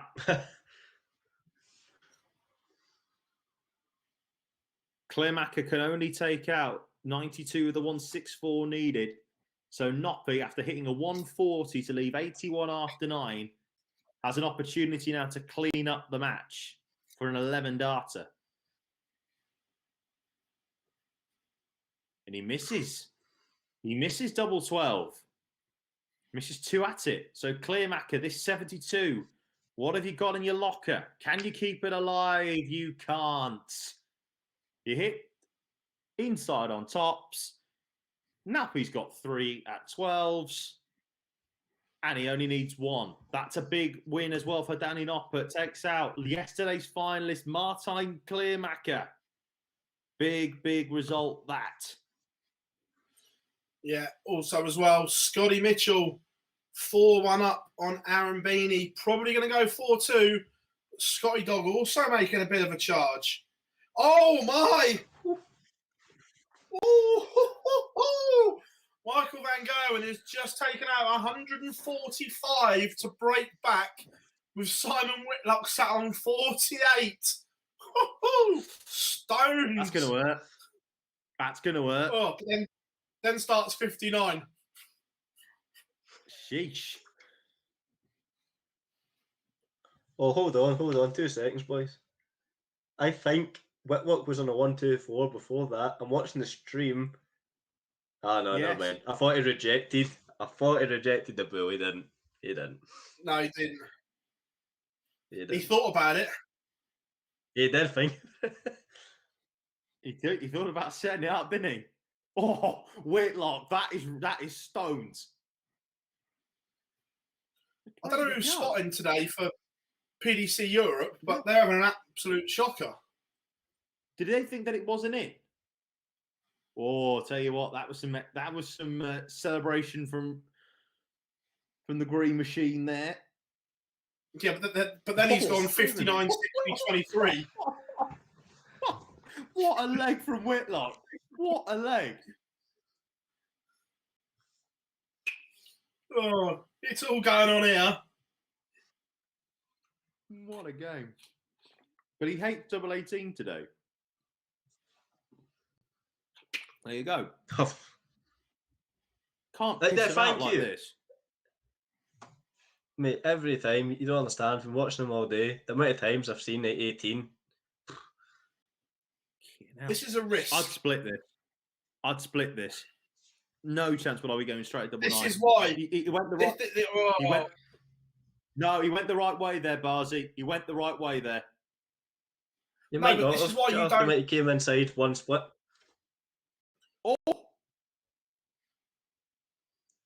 Oh. How can you can't lose the leg like this. How? Surely. Right. Let's have a look then.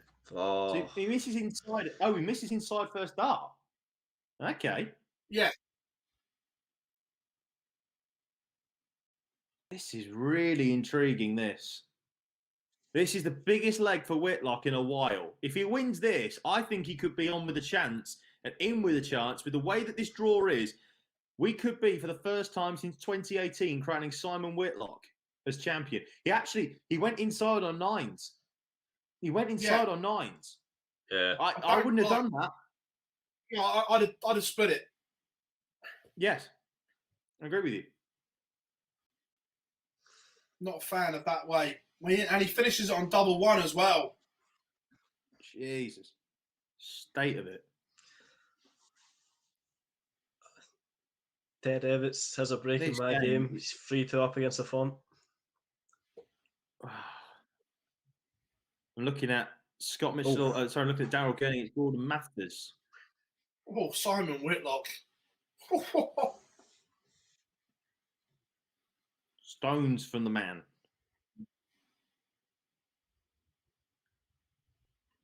But then Van Gerwen answers straight back with a 180. What is going on in this game? Oh, I think this is, you know what? I think this is going. I think this is going to go. Well, Jesus. How's he done that?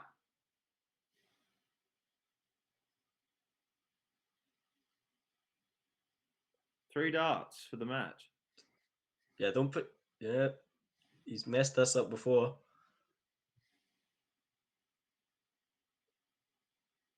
You can't mess around like this. Not against Van Gerwen, even in this form. Last start in hand. The Wizards' match play dreams are still alive. He now moves to 15.25 grand. So that means that he overtakes Ron Moulenkamp. If he wins today, if he wins the day, he would go to £23,000 and straight in there. If he was to win the final and Ryan Searle were not to win this next game against Dimitri Vandenberg, then Whitlock would be in. He would be in the match play on countback. But that means you'll have Whitlock, Searle, and Labanauskas all on 19 grand. The rest of the match play is tighter than a gnat's backside at this rate. But Ridiculous. Robert Thornton against Ted Evans. Big break there, Scott. A huge moment. Ted Evans sitting in 96. Thornton takes out 107 to break back, and it's 3 each. And he has the throw in this match. So it just has to hold, and he'll be in the quarterfinals. I have a feeling it's not going to be as simple as that. This is just absolutely mental.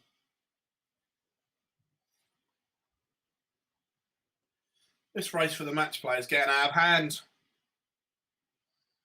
This is genuinely bonkers at the moment, this race to the match play.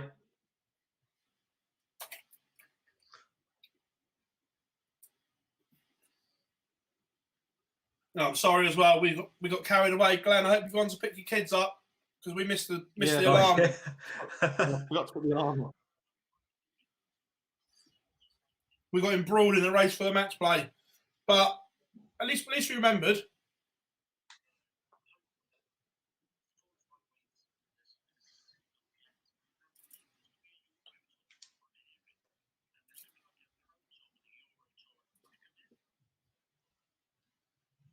Edgar's just put on Edgar TV that he's hearing that there's going to be an event in Milton Keynes. Yeah, we know that. We've been telling you that all week. Yeah, about to say we know that. And also as well, he's talked about there's going to be a Euro Tour with a Pro Tour on the back of it. Yeah, that's pretty much from what we know. We know that's what they want to do. Whether it's going to happen. That won't be after the match play. Yes. Euro Tour, aren't they saying it's going to be like at least they're going to try and get 6 Euro Tours in at the back end of the year, aren't they? From what we're hearing, They want at least. They want 6, yeah. They'll want to get couple, probably be 2 or 3. Well, 2 probably in Gibraltar, and then maybe about another 3 in Germany, and then another, maybe Belgium. Go to Hasselt. Dirk van Duijvenbode, Scott. Well, the average is only 84, but he's stormed away with the game 5-2, just like he has. He stormed away with every game today. And that's a sloppy visit. But 5-2 up, he should have enough margin for error that he should get over the line still. Aaron Beanie keeps his hopes alive. Held throw, 5-3. Now, Scotty Mitchell throwing. Bob says, not sure Edgar is worried about the match play. Well, if he were to win, where is he? Look, where is he on the rankings? Edgar is, where is he? 5.5. He's got to win a couple of titles, but you never know in this sport.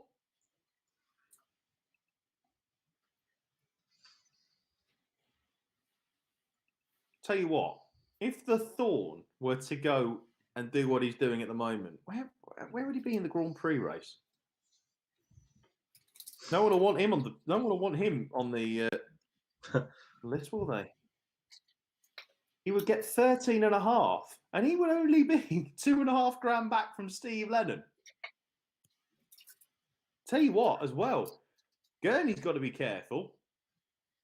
Gurney's got to be very careful because he's outside the seedings, and he at the moment is not in the qualification spots for the Grand Prix. Yes, he's got because he's defending. Remember, everybody, he's defending semi-final money from the World Match Play. So things are starting to get very interesting. Whitlock at the moment is not in the seeds list, but remember, he would actually become a seed for the Grand Prix. It's all mad.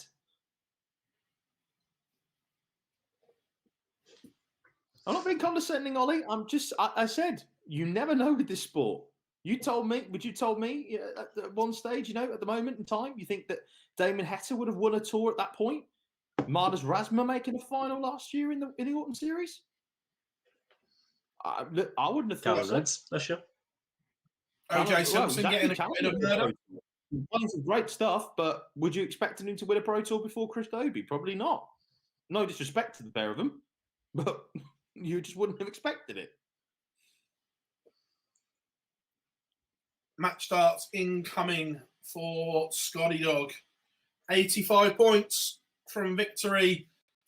Aaron Beanie is on a finish if Mitchell can't take this out. Well, Nathan, you say that about Thorne, but if there's a Challenge Tour event, and then obviously the big players won't travel to some of the Pro Tours again. Yeah, as soon as there's a Challenge Tour, they will use that order of merit instead of Q School. Ooh, Aaron Beanie has left the double, but Scotty Mitchell coming back with 3 clear darts in hand for double 8 to seal the deal. And does into Aaron Beanie's Super Series has come to an end. Good Super Series for him overall, but Scotty Mitchell marches on into the last 16. And Van Dyvenbode is through as well. 6-3, not glamorous, but comfortable. I mean, let's say Scotty Mitchell now moves on to £11,500. He's got to do more damage today. When you get this far, you've got to do more damage. And it is against Ryan Searle next. Big. Sorry, not Ryan Searle. Please excuse me. It's against Christoph Kachuk. That is a nice draw. Let's be fair. You'd take that all day long. If you'd have given that the start of the day, to rip your hand off. Daryl Gurney and Gordon Mathers. Gordon Mathers might be about to knock out Daryl Gurney here with the way that he's playing. And Ryan Searle's getting pumped at the moment, PB. Put it delicately, Jack. Well, he is. He's getting pumped. Dimitri Vandenberg is on absolute fire here right now. He is. Let's see what this visit is first before I give you a. Sure, just before you tell that, just very quickly, Thorne's got darts for the match. Scott. Let's get 3. Let's get 3 in hand. Robert Fulton on top. Surely it's a match made in heaven in its first dart. You knew it was going to happen. The Fulton is into a quarter final. Ryan Searle just pings a 1-6-1 as well. Oof. Jesus. Robert Thornton is in a quarter final. You love to see it. Gordon Mathers goes 5-4 up on Daryl Gurney. Where was it? Sean, any talk for a planned month on the challenge? I don't think that they've actually announced it yet. My suspicion, and as you can confirm or deny this, my suspicion is that it will happen either the final weekend in June or the first weekend in July. I think they might leave it till after the match play. I think they might leave it until after the match play. I hope not. I might be wrong. He won his first game today. Yeah, he won his first game, didn't he? Yeah, and then he got beat by Dimmy, who's on a roll at the moment. Another one who's on a roll at the moment, Barzi. What is it? I don't remember whose ball this is on. Michael Smith against Ravi John Rodriguez. We've not even talked about that. Yeah, exactly what we've spoken about. 5-1 up, averaging 103 as the Bully Boy looks on course to perhaps win 2 Super Series. But yeah, going back to the question, there was one about the potential lady series as well. Matt Porter has openly said that on the wall at PDC HQ, they have got everything on a calendar that they need to for the year. Obviously, the great roadmap out of this was dependent. So until we go to, was it stage 1 or stage 2 or whatever it is, then I think they'll start releasing more information. Because is it on the 19th of May that international travel restrictions are loosened as well? 17th. So again, that makes it easier as well. So as long as everything goes according to plan, 17th of May, I think we'll start to see more information come out. Well, we're into a noble leg between Daryl Gurney and Gordon Mathers at the moment. I was going to say, apart from you boys up in Scotland, because Nicola have you locked up for another year at least. Don't even mention it, mate. Don't even mention it. You're screwed, mate. You're done. Do you know, I'm supposed to be coming to Scotland. I was supposed to come to Scotland for the egg chasing between the Lions in Japan. I don't think that's going to be allowed. We're going to be allowed in at this rate. No. If you were Welsh, you'd be allowed in, but you, an Englishman, struck at no. Just not. Yeah, but border patrols, get out. Yeah. So just quickly before Smith, I think it's going to win. Oh, mate, tell me about it. I've just said, just in Dubai, probably. Oh, MVG's out, Michael Smith is through. Michael Smith, 6-1 win over Mr. Rodriguez. 6-1, 101 average for the Bully Boy. Fairly comfortable. It was Robbie John. He's comfortable. I don't know if you're hedging your best there. That is class. Daryl Gurney pings a 140 to leave 64. Gordon Mathers now needs 156 to win the match. Be one way to do it. We've seen huge checkouts to win matches today. Sean, I like your proposal in theory. As long as it doesn't clash with a match play, I say yes. Gurney, 64 for the match.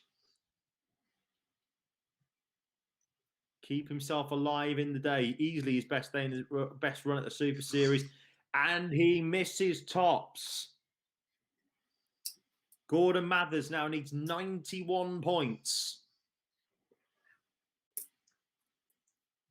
Because if he doesn't, Daryl Gurney's back for tens. Can't guarantee a shot the ball. Has to find a treble. And yes. Doesn't matter. He's left himself on double five. So he must have hit 51. Must have gone 51 tops. Mm-hmm. And then gone inside on the tens as well. Daryl Gurney now double 10 to complete the match. And he's bust his score. Must have missed at tens, must have missed at fives, and then just bust it. Oh, no. Oh, wait, no, he hasn't. He hasn't bust it. Mark Connector's just decided whoever's marking that, whoever has marked that has had a shocker. But Daryl Gurney has hit 20 with the last start in hand. Oh, God, what's happened there? And he's just managed to find a way to beat Gordon Mathers 6-5. So it means that he will play Ron Moulenkamp in the next round. Now moving on, we're going to go over back to you, Barzi. Ryan Searle needs a big checkout to keep himself alive. If this goes and it doesn't, I would suggest Ryan Searle's Super Series is going to be over in a couple of seconds. Dimitri vandenberg, 66 points required to wrap up a 6-1 victory. Dark Connect is killing us. It goes in 3. Ryan Searle departs the Super Series, clinging on to 16th spot in the World Match Play, but there are people behind him still in today. The big candidates for me, Simon Whitlock, Scotty Mitchell, are the two that could mount an assault on that 16th spot today. Well, you look at it as well. Let's not dismiss Ron the Bomb, because he's got who's he got next? He's got Daryl Gurney next. If Ron the Bomb wins that, he'll get a quarter final against Danny Noppert, and that could do some damage for him there. So we've got a game that's going to warm up in a minute. We've got Christoph Kachuk against Scott Mitchell. We've still got 2. I'm going to say 1, 2, 3, 4, 5, 6. Yeah. So we've got Christoph Kachuk against Scott Mitchell, and we've got Ron Moonenkemp against Daryl Gurney to happen in the last 16, everybody. And then we're going to move into the quarterfinals. It is just gone 3 o'clock, or just gone 3:05 here in the UK, 4:05 in Germany. We're hoping that we're going to be done within an hour and a half, but I don't think it's going to happen, to be brutally honest. I think the quarterfinals are going to kick off at the same time, or are they? They might play, because they haven't got anything on the stream board. So you'd think Whitlock against Van Duijvenbode might be on the stream. Do you think the pace of that game will be the same as the Grand Prix semi-final? If he's cast your mind back. That's That a good was the shout. most infuriating thing to watch. Honest to God. 'Cause I love Simon. I think he's brilliant to watch. And I've walked up. I didn't walk up, but I watched the game, and I could not believe my eyes. I could not believe what I was seeing.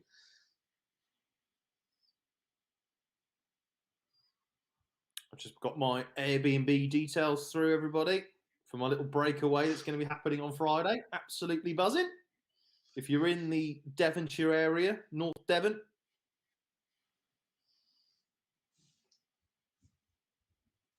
Mitchell's over the streaming weekend. Calling to Mr. Boyce. Who? Apparently Scott Mitchell, Mitchell? my namesake. Oh, right, sweet. Calling to Well, boys. oh, look.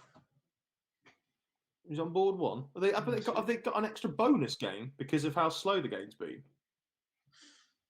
Oh yes, they do. Kachuk versus Why Scott not? Mitchell is on. Well, they're going to put the other game on. They're going to put Moonenkemp against Gurney on as well, potentially. On board 1. That'd be quite nice. They put them games on. That'd be lovely. It means the quarterfinals will start at the same time then, probably.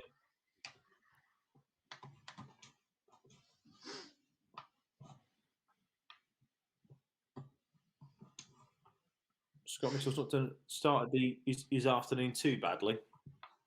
Gone with a 1-2-8. Yeah, 1-2-8 left after 1. Yeah. Tell you what, I'm gonna go for a Menzies. I don't know if we're gonna go for a break, but I'm gonna go for a Menzies anyway. We'll see this out first of all.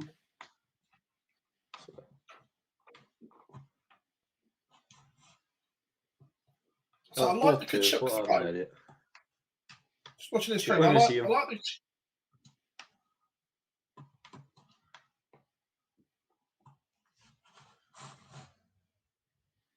Not much can go wrong with that, I don't think.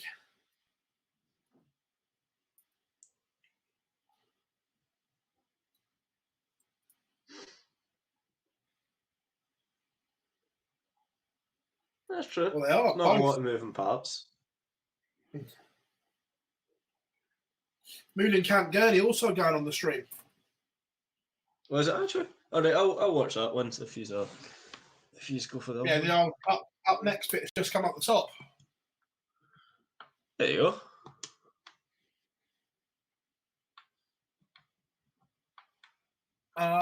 If I'm being honest, Tugboat, I didn't watch a lot of it because obviously this took over, so I didn't see an awful lot. If I'm being honest, ask me the same question after tomorrow because it'll have my full attention.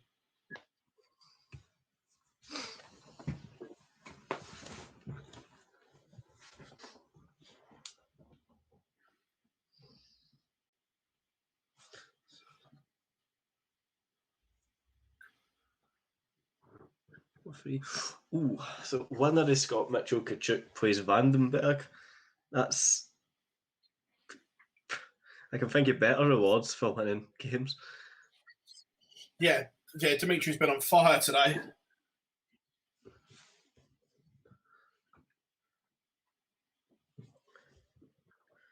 Jonas is saying 104, 102, 105, and 109. So his averages. Yeah. Yes, you're playing again tomorrow, mate.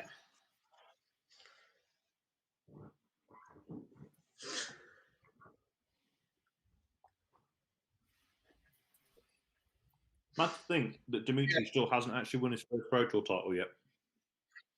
Isn't it?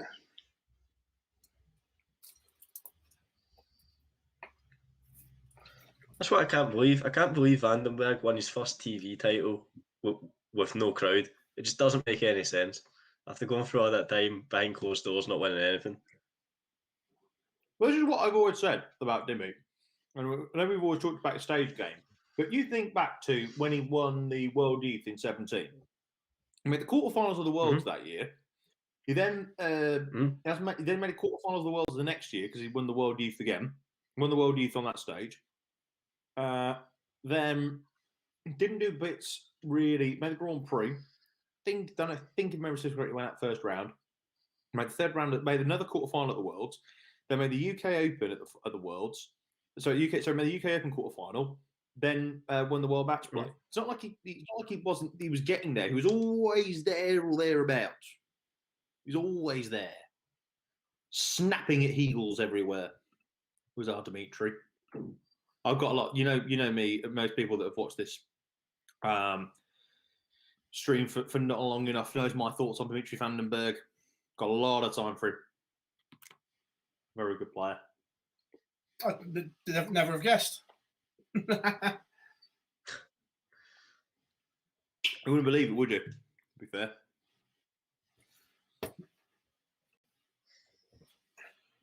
Big question to me now is whether we're going to get a bonus game on board one as well, whether we're going to get Ron Moonenkemp against Daryl Gurney. Yeah, we are. It's warming up now. Ron Moonenkemp against Daryl Gurney, he's on the stream. So if you want to watch that on board number 1 on PDC TV, you can go to video.pdc.tv. You can sign up for the rest of the stream for £2.99. Again, not too sure what that means in other money, unfortunately. But for £2.99, you can go and sign up and watch it. Did Mitchell take out the 142?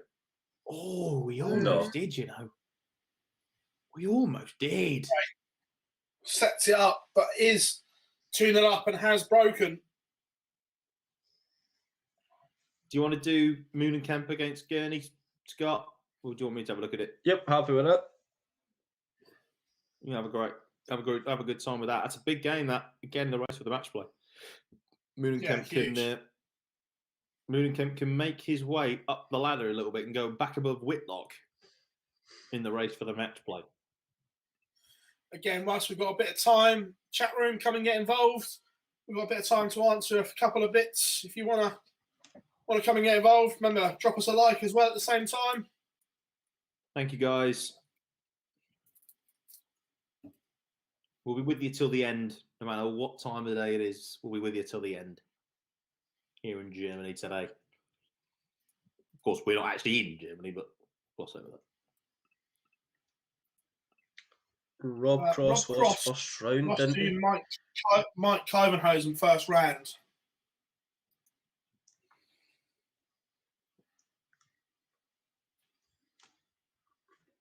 Who's winning today? Oh, to be fair, one of my picks is still in. Yep. Who was that? Scott Mitchell. Oh yeah, fair play. To be fair, you actually called Mitchell winning the day on the last day of Q School. To be fair to you, you did also call that. Don't want to jinx it, boys, but I did once I was alive my role again. I did say knock up to beat Whitlock in the final, and it's not a mile away. That right, that's better than mine. Just calling it Dirk, just calling Dirk yesterday. You get both finalists correct as well. That's a very good effort. Tell me about it, but Whitlock after the beats MVG doesn't really back it up, does he? It's a big quarter final that as well against Dirk. That is a huge quarter final. Oh, sorry, you're bang on. That's a quality one. And then we've got Michael Smith against Robert Thornton. Dimmy against either Kachuk or Mitchell, and then it'll be Mooden, Kemp or Gurney against Danny Nopper. That's an interest. To me, I think that's the best quarterfinal lineup we've seen all week. I agree. In terms of quality. Where is the ask? Obviously, me, because I'd have DX behind me. What's that? Question in the chat room, everyone that was who would win a Royal Rumble out of the OD team. Boise comes steaming in straight away, me. Gob comes in, me all day on Twice on Sundays. Not with DX in my corner. Not a chance.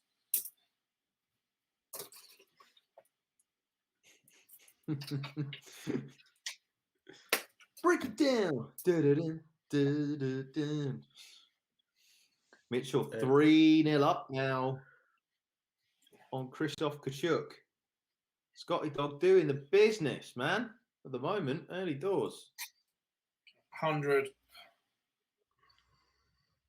from Kachuk, and that's a slip from Mitchell in response. Marco says Mitchell Kachuk can still take the 16 spot today. Yes, they can, but they have to win the day. So one of them ain't going to do it. But they'd have to win the day if they were to end the week in the 16th spot. Tell you what, if Mitchell were to go and do that, I've always said it is probably the hardest thing to do for me is to make the match play on your debut.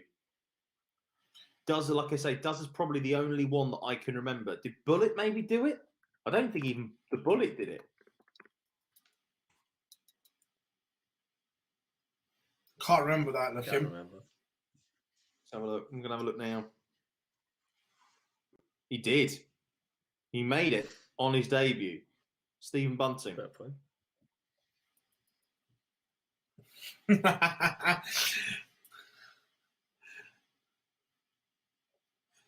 The Edge Spear. Yes, please. More of this. What a question this did. As you can see, we're all wrestling fans as well. Massively. Carl, hopefully by the match play. Look, June is quite a good month for us to get stuff sorted, but I know we keep saying it, but we just can't get 5 minutes to clear decks at the moment because something else is always coming up.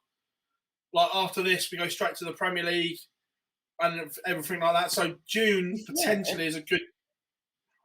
Yeah, about to say that. To be fair, May we ain't got much. Well, I'll say we ain't. You ain't got much on by the Live League, have you? At the moment, at least. Anyway.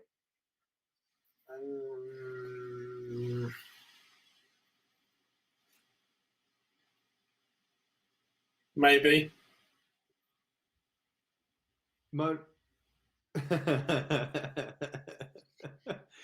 Something that you can't tell us, Darcy. There's plans. Let's just say that. I love that as well. Yeah, to be fair, MVG as well. I keep forgetting about him. He did all right, didn't he? MVG made it in 2007. Yes, he did. Good spot. Yeah, but a little bit different. A little bit different. He didn't come through Q School. I think the only player to ever do that coming through Q School.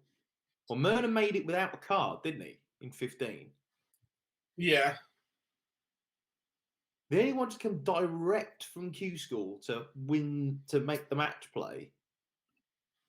What did Price do in 2014? Did he make it?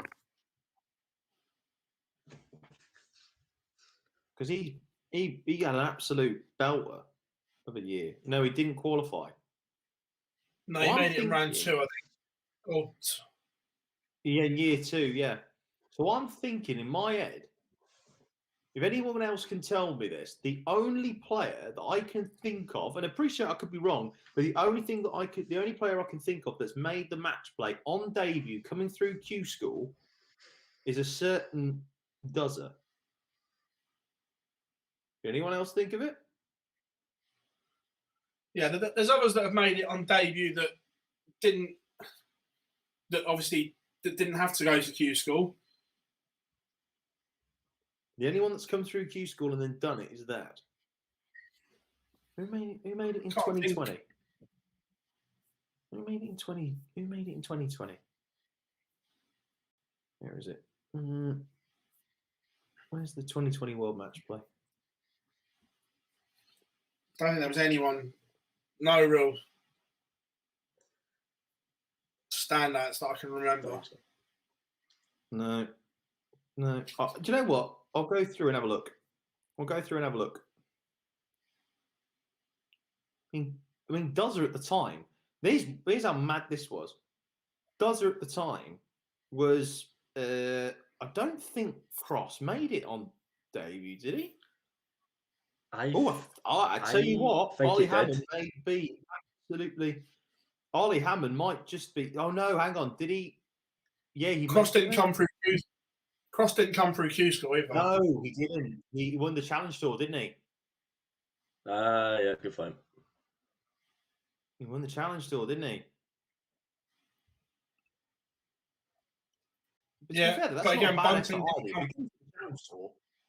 Come through the Challenge Tour. Bunting didn't come through. Bunting didn't come through Q School either. He was given his tour card. He was the last one.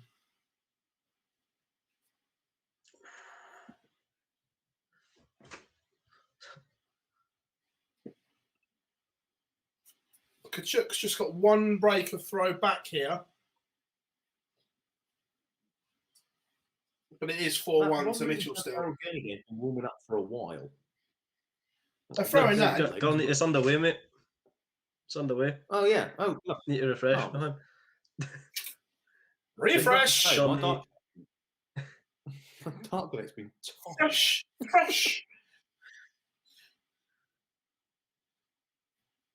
The only one that did Lewis?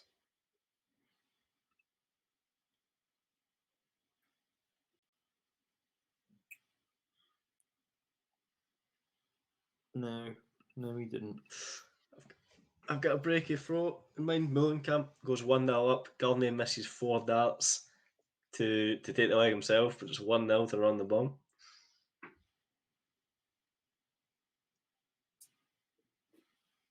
To be fair, though, I'll say this. Cross coming through the Challenge Tour, that's difficult enough, I always say. So I'll give him his due on that. I think Cross is a fair point. Bunting was handing his tour card. Van Gerwen, did he get handed a tour card? Can't remember what the rules were back in 2007, to be fair. When did tour cards come in? Oh, God. That's a very good question. I can't even remember. I can't, to be fair.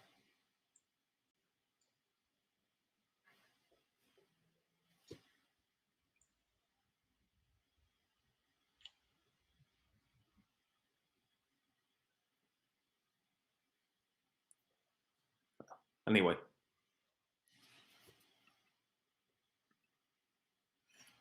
No, Barney hasn't qualified for the match play yet. Still has work to do. I don't think he will unless he wins a tournament.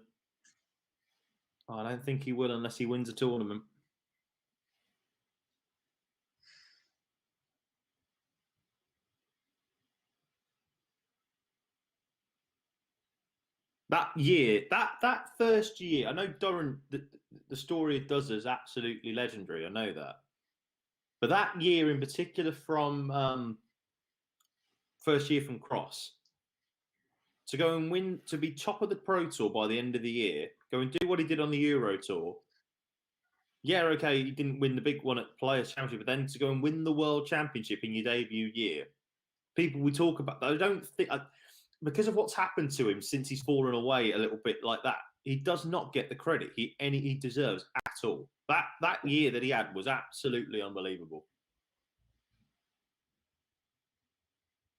Yeah, no, it was good. Great Gurney's game is on Streamboard 1 on PDC TV, Adam.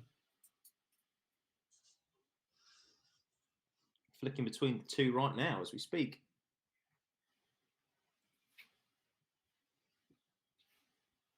Chuck, though, 4-2 up now, 4-2 down now, and Mullenkamp 2 off himself. There's 81 average for Gurney, plays 91 average for Mullenkamp. It's not been great, but It's going to peter away quite the thing.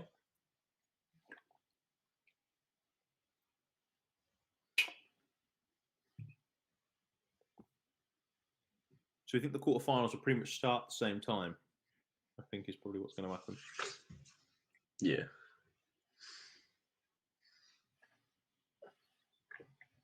I think the stream's just gone down on board number 1. I think, yeah. So if you're looking for the stream for Gurney against Moodenkamp, looks like to me that it's gone down. Mine's still up. Mine's still up, man. Oh, I can't get it on the iPad. Oh, I can't get it on the iPad. Hold on a minute. Let's have a look.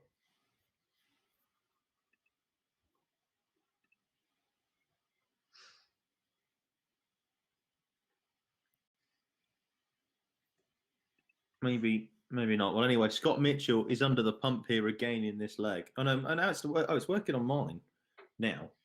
Why did that happen? Anyway, but Scott Mitchell at the moment is under the pump in this leg. He has to find a biggie. And he does. He finds a 140. That is class. Absolute class from Scotty Dog.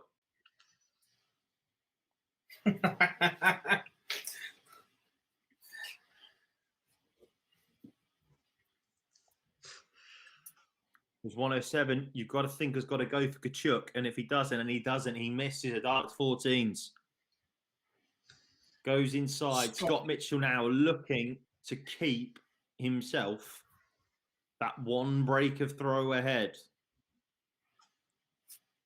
He misses a dart at double 16. What can Kachuk do? And he takes it out. We are back on throw after being 4-0 up. Scott Mitchell. Oi, dearie me. That could be mark that down as a huge moment. What's gone on in Moodenkamp, Gurney? Gurney showed up in the third leg, taking out, I think it was either 13 or 14 data, but he's still a breakdown, 2-1 to Moodenkamp.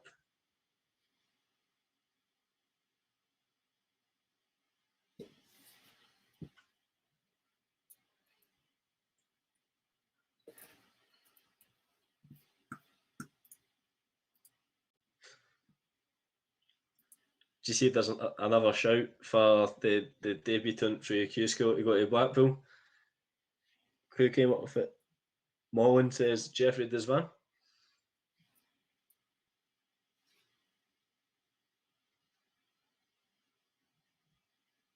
Oh, of course. Yeah, Big good shout. DZ. What a shout that is. We forget that because that year he beat Van Gerwen twice, didn't he? Beat him in the UK, beat him at the match play. UK Open match play. Yeah. The Beast from the East, or whatever it was. When it was anything else. I Yeah. didn't realise that was the year that he won his court card. I did not know that. Hang on a minute. Hang on a minute. Hang on a minute. Did he not qualify before then? Desvan? Didn't he qualify 2015?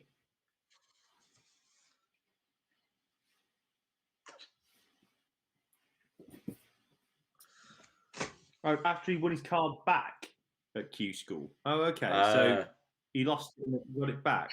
All right. Okay. Well, I mean, no. I mean, okay. I mean, yes, fine. We can have that. Christoph Kachuk. Yeah, Van Gerwen, Lewis, and Chisnell on the way to a semi-final. That was not bad at all. That world match play from him. The problem is that we haven't seen him kick on since then. That's the biggest problem. So this Kachuk Mitchell game is they takes out a 110. It's turning into a slogfest. This is. Yeah. I'll tell you what it was, Mullins. I'll be honest with you. Back in 15, I was nowhere near following his darts as closely as I was. It was really, in terms of who lost tour cards and what then. It was 17 when I really started getting into it. It was the Rob Cross year. when I started looking at everything that was going on in terms of the darts. Will Chisholm never win a major, says Owen. No. Next. I don't think. No. He's had too many chances, and no, I just don't think it will. I just don't think it will happen, unfortunately. I think the only chance he's got of winning one is something like a European Championships, Players Championships. If he gets onto the final day, then he can. Then it's anyone's. But will he win one of the week-long ones? No. He's been in the Grand Prix final that many times. Yeah, that's what I mean. But you do it over a week. You have a bad game where if it's all on one day and it clicks. I think he missed his best chance at the Grand Prix just gone. 8 hours listening to him with the live lounge as well tonight. No, you're right. We can't normally do it without 8 minutes with him.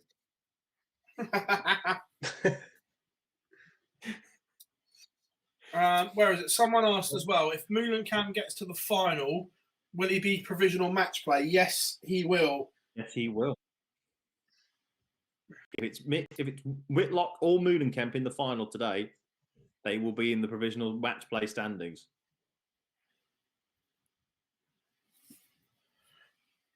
Scott Mitchell wants 121 points then, and this is double 14 for it. So now, what can Christoph Kachuk do? Alex Norris, we will answer that question in a second about MVG winning a TV title. Let's just see what happens here first with Kachuk. If he takes his 160 out, then Scott Mitchell's in a world of trouble. Doesn't take it out. So double 14 for Mitchell.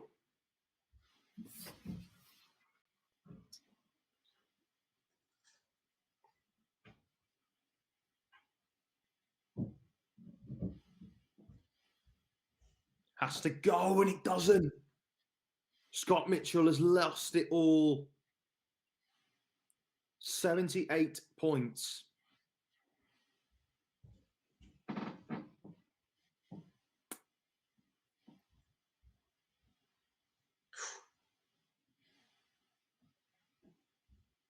Go to the Moulenkamp Gurney game in a second, but he's just taken out 78. Christoph Kachuk from 4-0 down has now got a chance to reach the quarterfinals. Glenn, actually, let's Gurney first. Well, yeah, Gurney first. What happened there? Got lucky. He missed 3 clear darts at double 16, and Ron missed 2 darts at tops himself to break and go 4-1 up. But Gurney hanging in there. So 3-2 to Moulenkamp. So here's a question. Oh yeah, Owen mentions about obviously about the Grand Prix semi-final. His best chances were Ditch Chisnell to win. Yeah, but look, this is the thing about Chiz. He's had multiple darts to beat players in big matches, and he just hasn't got over the line. I just don't think he ever will. That's I can throw in Premier League 2015 against Gando. Can't remember if it was 2 or 3 darts he missed, but that was the tournament for him. Yeah. Didn't he miss 4? I think didn't he miss 1 at 16s with 1 dart at the end of a combination. Then he came back. He went outside, inside 8s and missed 1 at 4. Yep. And then Gary takes out 116s. He goes 419s tops.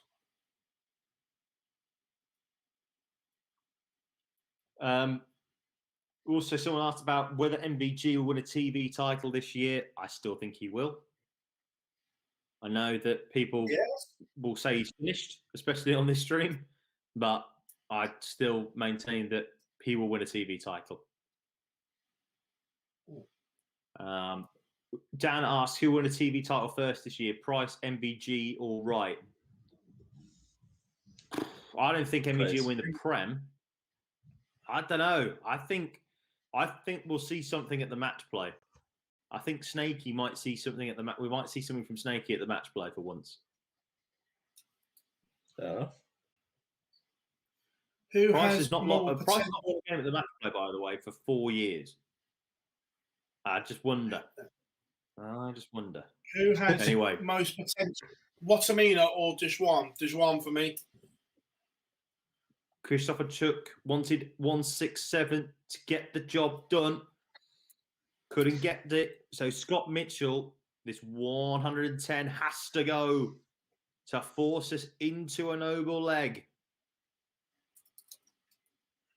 And it goes in 3. What an effort from Scotty Mitchell. He was 4-0 up. Christoph Kachuk won 5 on the spin.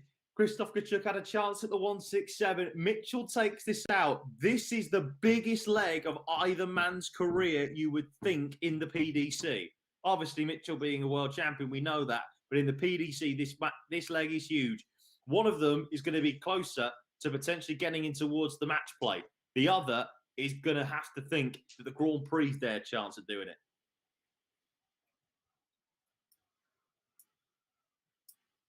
What's happened in the other game, Meulenkamp and Gurney? Gurney's holds of throw have been quite comfortable, but similar to Meulenkamp. Meulenkamp's got that break, and that's all he needs to do to sort of ride home to victory. Looking like it's going to be 4-3 Meulenkamp, but as I say, Ron's got his neck in front in this one. My pick to win the Premier League, you'll find out on the Live Lounge at 8 o'clock tonight. Bit of a tease there. On a serious note as well, though, where is it? Looking at the current match play race, what would be 3 matches you would pick for round 1? Well, we don't know is the honest answer, because obviously it's a random draw. Because 16 seeds it's a random draw, so we don't know what's going to happen. But I'd love to see, personally, I'd like to see Michael Smith against Luke Humphreys, purely and simply for the pace. I think it would be great. I'd love to see Gezi against Johnny, because that would be class inside the Winter Gardens. And I would like to see Joe Cullen take on Callan Ridds. I think that'd be a really good game of darts.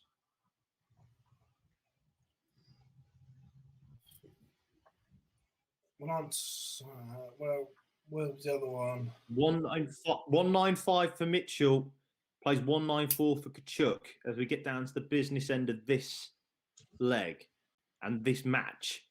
Mitchell will be first to a finish as he left 100. What can Christoph Kachuk do from 194?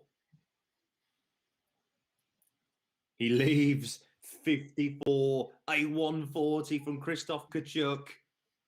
And it means that this 100 has to go for Scott Mitchell. If it doesn't, he will be out, you'd think. And whether he's missed a dart, we don't know. We're going to find it out shortly on the stream. But Christoph Kachuk now has 54 points to get rid of to remain in the world match play race. Oh. And he's missed 2 darts at it. Scott Mitchell is back for top.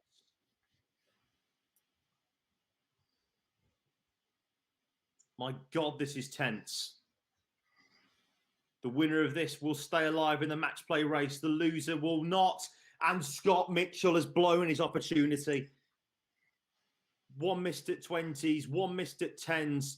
Christoph Kachuk is now back for 20. He should get it over the line now. He did miss a dart at tops, I think. He went 2 tops. He went 2 tops, did Mitchell. He hit the first. He didn't hit the second. Christoph Kachuk, and he's gone inside on 20s and 10s and 5s. He's got 5 left. Will Mitchell split this?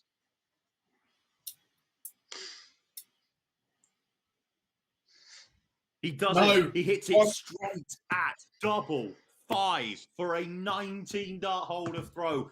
Note that down, everybody. That is a huge moment in this match play race. Scott Mitchell moves up into, where is he? 36 on the race, but another win and he could be moving that way up the rankings again. Scott Mitchell takes on Dimitri Vandenberg in the quarterfinals.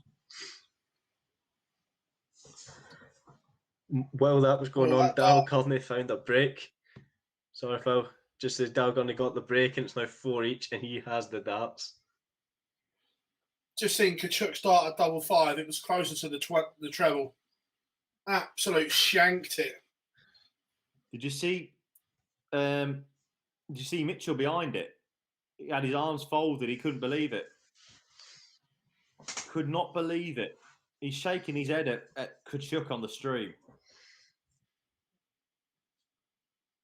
Ben asks, how's the draw done for the match play? So first round, you get, again, we're going to do this. We're going to do a draw video so you guys can see it. We're going to do that at some stage. So what will happen is that it's all seeded. So it's 1, 2, 3, 4, 5, 6, 7, 8, 9, all the 16 seeds. They then get a random player in the first round of the match play, or the 16 qualified players of the Pro Tour. After that, if all 16 seeds win, you then would get in the second round 1 versus 16, 2 versus 15, 3 versus 14, and so on and so forth. So that's how it works. It basically is, it's just the first round is not seeded. Well, it is seeded, but it's whoever they get in the first round. And off the back of that, they then work it out from there. Yeah. Jim Jones says, with the unique maths stroke counting element in darts, you feel top players often have above average IQ to make it. No, it's just number patterns. You just know if you've got 82 and you go for the ball, 25, 17 leaves your tops. It's just repetition. I don't think Moulin can. No, I don't think he's missed a dart, has he? Nah, just a good setup. Very good setup. Oh, match play starts 17th of July. Our pleasure, Missy. We'll be there every day, bringing you it all live in Blackpool as well. We're going to actually be at an event. I'm buzzing. Ice cream on the sea. Please, more of this.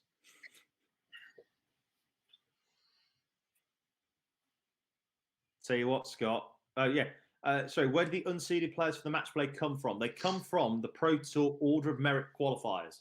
Whoever the top 16 players are that have earned the most money over a year. I'll talk about that if you can report in a minute. The 16 players that have won the most money over the last 12 months who aren't already a seed then come through there. Come through and are the Pro Tour Order of Merit qualifiers. I love watching you guys here from the US, but why does the guy in the upper right-hand corner look like he's in a winter and his hair sticking straight up? It's fashion. To be fair, mine normally looks like that, but I put nothing in it, so it's flat. Like I say, it's fashion. We call worse, to be fair, so I don't care. What's happening then, Scott, in this one? Looks as if Mullenkamp's going to take it to the Noble. He's stomping all over this leg. Yeah, leaves the double. Shouldn't be under too much stress unless Gurney hits a 180. And then we'll go to the side with Gurney having the throw. And Gurney's pretty much squeezed through every match that he's won so far. So it wouldn't surprise me to see him being the man to do it again.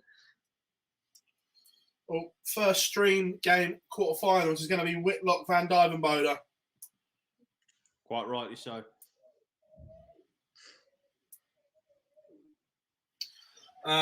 Says when is the next Players' Championship? We don't know, but expected June. I think it'll probably be the last week of June, maybe, when the restrictions end here.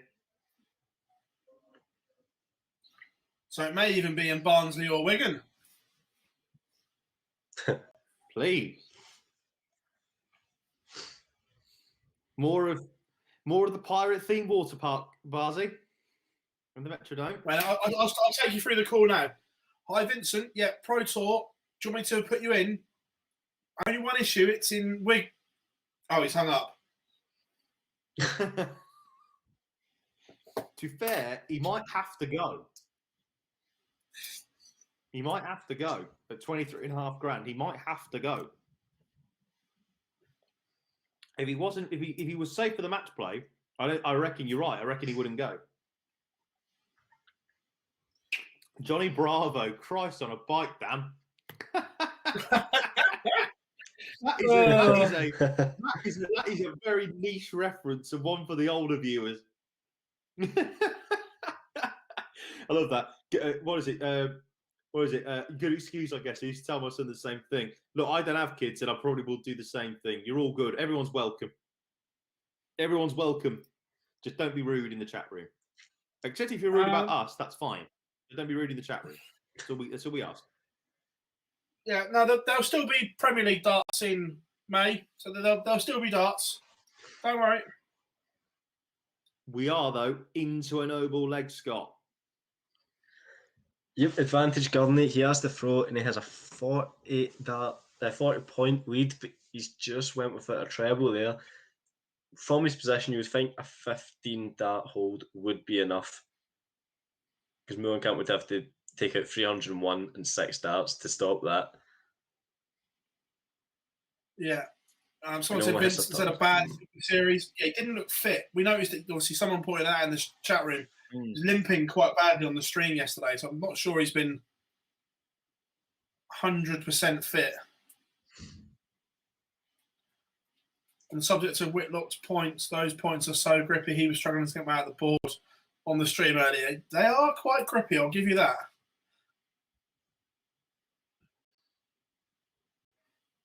To be fair, I've got a... let me find...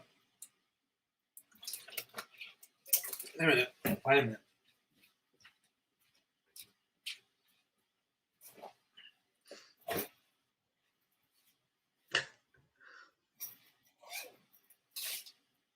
Talk us through what's going on, Scott. Yeah, Gurney is left tops, and only a 1-4-1 from Mullenkamp can stop him. So unless he can pull it out the top drawer, Gurney is going to squeeze through it yet again. It's taking his time though, so maybe the tension is because he's setting up a double 12.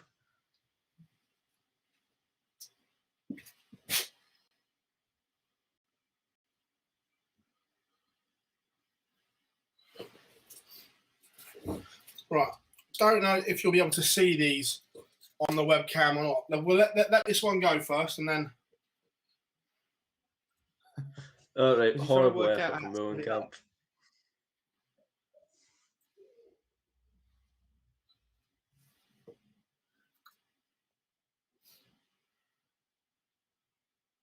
Big dart. Gurney's through. I'm not sure how he's done it, but yet again, Gurney's in his quarterfinals. He's dodged some bullets today. So this is what the quarterfinal lineup is, everybody. Right. Daryl Gurney against Danny Noppert, Scott Mitchell against Dimitri Vandenberg, Michael Smith against Robert Thornton, and Simon Whitlock against Dirk van Dijvenbode. That bottom half of the draw is like. Do you know what? Actually, I don't think there's a bad quarterfinal in there. If you want me to be honest, it's not a bad quarterfinal lineup. That. Where is it? I don't know if can Whitlock make the match play? He can. Yes, he can. Sorry, Buzzy. Just to say, yes, Whitlock can be in the qualification spaces for the match play if he wins his next 2 matches. If he makes the final today, he will be in the qualification space for the match play. Sorry, Philip. Webcam doesn't auto-focus on it. I've got a set of darts here with some Whitlockers in. The web doesn't focus in on how rough they are.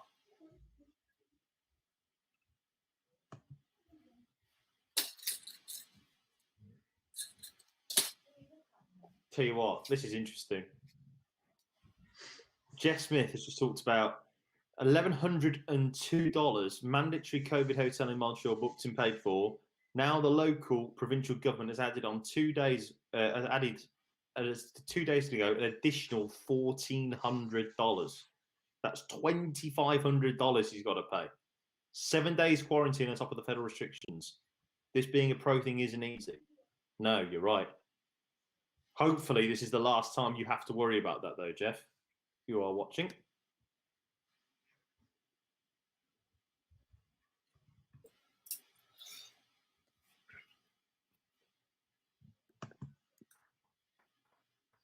Don't forget, everybody, that in 4 hours' time, just over 4 hours' time, myself, PB, and Gob will be back. We'll be doing the live lounge, looking back at all the action from the Super Series.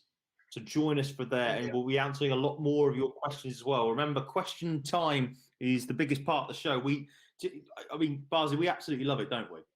We absolutely love it. Question time is great. Some of the questions are brilliant. Love it.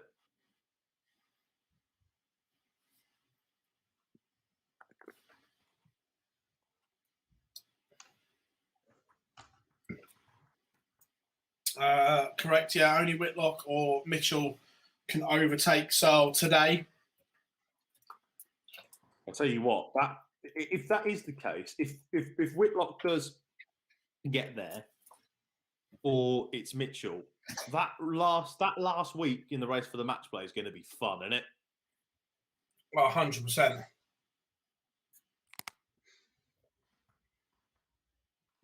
It's going to be mint.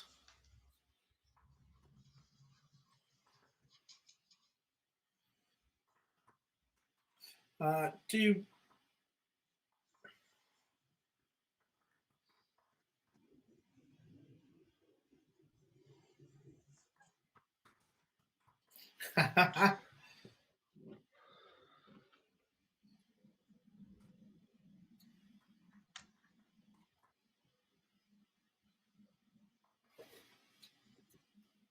Just waiting for the buttons to be pushed. Whilst we are waiting, we're going to have a quick ad break. No games in play, so we'll be back on the other side of this.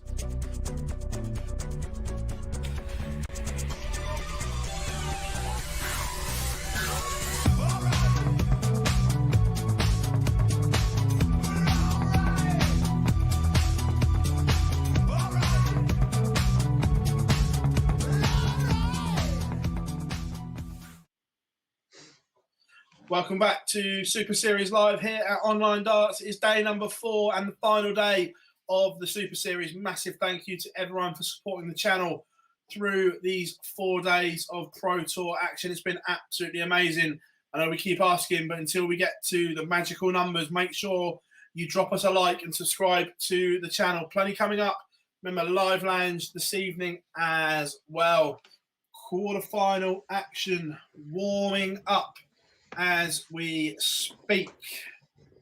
Someone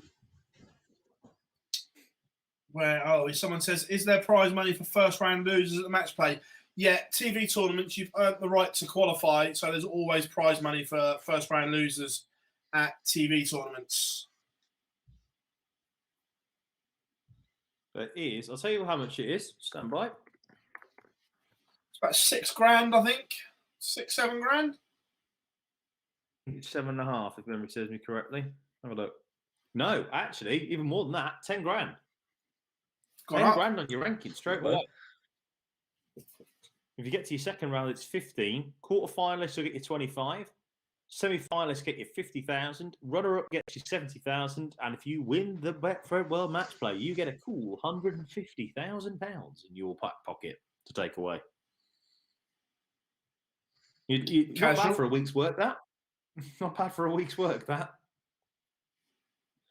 So then, Lewis, gentlemen, out of the 8, who wins today? If it's your day, it's your day. And I think it's Simon Whitlock's day to win his first title since 2018. No, he's been missing darts at double 18, but I just have a funny feeling that he's just going to find a way to get this done. But if it wasn't his day, it'd be Dimitri vandenberg. Dimi's been playing some outstanding stuff today. It would be pointless for me to change at this point, so I'm just going to stick to my guns and say that Noppert beats Whitlock. Because I'd be sick if I bottled it at this point.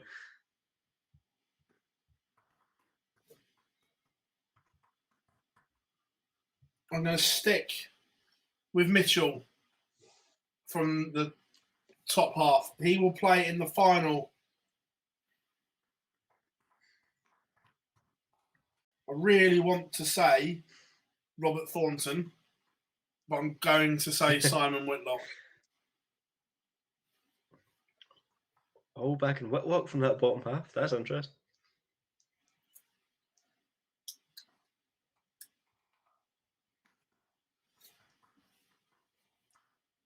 A random dog outside my flat deciding that it wants to bark everywhere, which is lovely to hear.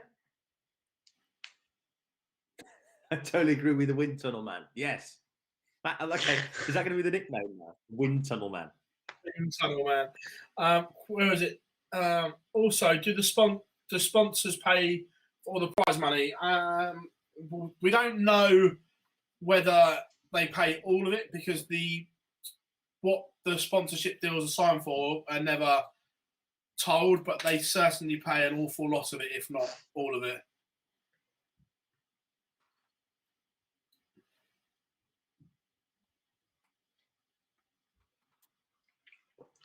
Someone's saying has anyone won back-to-backs and Smith at the Winter Series? No. No. Don't think it. Cullen? Don't think so. Technically, Joe Cullen, because didn't he win the last one of Series 1 and the first one of Series 2?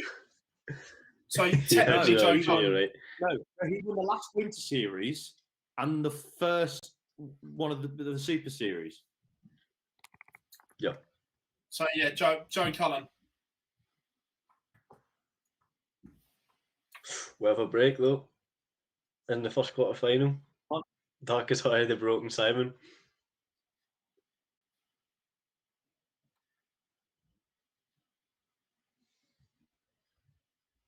Do they win anything for a 9? They get a shiny 9 dart pin. If it's on TV, it's gold. If it's on a Pro Tour or Euro Tour, silver. Silver, isn't it? Silver pin. Get a nice little pin badge. Is it Gurney versus Noppy on the other stream? Or are we doing, or what have we got? Smith Thornton is the other stream game. Oh, okay, fair enough. All right.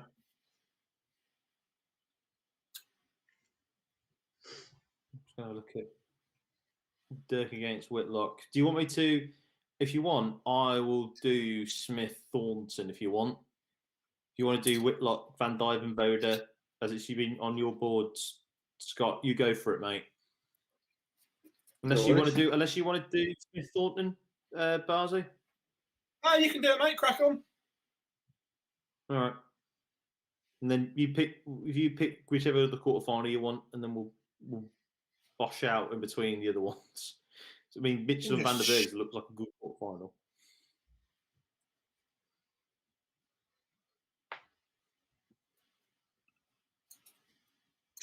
To Duck. Whitlock's in a bit of bother if Duck just decides to put on that accelerator. The damage will be done in no time. What is it about the curse of MVG at the moment? What is it? Yeah, because it still exists, doesn't it? It's not been broke.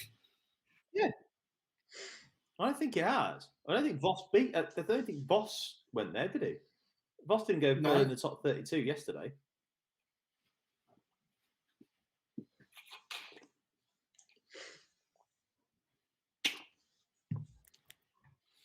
One minute. By the way, again, I know I'm wearing, but those tops, by the way, are absolutely class. The one that the one that Whitlock's got on, they're class. As is the Red Dragon one, which I've got underneath. That's lovely. Where are we? God. Van I think Dyvenberg Dirk's is gonna go going three nuts. Back to back 140s. This you'd think it's going to be a break, and I reckon in about 90 seconds time we're going to be talking about 4-0, and it's going to be all over.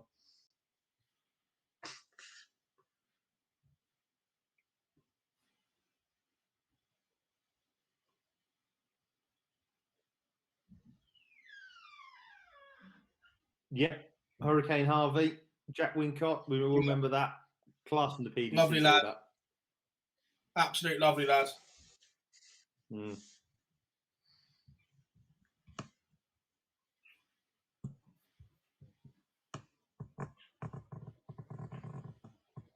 Kept himself in it if Dirk doesn't take us out. Yeah, that was never going to happen. If you want, I'll have a look at, as I've had these two all day, I'll have a look at Gurney and Noppy. Don't think this game's going to be quick at all, though. To be brutally honest. No. And I'll have Smith against Thorne in my other. I'm open on my other tab. So I'll have that one. If you want to do, you want to have a look at Mitchell against Jimmy.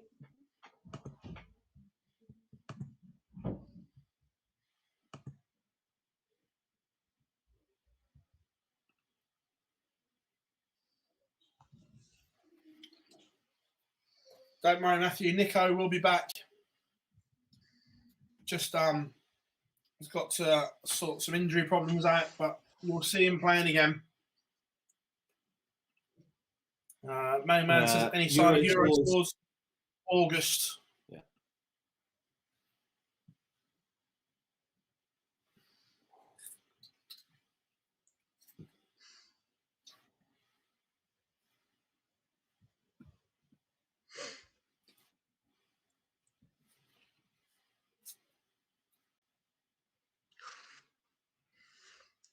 Just that set up from that Van Dyvenberg, just hits three treble 18s on the trot to leave double eight, and he's going to get 3 darts to make it 4-0. Just presses that button, and there's just no catching him at points.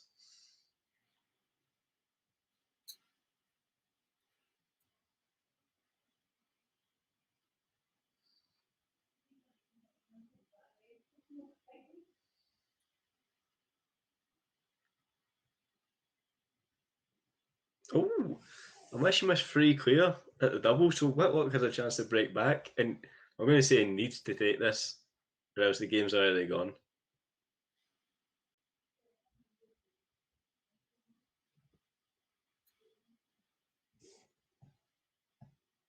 And he doesn't. Ooh.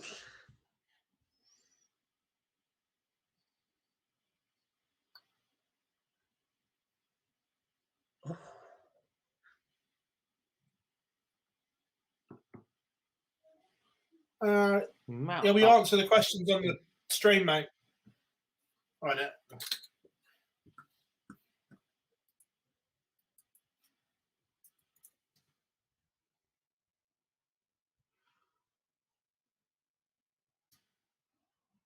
Noppy just goes and gets the break early doors against Gurney, 1-0.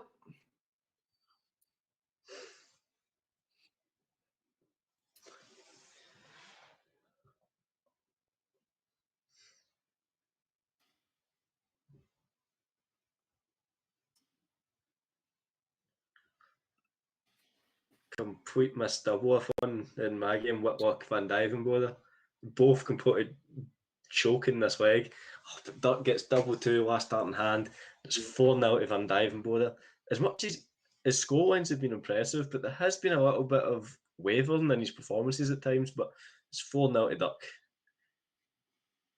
And Robert Thornton has broken against Michael Smith in the first leg here.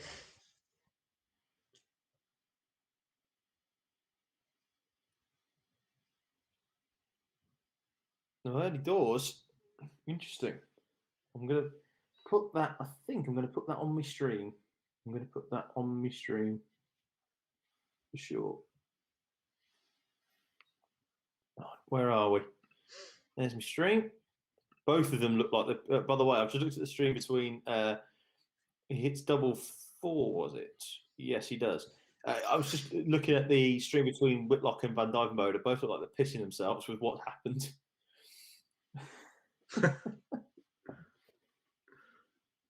Where are we? Jonathan asks, would it not make more sense to do 2 more Pro Tours, 2 more Super Series before the match play? I agree with you, mate. I believe they should do it. Whether they are going to do it is another issue entirely. But I don't think they are. Thorne's just missed Tots for a 144. Sorry, for 140, excuse me, for a 140. And then Michael Smith just hit a 168 to leave 16. So Thorne, this has got to go. If you're going to keep hold of the break. Big moments here. And he takes out last start in hand. That is going to hurt. The Thorne. Could he?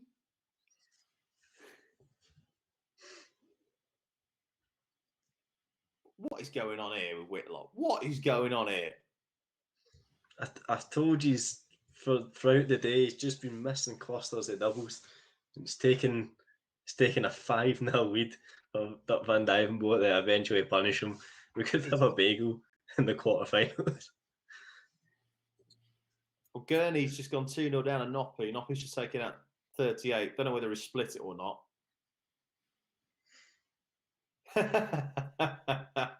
Man says, my stream is 3 minutes behind. That's why I didn't see the answer. Fair. All right. We definitely tell you to speed up and go live.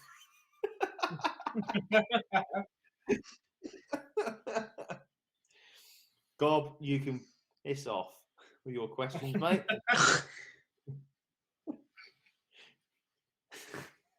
I know exactly what you find out on the live lounge. Find out on the live lounge later. Email Jarlath at barneyfanclub.co.uk. That is not a real email address, I should stress. Boys, Give me boys, 5 I should minutes. have- Someone's about to set it up, though.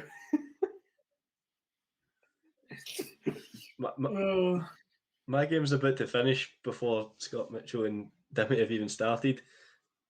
Van Dijvenbode on an 11 data to win this 6-0. And does it 11 data, 6-0, Whitlock's out after beating Van Gelen again. Jeez. And it's 3-0 for him. I'm about to say, he's just hit a double breaker throw, 44 out. The Thorne. Go on.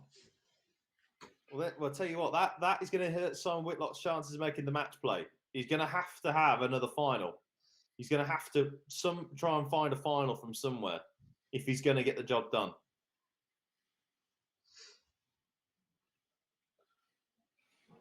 So Gurney, if you want to turn your attention to Thorne, mate, you go for it. You go for the Thorne. I don't mind. I'll watch this one between Gurney and Noppy.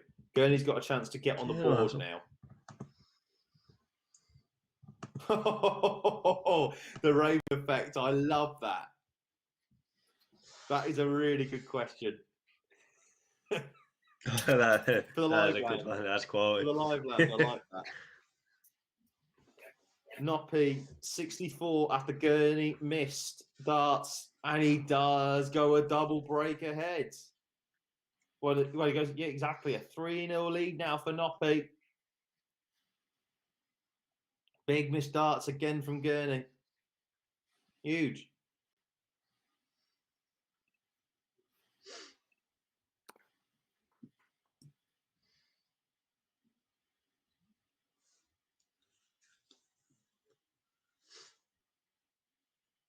The curse of MVG, by the way, boys, continues.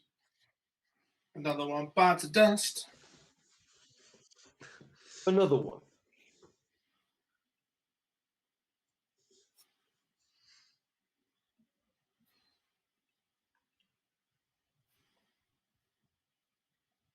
It's 4-0 to the Fawn.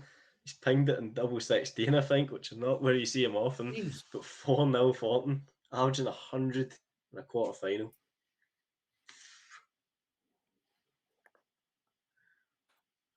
Gurney has woken up.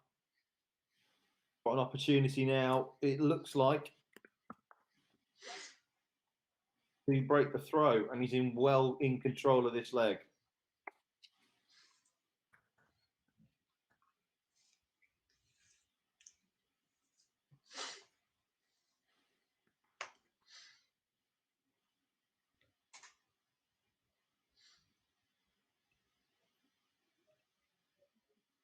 Ooh.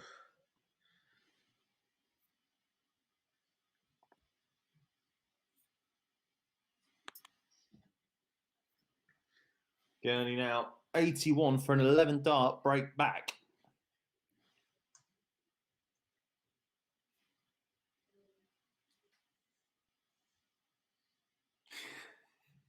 Boise, you can cough. Gurney now left on double 16.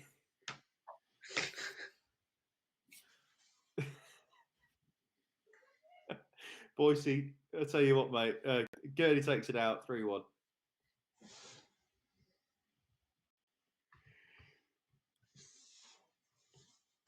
Oh, Matthew Granger, what a hero. 1 a.m. in Sydney, Australia, following the coverage here. Appreciate the coverage, been brilliant. No, Matt, you're brilliant, mate. You're brilliant for staying up till 1 o'clock in the morning to follow the games. We really appreciate you joining us. Thank you very, very much. Have a great sleep. For the Raven effect thing, I've got 7 without even batting an eyelid. Without even thinking, I've got 7. Is it just Andrew Gilding? Funny enough, he is on the list.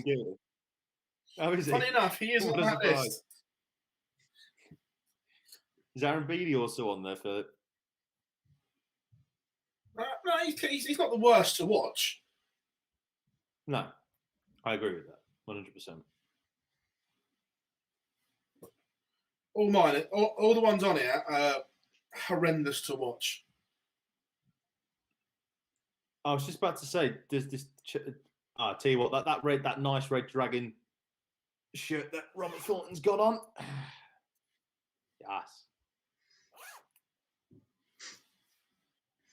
What is Michael Smith celebrating about? I don't think it was a celebration. I think it was just like, there it is. Yeah, maybe it is that. Maybe you're right. That there, Barzy. You wouldn't know the difference, would you, between myself and Thorn? No.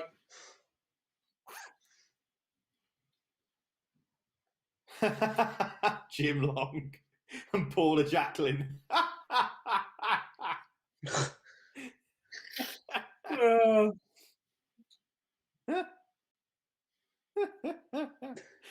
Jeez. Darryl Gurney takes out 82 to stay in the match. 1 break behind.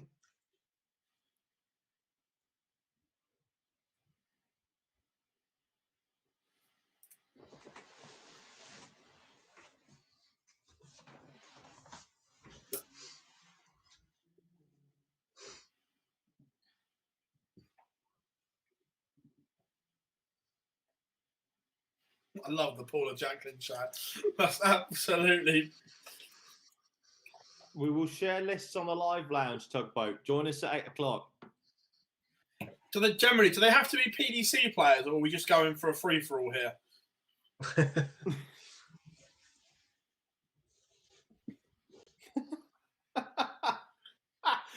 Tell it how it is, Glenn. Tell it how it is.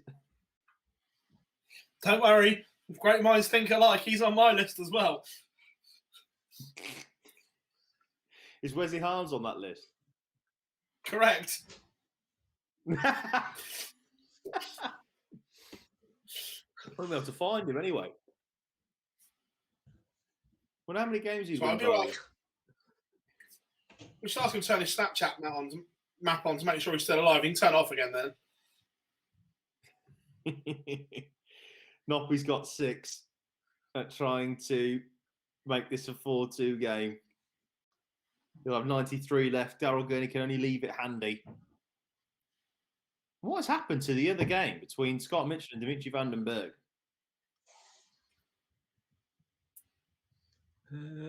Still not even warming up. No.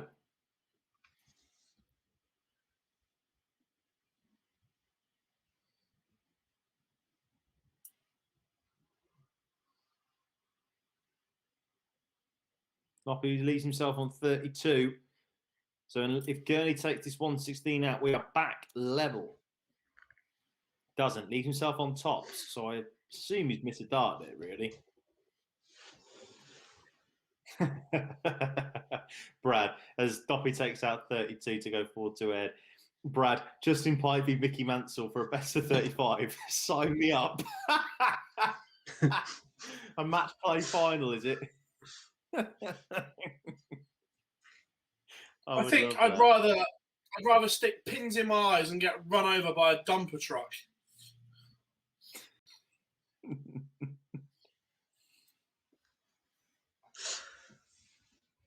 I would a bit of bother on mine. 4-0 up. It's now 4-3. Smith got the break back. So this next leg, this 8th leg could be crucial. Thornton has the throw. And please just don't hit a 41 or something like that to kick off. 140. There we go. Huge way coming up. There you go. This last game not kicking off is really irritating because I was hoping to get graphics made before I go to football. Why don't you just make it the Dimmy one? Why don't you just make it Van Dyvenbode a Thorn? Well, you'll get 3 of them at least, and then just make a 5. Where's the mute button for Jar? Just make the Dimmy one. How dare you? Oh. Unfortunately, with the way that he's been playing some brilliant stuff. Gurney, 11 dot leg to hold. And that means that Nuppy's got to try and find the way again. What's happening in that leg between Thorne and Smith, Scott? Well, Smith hit the 180 halfway through this to take the nerves, but Thornton should have 6 darts at 136, sets it up on tops. So as long as Smith doesn't take 164, we should be fine. We'll go 19s, I reckon. It's a bit harsh. You just won't hit it. He won't hit it. Oh, cheer, he missed the bill. He missed the bill for 164. Which way did he go? We'll have a look. We'll have a look on the stream in a minute. You're probably right. This is a big You're dart, by the probably way. right, mate. It probably was. It's free clear at tops. He's been good on it today. Oh, but he's made the mistake. The dream is in doubt. I think Smith's playing with the Whitlockers. Oh. Well, they're no use to him when it's hitting double 10 and double 5. He's just missed them both, and Fawn has another 3 at 10s to try and go for it. And he's done it first at 5-3. The Fawn, the dream lives on. I've just seen it on the stream. He did go 2 19s. Yeah, Tommy, good afternoon. Hope you are well. Henry says, PB, are you a no-nonsense or a ball player at 5-a-side? No-nonsense first, and if I can stroke a pass into midfield, I will do. But no-nonsense first. Defend your goal.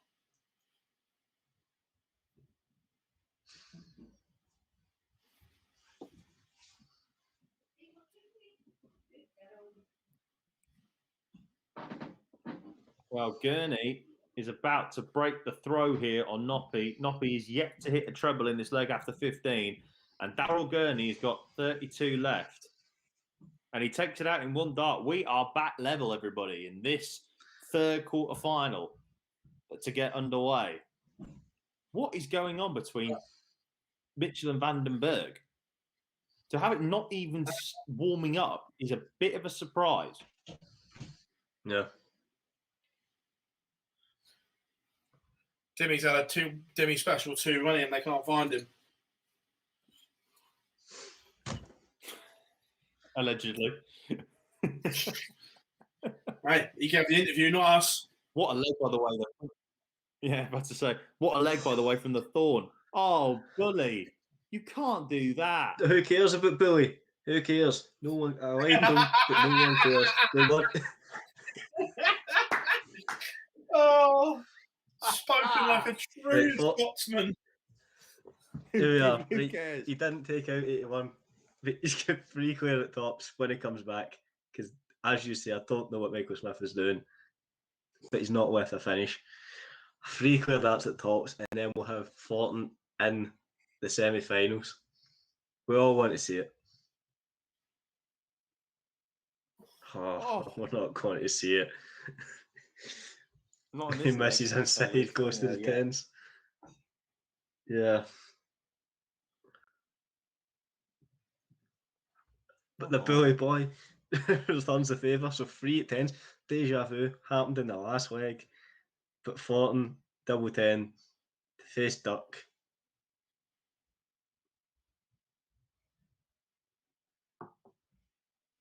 It's taking its time. Left hand And that's Oh. why it's happened again.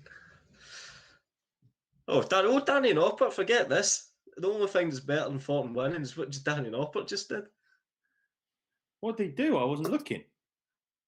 The big fish again. To break. Oh. Jesus. What a way to break. And then He did Smith the just big missed fish to more break. dart. Yeah, now we don't care about Noppert anymore. Thornton will get 2 darts at double 2, and he's done it eventually. Thornton is through, and Noppert is the... No offence to the boy, Thornton. but Robert Thornton, man. In the semi-finals of a Pro Tour. People are asking whether they've won events without a card. Christopher Ratajski's done it, hasn't he, Barzi? Yeah, Ratajski did it. Yeah. Danny Noppert, though, what a way to kick off and make sure that you get over the line in this leg. 140, 180. Jesus. Unless they're holding this Mitchell Dimmy game to go on a streaming board. But the other streaming board was already finished. Oh, wow. 140, 180, 126. Still leave 55 after 9. Christ. Darryl Kearney is miles back. So if Noppy needs it, he can have 6. He could probably have 9 at it, to be fair.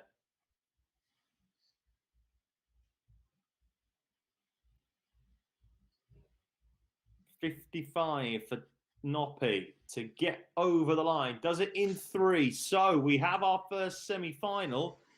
Is Robert Thornton against Dirk van Dijvenbode. It's going to be Danny Noppert against either Scott Mitchell or Dimitri Vandenberg. But we have got absolutely no idea why this game ain't started yet. Should we send that an SOS? We're trying to work it out. I had to say, what's happened?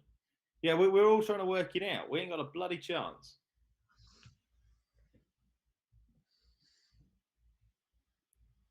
Well, it's not even a live. About to say, it's not even a live streamed quarterfinal. We know that. So, someone forgot. Is Dimmy or Scott gone walkabout? Yeah, but since there's only one game, we'll be back in 2 seconds, right? Just gotta grab a charger. Yeah. Go for it. Say what you could do. 5. You could do the 5 graphics, couldn't you? You could do Noppy, Thorn, Van Dijvenbode, Dimmy, and Mitchell. Rather than the normal 2 that you do.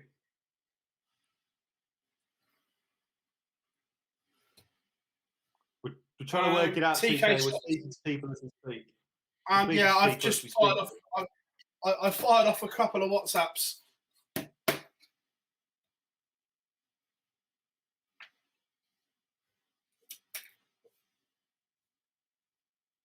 What the bloody hell is going on with that game? I'm amazed.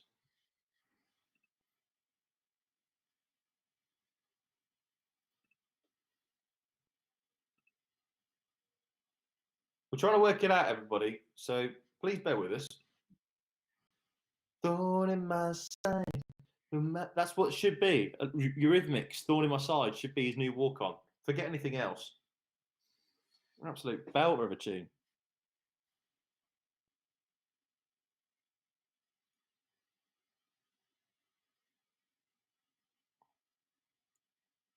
We are trying to work it out, everybody. So forgive us if we're not speaking with you. It's just because we're all messaging people and going, what the bloody hell's going on? Has someone forgotten to start up Dark Connect when the game's been going on?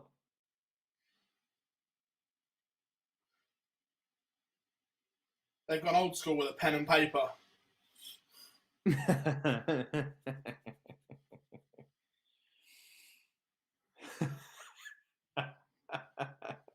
There's some comments that we can't talk about in the chat room. What has gone on with that game?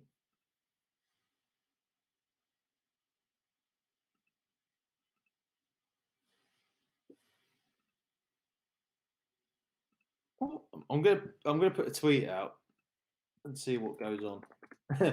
Mitchell's being deported by MI6. Yeah, good one. Vandenberg trying out for Dancing with the Stars. Yeah, for all the UK viewers, that's like Strictly.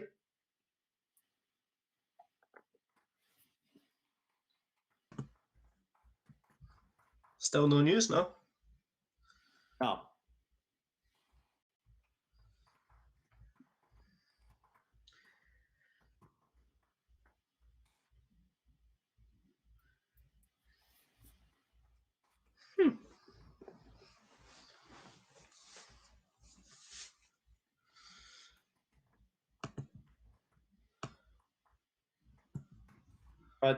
Brad, you should know darts players by now.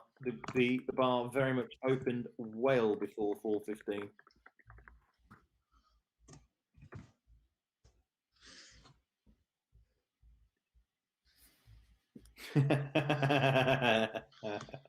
Hendy says PB's phone is hotter than Harry Redknapp's on deadline day.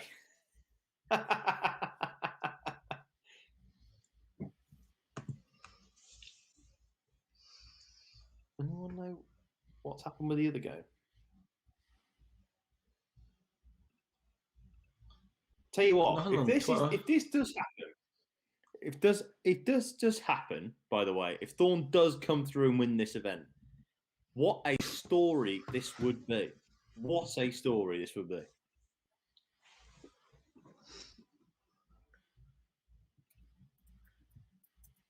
Do you know, it has a sniff.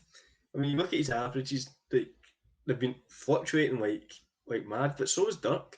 If they just happen to coincide with the higher end of importance of the lowers of Dirk, it's not unrealistic. I would say it's not beyond the realms of possibility at the moment, but this is what we got. So we've got Noppy will play either Scott Mitchell or Dimitri vandenberg. The game's not even warming up yet, everybody. So we've got absolutely no idea what's going on at the moment. Robert Thornton against Dirk van Dijvenbode is the second quarterfinal.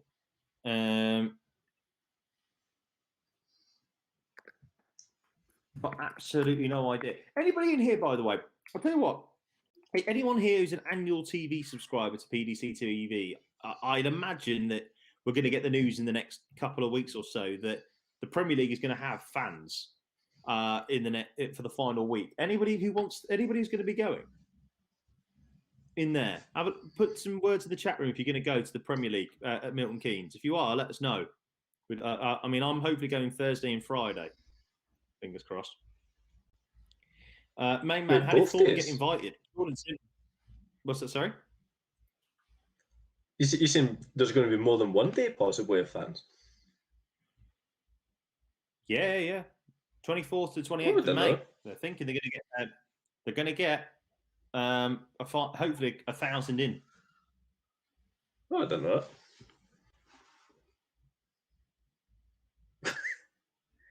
Brad is doing our live blog for us this afternoon. Can they get on with it? As I've got Paul Portafner to get stuck into, and I was hoping it'd be 5 p.m.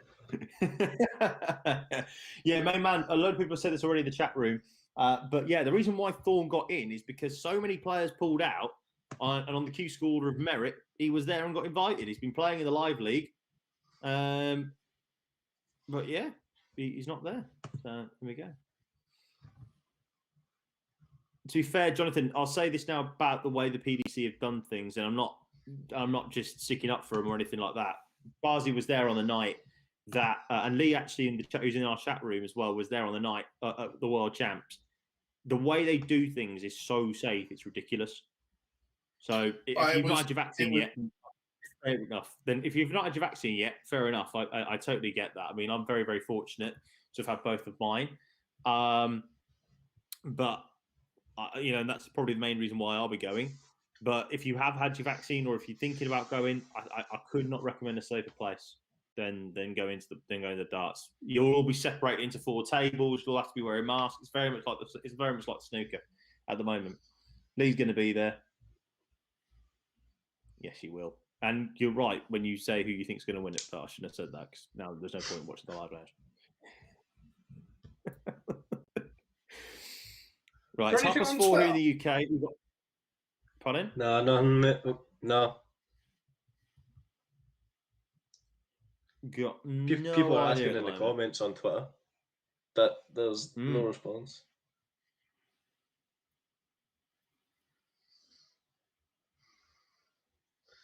What I think you should do is just put the Thorn into the final as a bye and then make Norfolk play against Van Dijvenbode. That would probably be the fairest outcome, in my opinion.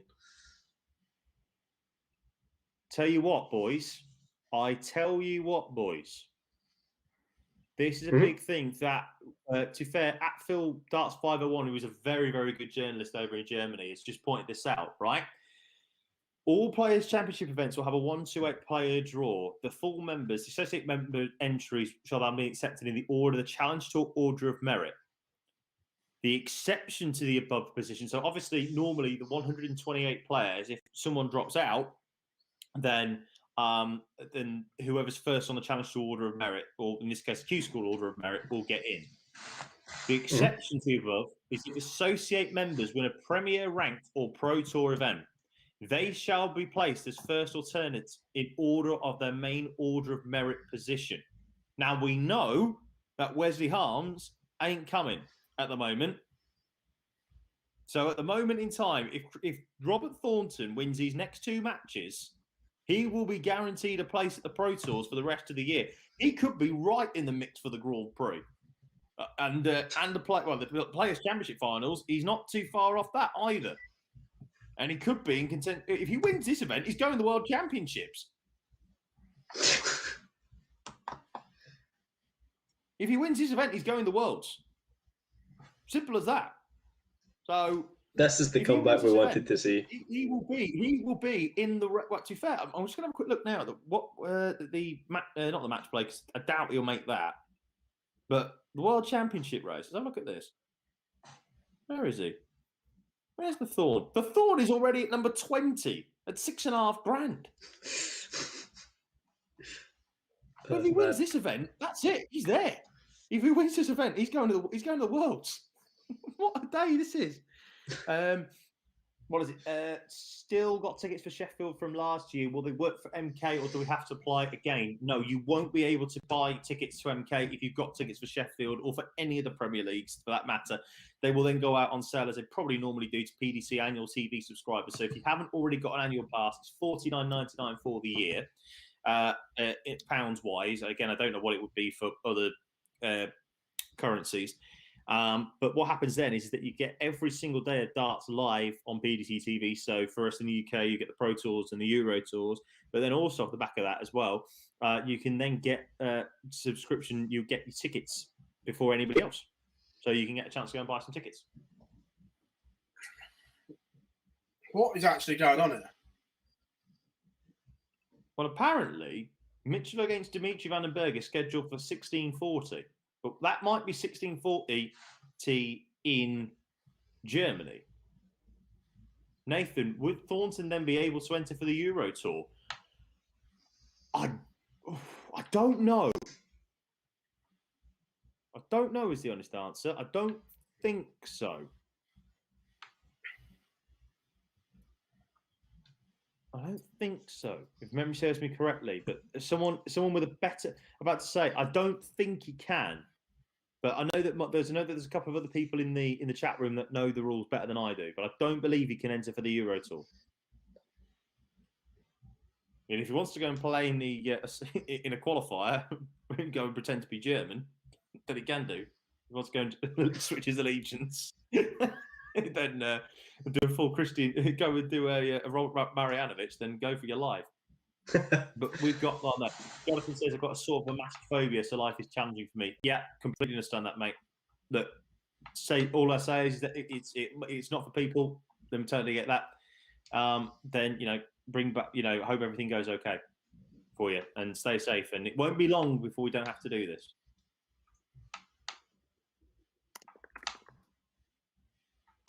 I just want to know where this game's gone. You still not found anything? No. Christ. Might message Binksy, see if he goes. Oh, Wait, it's done. It's done. Oh my god. John. What the bloody hell happened there?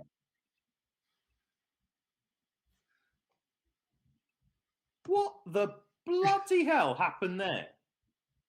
Did someone mess up Dark Connect? Must have. Scott Mitchell's out, everybody. 6'5" Vandenberg. Right. Wow. Well, I'll tell you what. Let's walk through the game, shall we? Game detail. Anything on it? Right. So Dimmy got off first. It was he started off. Then what is it? 16, 15. I'm just going to double check we haven't missed a 9. Well, we haven't, so that's fine.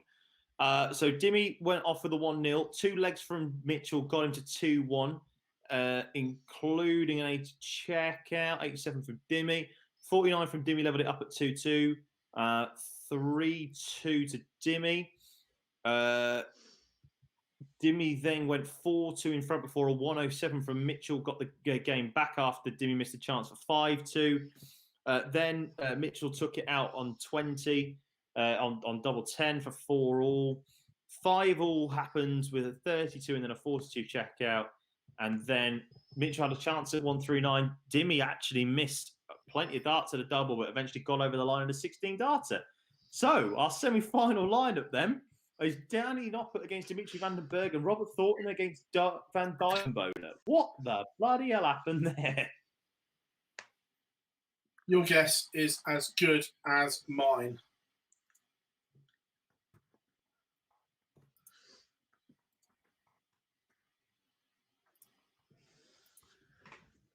Right. Are you going to do graphics? Check your WhatsApp. Oh my. Yes, here we go. Excellent. Why should I be quiet for the last 10 minutes? Oh, very good. Very, very good. Right, guys, I am about to sign out for the day because I am going to play five-a-side. Jar and Scott will take you through. My apologies that we won't have the flash graphics on screen, obviously, because I'm not here to do them. So bear with us, everyone, for today. But I'm back for the live lounge out of course. Quasi, can we? Oh, no, of course, we haven't got the access to that, have we? I was going to say, can you? Oh, no, no, don't worry about it. Sorry, we won't. Yeah, sorry, guys, we won't be able to put the scores up because Barzi's not here, unfortunately. So we are sorry for the final, but we'll try and guide you through it. We apologise. Yes. Right, we're going to have an ad break, and I will see you all for the live lounge this evening. But I'm going to kick some people. Enjoy the final four, and we will see you on the other side of this.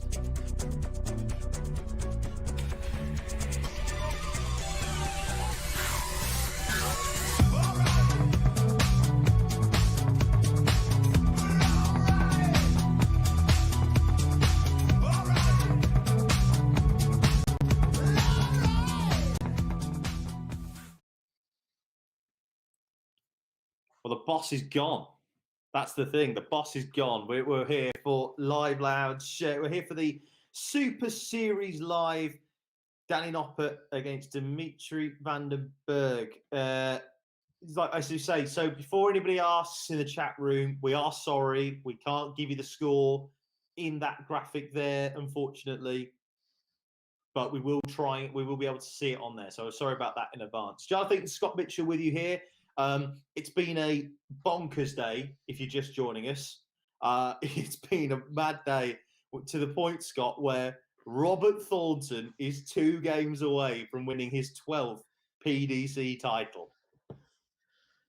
when you think about where it was a few months ago, failing to get that tour card back, it's the story of the year so far. Genuinely, you're going to think this is mischievous of me to say. It would be bigger than Barney's comeback and Barney's Pro Tour win if he was to do it today because of where his game was.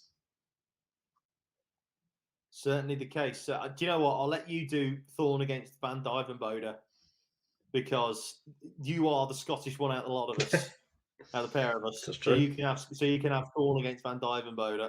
I will have Danny Noppert against Dimitri Vandenberg, who we didn't realise had won. So there we go. Yeah, the semi-finals might be done already. We don't know. Maybe someone's won, and that Connect just hasn't told us yet.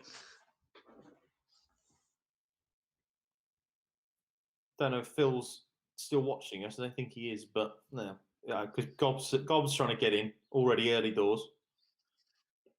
Gob's in charge, he says. Love now. It's actually Gob's in charge basically. Gob can turn the stream off at any time. Good Lord. Right. Well, thank you very much. Like I say, we are waiting for the semi-finals to start. We'd love to know who you think is going to win it. And we'll be back here in about 10, 15 minutes ourselves before we do so. But don't forget that this is what we've got for you for the next few hours, for the next hour or so. It's going to be us, me and Scott talking you through the semi-finals, which is going to be Dimitri Vandenberg against Danny Noppert and then Robert Thornton against Dirk Van Dyvenbode. We will then do the final. And then 8 o'clock this evening, appreciate that there's a football match on between some teams, between Real Madrid and Chelsea. You don't want to worry about that. Do the live lounge. Be part of it. It's going to be fun. Join us. Join us for the live lounge. 8 o'clock, where we'll look back on everything on the Pro Tour. Do you think that Robert Thornton could go and win this title? That would be bonkers. Just seen Hendy saying Thorn winning this would rival us qualifying for the Euros. Nah, come on, no, it would be bigger than us qualifying for the Euros. I'm about to say, I know that. Do you want to just fill for a second while I just do a tweet out? Yeah, sure, no worries. Any questions, fire away. So what we've got Noppert against Vandenberg. They've both been fantastic throughout the day. Actually, they two are the two best performers of the day, and then Thornton and Van Dyvenbode have sort of fluctuated between being amazing and mediocre in between games. So yeah, no, it's going to be interesting, but probably Vandenberg. I'd say Vandenberg would be the favourites if the bookies were taking markets at this point. Yeah, I agree with you 100%. I think good point. I think personally, it's Dimmy's time. If you want me to be honest, Dimmy, you won't get a better chance if you're Dimitri Vandenberg to win your first full title. No, that's true. It's definitely true. Yeah, right. To be fair, Jonathan. What was that UK Open run? I mean, Gob's always talks about that UK Open run. Was it 2012? Yeah. That UK Open run that Thorn had in 2012 was unbelievable. Gob talks about that on the regular as the greatest run that's ever happened in darts. And he's not wrong, to be fair. He's not far wrong. It's not far wrong. We know that the greatest run is Phil Taylor's last match play, but it's not wrong. The thing about that, oh God, have we lost the scores? Oh, hang on a minute. Barzy, yes, you still there? Barzy, have you Barzy, don't do that, mate. Are you still there? Yes, check your WhatsApp. Oh, lovely. Thank you. We're setting up to bring Gob in. So I had to change, obviously, because we switched to a 3 for a 2. Yes, I am. Just bringing Gob in. 2 seconds.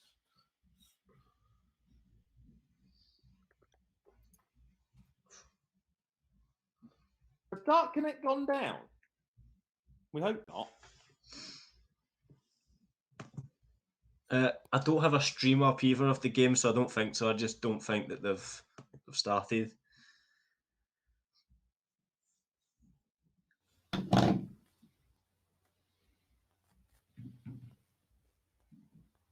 you what, everybody, this is the unglamorous side of how we do streams. I can't wait until we're all in the same room and can do this on a weekend basis. Hello, Gob. Hi, boys. I love. Hello. There we go. Thank you. Cheers, Barzi. I'm all right. How are you? I'm all good, mate. I'm all good. Lovely to see you again. I tell you what, you get you come in at right at the last second, don't you? Last 3 times we've done this now.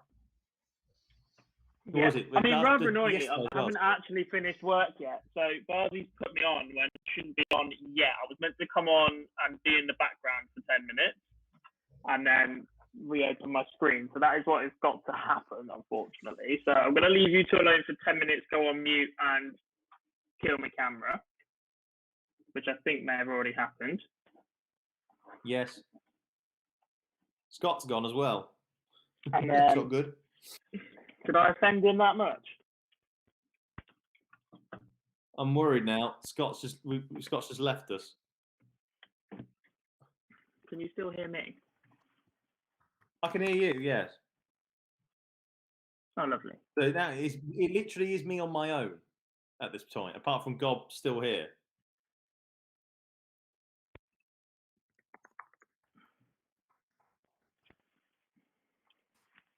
I tell you what, this is so professional, isn't it? It really is.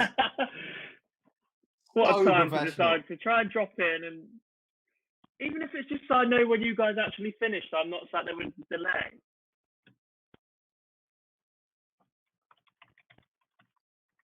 Oh God, I just hope to God that Barzi's not left us. Because if so, then we are in trouble.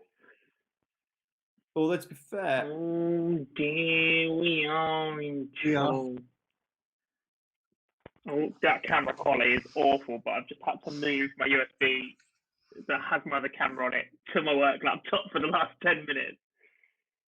Go on, Scott, back you come. Tell you what happens.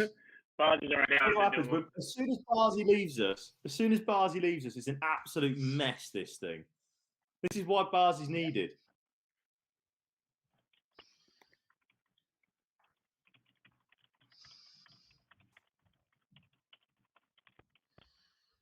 Right. Here we go. We're waiting for Thorn against Van Dyvenbode. I don't want to. I hope to God that Barzi can still read this and get Scott back in, because I'd be gutted for him if Thorn were to go and win this game and win this title. It depends how it kicked him out. It depends if it was his laptop, if he has to completely rejoin the link. Because if you have to completely rejoin the link, you have to be approved in by the host, and that would be Phil. Yeah.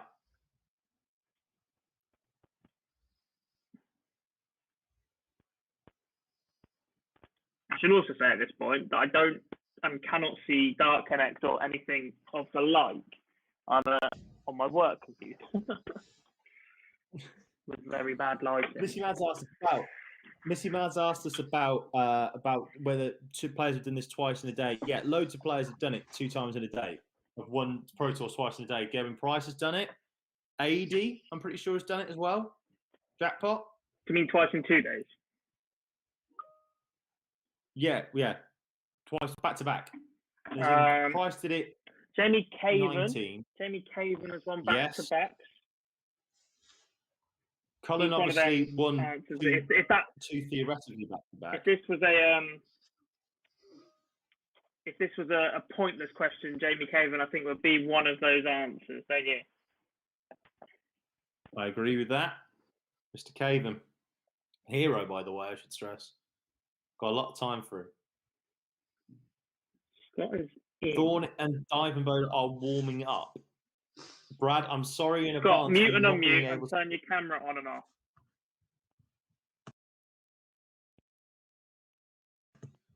No, I don't think. Because there he is. He's in the screen. There we go. So I can see you. Now can we hear you? God. There we go. Yeah, fixed it. This is why he's a I'm genius. going to disappear for 5 minutes. I'll be back for God the for final. that. And the chat in between. Back for the, yeah. Right, let's see. Scott, Brad makes a good point, to be fair, though, Gob. Oh, Gob's just gone, which is a shame. But Gob's wearing a great Flushing Meadows outfit. That's what. That's what I'm still he said. listening. Yeah, it That's is. fair, to be honest, mate. A Golden jumper, yeah. So, Thorn versus Van Dijvenbode is going to be covered by Scott, and Yep. I'll cover Noppy against Vandenberg if it's on.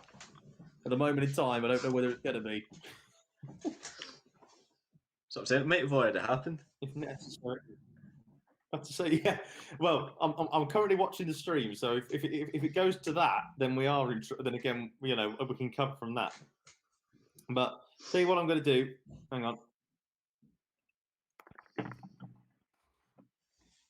Right, I'll tell you what I'm going to do. Gob, you can fill for another 5 minutes, and you're going to be finished work anyway. So I'm going to go and quickly have a Menzies before we get going for a big semi-final and final ladder. I'm taking liberties now.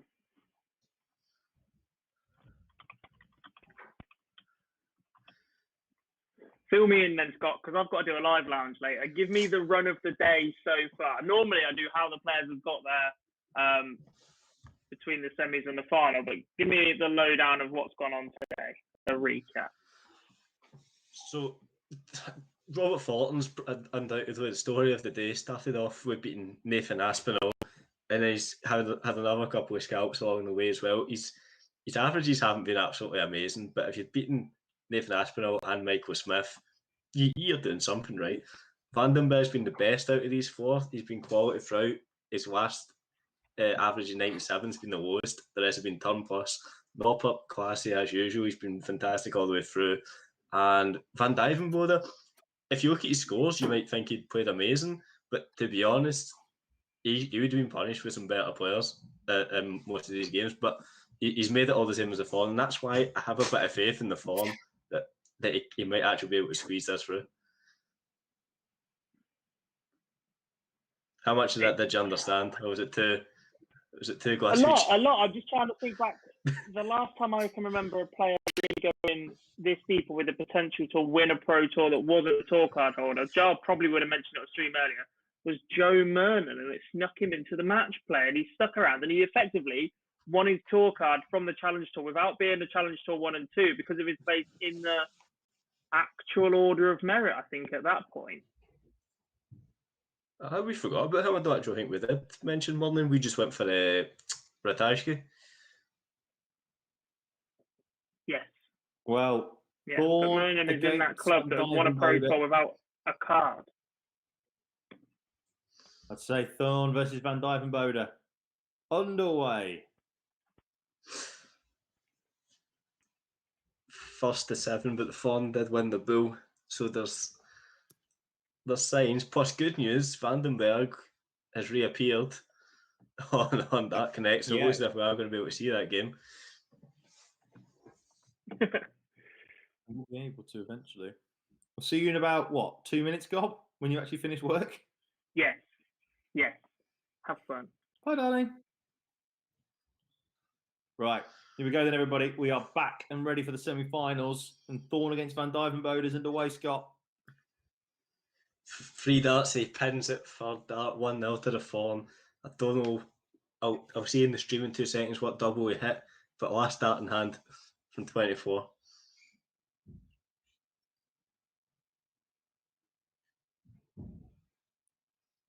Well, Van Dijvenbode has gone off with a 140. Whether the Thorn can deliver. What does he do in terms? Does he hit double six? Oh Christ! It's just I still haven't caught up. I think I'm even slightly behind, but I'll see just now. I'll guess double 3. He seems like an aggressive sort of man. Inside on 12s, inside on 60s, so he must pin the double 3. Oh, good. He's got bottle and he's got a 180, and that's leg as well. And if Duck, even if Duck only hits 1 treble, I'd still say that the Fawn, hits 2. But still, your game's underway now. It is. Vandenberg. Let's hit a 1-3-1 to do 2-9-2. Noppy coming back, but Van Dijvenbode is on the Paul Hinks. Yes. I fancy it to go as well. I don't know what it is. Just seems like the sort of check it he takes out. Yeah, and he does. He takes it out. 127 in game. And the second leg. I hold the throw. It doesn't hurt too badly, but still, good check it for the man. See if he goes for the bull or not in a second. Yeah. Jonathan asked what we guys do for a living. Well, I work in communications. I work doing website stuff and digital content for a public company. Well, public order company. Public sector company, I should say. It's the police. So that's what I do. Gob works for a very well-known brand, but we can talk about that in a minute. Scott? Because I'm worth it.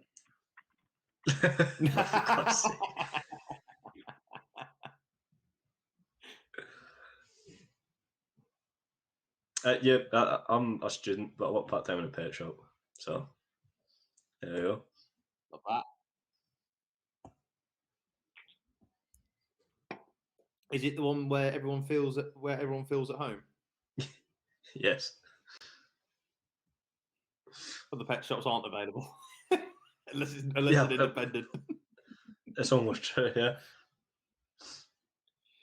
So Noppy has got to try and get a good shot in, and he can't. He leaves himself on 97. Dimmy's on 96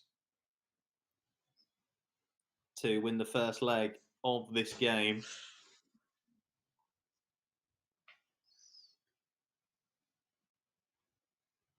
And misses 18s. Noppy's back on 97 now.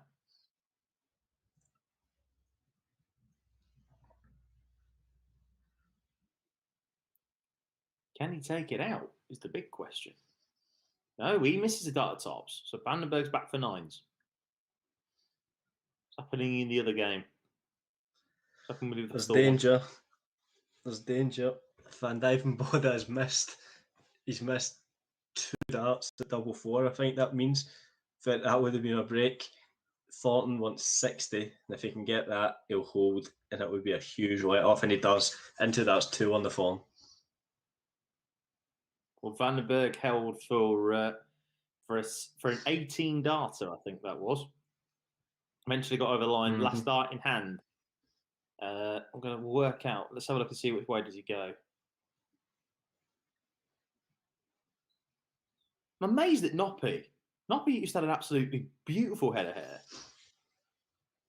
Yeah, I suppose. But I suppose that fits better with the earrings, doesn't it? Like that sort of look goes with the hair. Well, it's actually a 21 dart holder throw, and he hits double 9 second dart because he goes outside. Oh no, he doesn't actually. Oh, that was cheeky. He missed double 9. He then went for 2 for single 2, and it only just squeezed his single 2 and got double 8. Cheeky from Dimitri.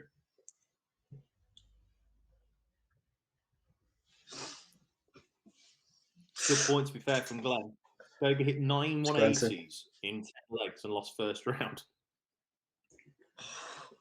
That's a second one to take. What's that? Oh, yeah. Yeah. Second one. Has Thornton got a tour card? No, he don't. He does not have a tour card at the moment. But I tell you what, if he wins it today, what a story this would be if Robert Thornton was to go and win the day.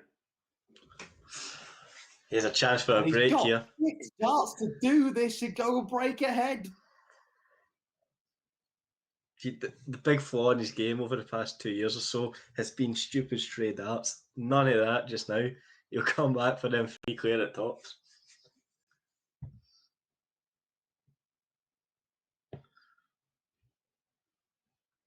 Big pressure on it. So go for the Thornton before probably Dimmy might do it, but Thornton definitely has. It's 3-1 to the Thornton and a race to 7. The dream is on. Or can the dream maker go 2-0 up again? He misses a dart at double 18. And now Noppy is coming back for the baby fish. The 130. Tusi Boy says, where's Phil? He's gone a 5-a-side, unfortunately. So you're stuck with us 2 and Gob in a couple of minutes' time when he joins us in a moment. But Noppy looking for the baby fish.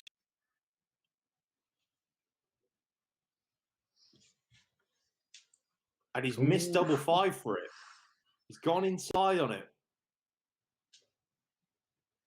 So Dimmy now back for double 9. But will he get the same route?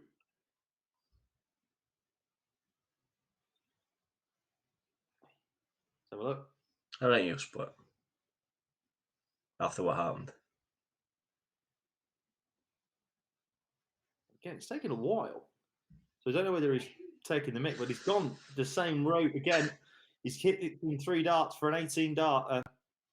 So I don't know whether we'll find out on the stream in about 20 seconds about which way he's gone.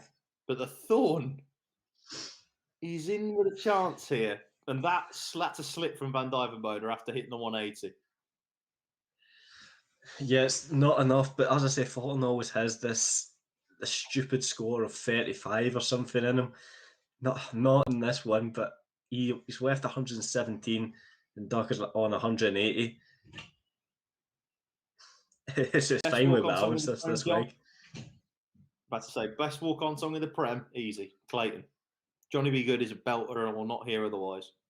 He did go the same route. He did go the same route. He actually split it. He actually split it straight away, going 2 and then into the 1s. So going 2 and then into the double 8s. So he did go the same route. Good man. Duck has missed a dart to break in a form. They've been given a gilt-edged opportunity, as I just have enough time to remind you that Nathan Aspinall has the best walk-on song. And no. Yeah. Oh, the Fawn has missed. I've got to go because I've just got to knock on my door. So good, right? So Duck has 3 in hand at double 10. Duck basically has to find 2 breaks of throws to get back into the game anyway. But he doesn't even break in this leg. Fawn has 3 clear at tops to go 4-1 up.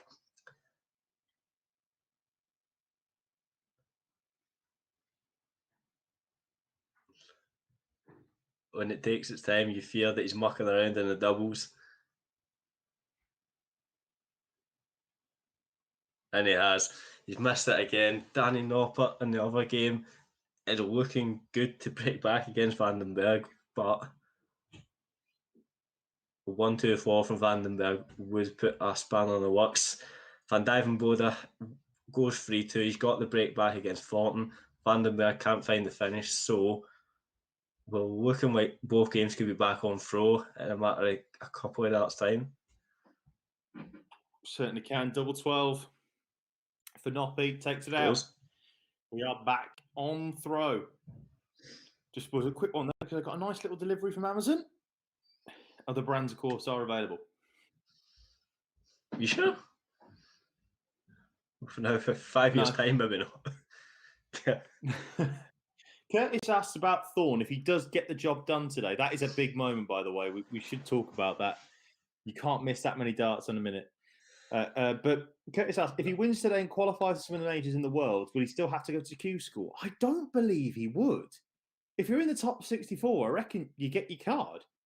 But Gobble tell me more. Mernon didn't. Mernon picked up his card via the order of merit. Joe Mernon picked up his card via the order of merit, if memory serves me correctly, after he qualified for the World Match Play. Robert Thornton would do the same if he finds himself in the top 64 on the order of merit. The voice of God there from Jack Garwood. Will be joining us in vision shortly. But what a response from the Thorn. Do you know what, Van Dijvenbode? I love Dirk Van Dijvenbode a lot. Same. I've got a lot of time for this, but what a story this would be. Are you sure about that, Stephen? With Stevenson. Thorn's the biggest botter on the tour. He did just miss a bullseye for a 161, but that's a bit harsh. No, he's definitely not. He's definitely not. If this 144 goes, this is going to hurt him. It won't. Don't worry. It won't. Yeah. Uh, It doesn't This is a go big in the dart full now. on. Is he a 5'10" man? Or is he a 112s man? Or a 9? I don't know. The way think he Thornton might- goes for 25. I don't know. You have to watch it on the stream. Oh, he went for 9.8. Oh, you can't. You're So missing he should too be many 5-1 up. doubles. It should Should be be 5-1 5-1 up. up. If this goes, this is going to be a painful, painful one. Oh, but it doesn't go. Right, come on. It's getting to the point where you've been giving gilt-edged opportunities. If you don't take the amount of doubles he's been given, you have to just take it in the chin so it's not your day. This has got to go. And it's getting to Oh. that point. Come inside on the madhouse, probably. Noppy can't take the 170 out here. And Dimmy's back for 40.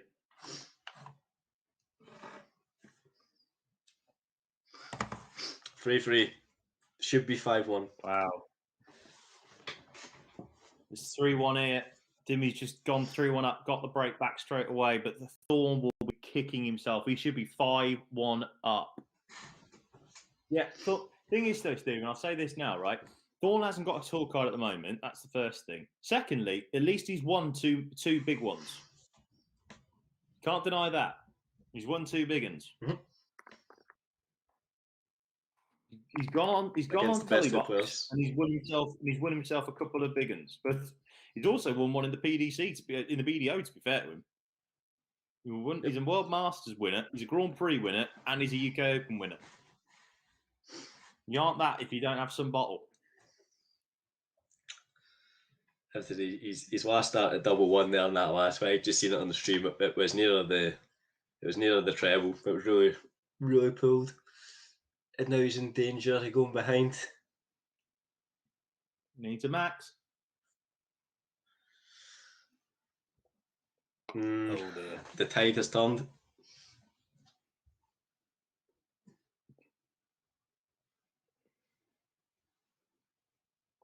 Well, no. Steve, as we just said, he's not the biggest bottler on the tour. He just isn't. It's not the biggest bottle. You look at Smith. Smith starts to win big tournaments. You look at Chizzy. Load of them are. Load of them have missed chances to win big tournaments. Thorn's won 2 of them.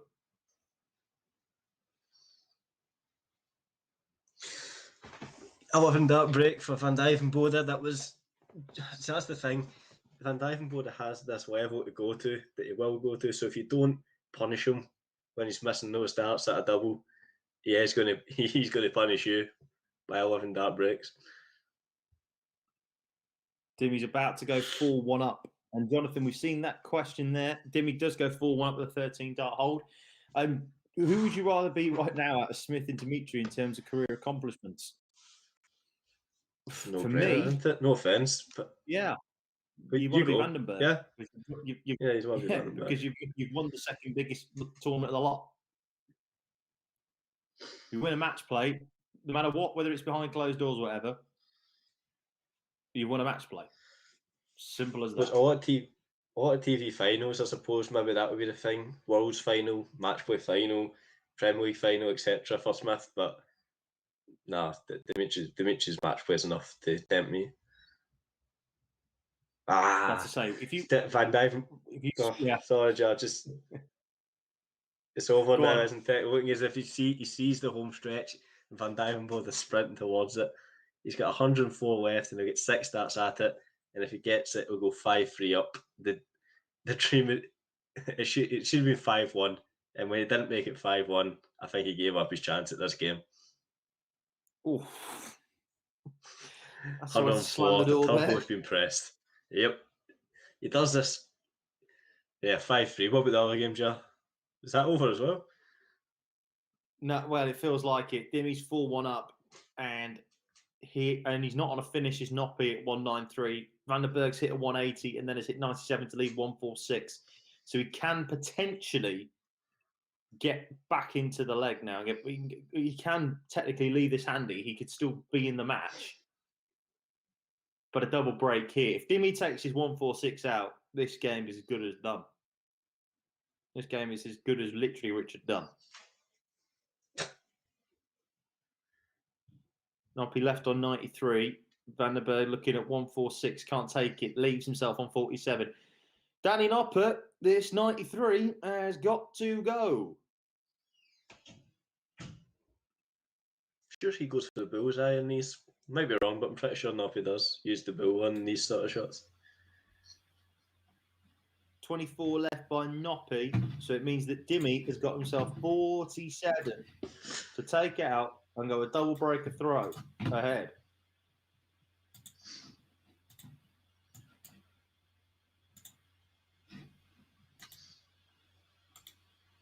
And he misses. Misses out at 16. Noppy now comes in for the 12s.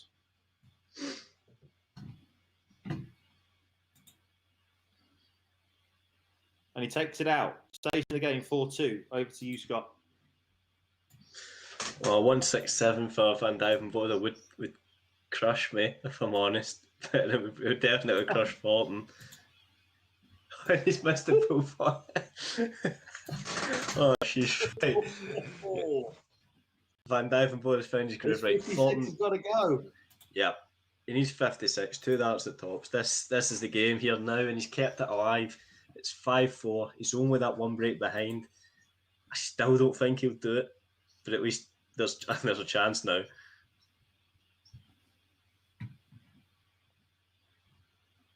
Hello, Gob. You finished work now, love? Hiya, loves. Yes. Off to go and play golf. Lord. Off to do a live lounge in a bit, thank you very much. Turned down football training this evening for the privilege as well. So, you know, people aren't going to tune in later. I'm not mad, I'm just annoyed at you.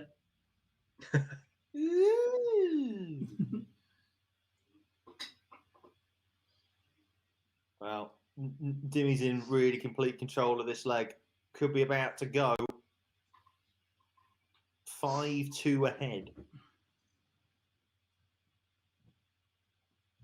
This is a big next visit. I'm looking at the Dirt Van Dyke. Oh, I tell you what. If he can put in I tell you what though, don't Dimmy just miss double 12 for a 144 with Noppy on 367. But if Thorne could put in you needed a 2 treble visit there. Needed a 2 treble. Yep. Vandenberg back for double 6. And if he pings this, that could be the game. And he lost it anyway. Well, fantastic setup for the fallen over here. Sorry, he's left tops after hitting a 145. So Van Dijvenbode, odds are he's only going to get 1 dart at a double. And I don't know how it happened, but he's missed. And Fulton has 3 clear darts at tops to bring us 5 each and a race to 7. Has to go. That wonderful Dimmy 145. Surely you've just wasted it. Dawn. Dimmy gets over the line in that leg. It's 5-2 now. This is a big leg for Noppy. 10 points behind in the averages, 5-2 down. World of trouble.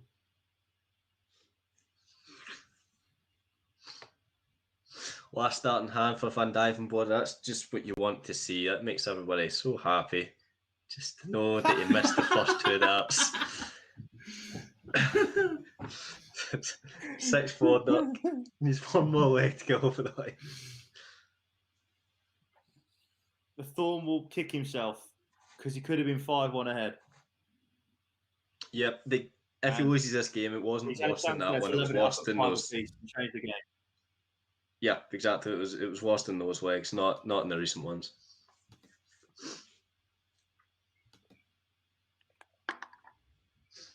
Crying shame. It really is. But we are looking at the moment, it looks like it's going to be one hell of a final.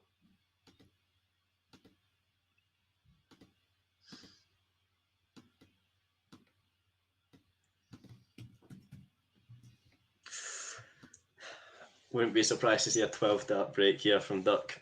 139, 137. If he puts in You're another, so then negative, aren't you?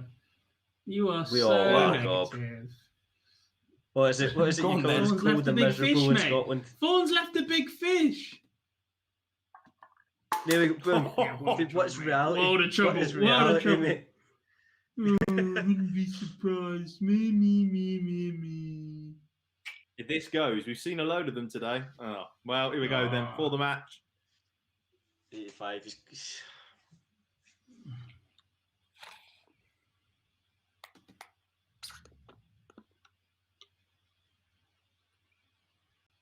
And he's missed on that double. Probably means he's missed 2 for 72.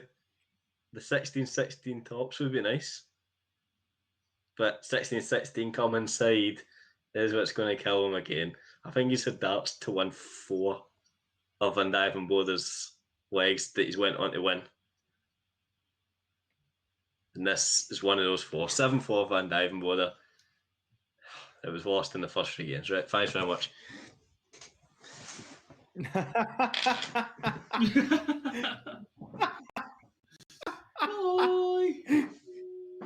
Oh, to be fair, I'll be as gutted as that. That is a real shame for Robert Thornton. It is a real shame. We've for Robert broken Thornton. Scott Mitchell. What a run! What a run! Well, no, it's What a good run day. for the It's a Thorn. good day on it. What a run for the Thorn. Do you know, he's got half a chance. I think if he goes up, if he does get a chance in the second games, and then you just have a funny feeling he could be at the World Championships. You just never know. If he wins some stuff on the Dev Tour, sorry, the Challenge Tour, he could be at the World Championships. Sorry, this is why I love Robert Thornton. Just before the other game wraps up, he's made it to the semi-final, put up 7-4. It was a good fight. Looks as if he wants to kill everybody in that arena when he's shaking Dr. Van Dijvenbode's hand. Just, I love that about him. Just no taking the positive, just pure anger. That's why I love him. There's a word for that. It's Scottish. Yeah, don't think I've forgotten about that. Scotland's just cold and miserable, and that's just the people. Yeah, I remember that. Me? Oh, I don't know. I say lots of things. Too much Jeremy Clarkson, me, mate. Man's a hero.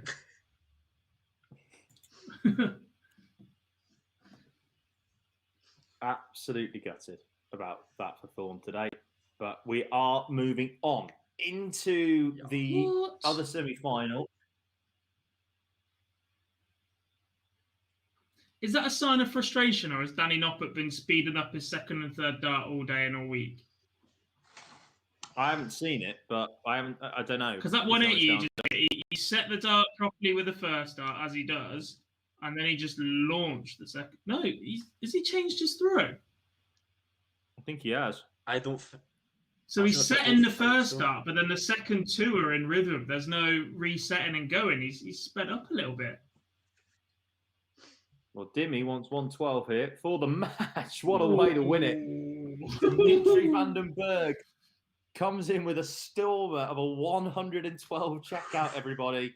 And he will be in the final against Dirk van Dijvenbode. As Sam has already said on this, Dirk is going for back-to-back Pro Tours. We haven't seen it since Joe Cullen, obviously. Or was it Clayton? Did Clayton win last one of... Yeah, I think it was. I think Clayton's done it. When? This year? Yeah. No, he made I'm sure he made the final, but I don't think he made I don't think he won back-to-back. No, you are right. No, I do apologise. He, yes, it was that. No, Clayton. No, I don't know why I'm thinking Clayton. He did win 2. He's already won 2 this year. Only player to win multiple Super Series at the moment. Actually, thinking about it, only player to win multiple ones. I despise that, by the way. Before we go any further, both players that just won the semi-final have apologised after hitting the match dart. Grow a pair, scream in their face.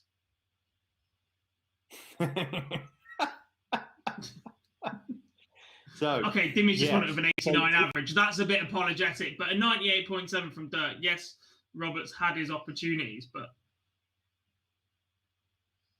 absolutely let him gutted know. for Go the on. Thorn, mate.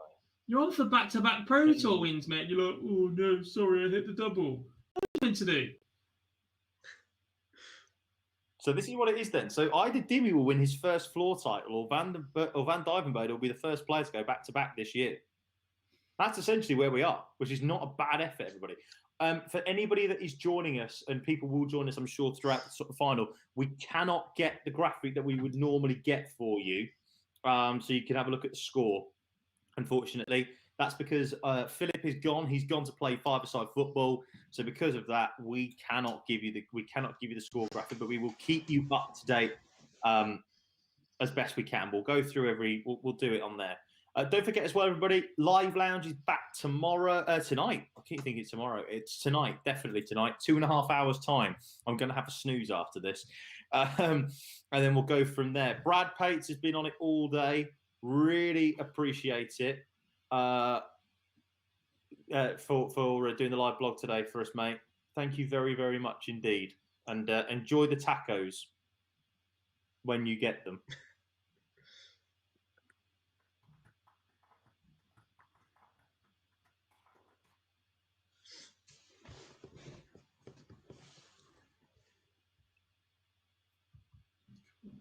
Right, questions, everybody. Well, we're waiting for this final to kick off. Dimitri versus Dirk. Tail of the tape, though, boys. Dirk has only dropped 11 legs all day en route to this one. Christ. It's been a bit Four false. to Thornton. Yeah. Looking at the averages, like he's had an 83.8 average against Mike De Decker and 163. 101 against Whitlock, though. That's a 6-0. 102 against Barry Van Peer. That was a 6-0 as well. They certainly help. 6-3 win over Danny Baggish. A 6-1 victory over Peter Jakes.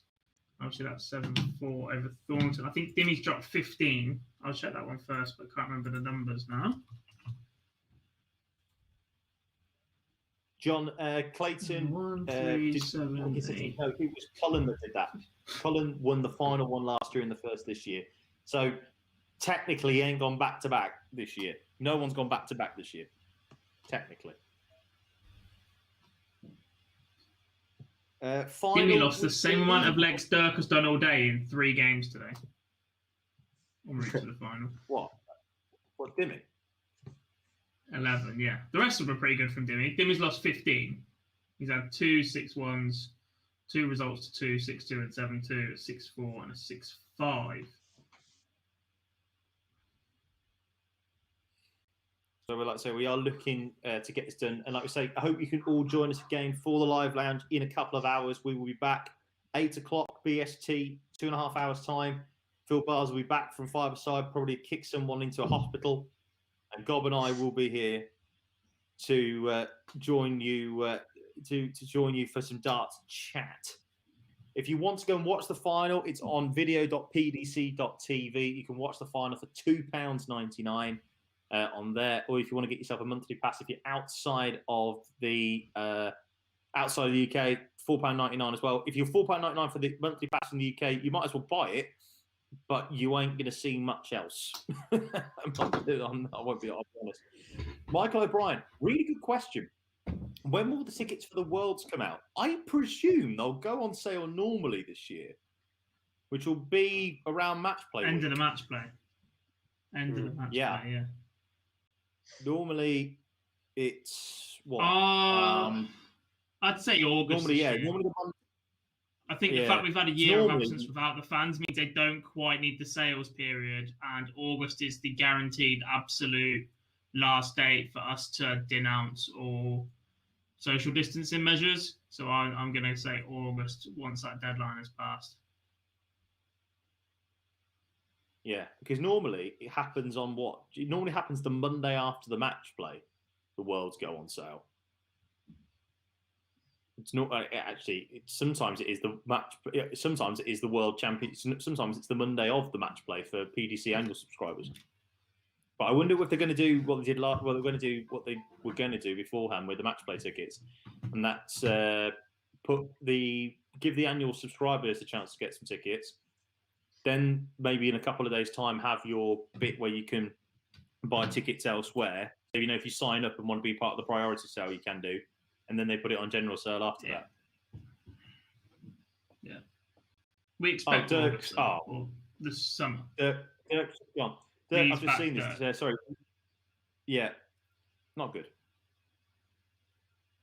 Would you be on the boring tables? That's the thing. I wouldn't mind that.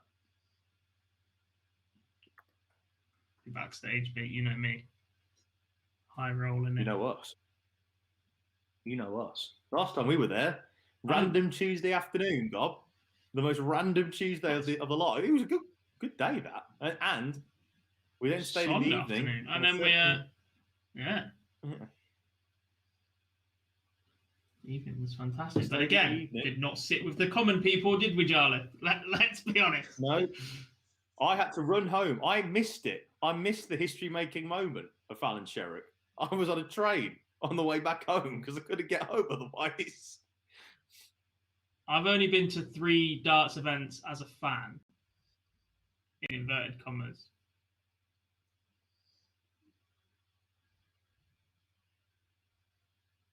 Scott, are you joining it? Are you coming down for the match play, Scott, this time round? I don't think so. Feel like I have no idea what I'll be allowed to do. Just pure and simple. I have no. Sit in your garden and stare at the sun coming up and then go down again. Sun. The light, not even the sun, just the light. No, I would love to go. I've been before, but I'm not buying any tickets. I'm not doing anything. I'll just be here for the meantime. See what I can do. Come. Sod Nicola, just come. First night of the match play. Come on down and watch. Can you do an English accent? Open up the night. No, I can't do an English accent. Like Martin Compston, like do an English accent and just pretend you're from down here for a bit. Well, I play with, I throw with the Union Jack flights. I feel like that's enough to get me the SNP to remove me from the country anyway. It's a bit Shouldn't be throwing with them, mate. Shouldn't be throwing with them, mate. Should be throwing with the Celtic. The prime James Wade. Sorry. Ah, come on, the prime James Wade. Yes, Wade, I'll give you that. Gavin Biggs says, here's a question actually, which is good. Thank you. Keep them coming, everybody. And remember, we'll be doing a lot more of the questions in question time from around about 9 o'clock tonight on the live lounge. Should there be promotion and relegation to the Premier League rather than current invitations? Yes, absolutely. A Premier League 2 would work beautifully. I'd like to see a Championship-esque kind of thing, personally.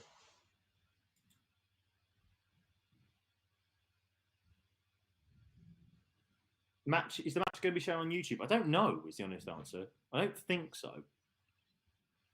Unfortunately not. Well, yeah, we can't be shown. We can't show it. Otherwise our channel will get blocked. And we don't want that.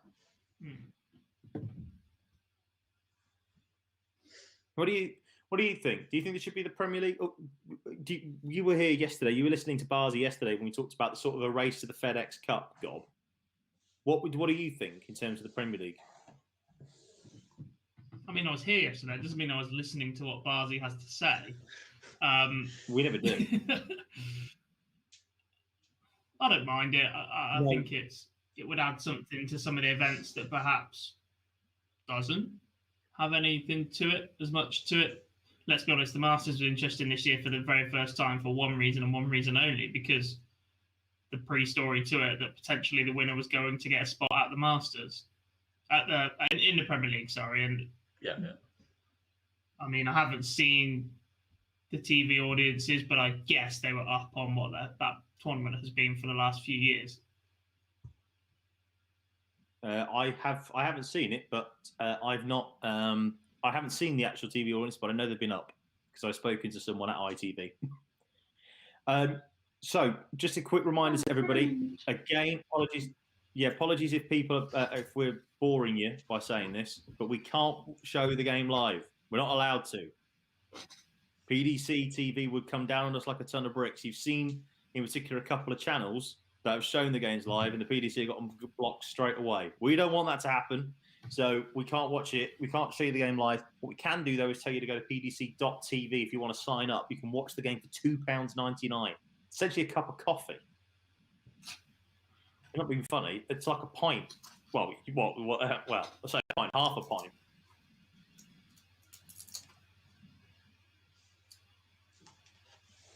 I don't know. I think that, we're talking about the Premier League 2.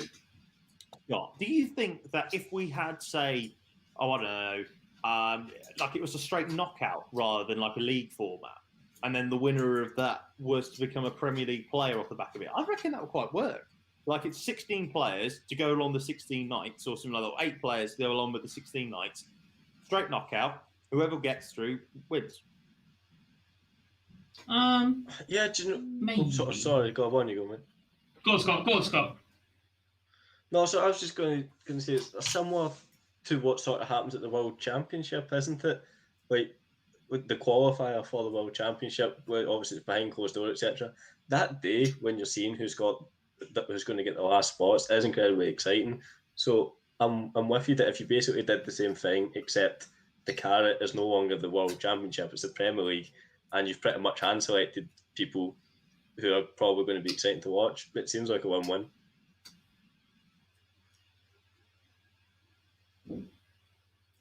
I guess it's that hand selection that's the issue, because that's the issue with the way the Premier League is picked at the minute, perhaps for some people, and that apart from being in the top 4, there are no outright criteria to actually be in the field for it. It's whatever a group of people sat around a table decide. The problem we've got with Premier League 2 and promotion and relegation is always going to be if you have a bad campaign or somebody withdraws injured and has to be relegated. Say, for instance, Gerwyn Price tested positive this time and has a Premier League 2 and he withdrew. You put him in the 2nd division next year? You would technically have to, and that would be a tragedy. Yeah, exactly. Exactly. And then they changed the rules. And that's the same thing with a qualifier as well for it, because that's just all on one day. And that might not reflect the performances of the year and who truly deserves it. I'm not the biggest fan of qualifiers. It's for some of the events as well. For things like the World Series, there should not be a qualifier for the World Series of Darts finals for players that haven't played in a World Series event. Danny Nopper, case in point. Nopper was, let's say Nopper made the semi-final. I made the final, yeah. Yeah. But he shouldn't have been there. Yeah. Wait, no, did Nopper, I want to say, I don't think Nopper actually won a qualifier. I might be wrong. I think he might have been handpicked because it was in Holland that year. No, I'm sure he made the qualifier, didn't he? Either way, it was don't think so. Yeah, either way it was bizarre, but I reckon he was hand selected for that because it was in Holland. The thing is, someone talks about again. Watch PL2 really. I disagree, mate. People are gagging for content, no matter how you can produce it. It's why things like the Live League work. It's why you're sat here watching us talk about Pro Tours. If you're prepared to sit here, all 264 of you that are currently sat watching, to us three talk you through scores going on, you're going to sit there and watch PL2. And what I was going to say is that if you have it on the same thing, if you have it on the what's it called? I'm going to say. So if you have it on the same night as a Premier League game, so you have 6 games. I appreciate Sky probably will never do it, but if you have 6 games, people will have it.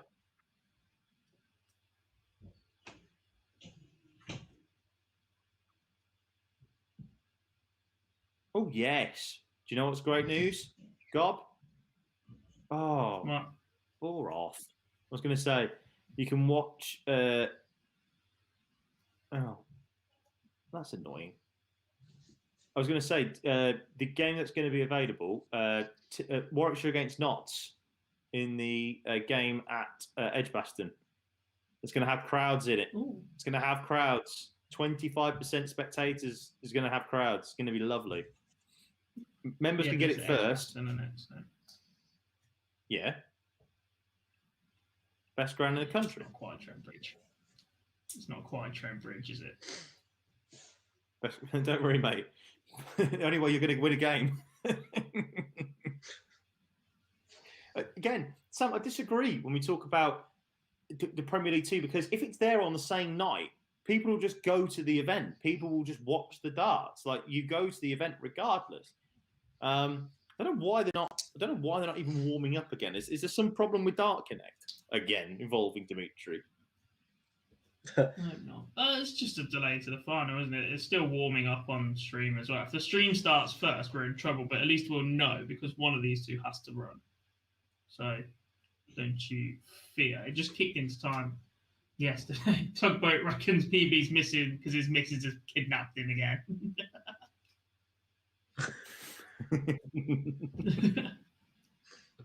PB, Tugboat, your missus has an unhealthy obsession with our ginger colleague.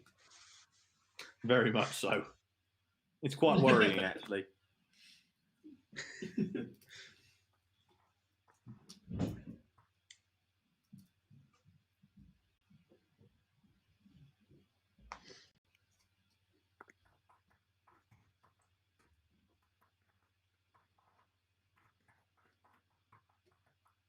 What are the topics for the live lounge tonight? So obviously, we're reviewing this. We've got Premier League as well, because you haven't had a chance to talk on what happened last week in the Premier League, as we are warming up now between Dimitri Vandenberg and Dirk van Dijvenbode. Mm-hmm. We've also got what have we got? Maybe talk about Live League potentially. I don't know. Yeah, but I think the majority of the time is going to be talking about the Super Series. I know that much. Tony says, PDC is missing out big time on the rest of the world fans. Make us copy in the UK to watch a game, but in South Africa, it's half a day's wages for the vast majority who would love to watch. Yeah, look, I don't know what the PDC do in terms of setting prices and whatever. I would assume that they'd have to probably change that at some stage. I mean, look, when Matchroom Media becomes in the day, you know, and all that sort of stuff, when Matchroom Media becomes a thing in South Africa, it's what's going to happen. But we are warming up. So again, everybody, normally, of course, what we do is we normally try and drop the score in there for you. Unfortunately, because Barzi's not here, we can't do it. So we apologise. Sam says PDC should do 3 World Series events in the US, New York, Vegas, and LA, just like Australia. We don't have the time. Where do you the problem with that. What do you get rid of? What's that? Vegas worked because it was Vegas, but a lot of the crowd in Vegas were Brits that had gone over to watch it for the experience of it being in Vegas. A lot of darts, as far as I'm aware, in America is concentrated on the East Coast, New York, Boston, and the like. LA, for all its glam, would require so much travelling for the players involved because LA is West Coast, isn't it? Yep. Yes. And I just don't think it has the following. LA's got the arenas to host something like that, but that is about as far as it goes, as far as my knowledge of American darts goes. There's no real grouping of players out there. LA aren't interested in darts. They're interested in becoming movie stars. Well, you think about it for LA as well. Yes, they have the arenas, but the arenas themselves are just not that good. As in, like, sorry, they're too big. They're too big. Aha! Yes. Right. Here we go, everybody. Dimitri Vandenberg has won the bull. That's what we do now. Quick predictions. Dimitri Vandenberg has won the bullseye, and we are underway. So what, quickly do predictions?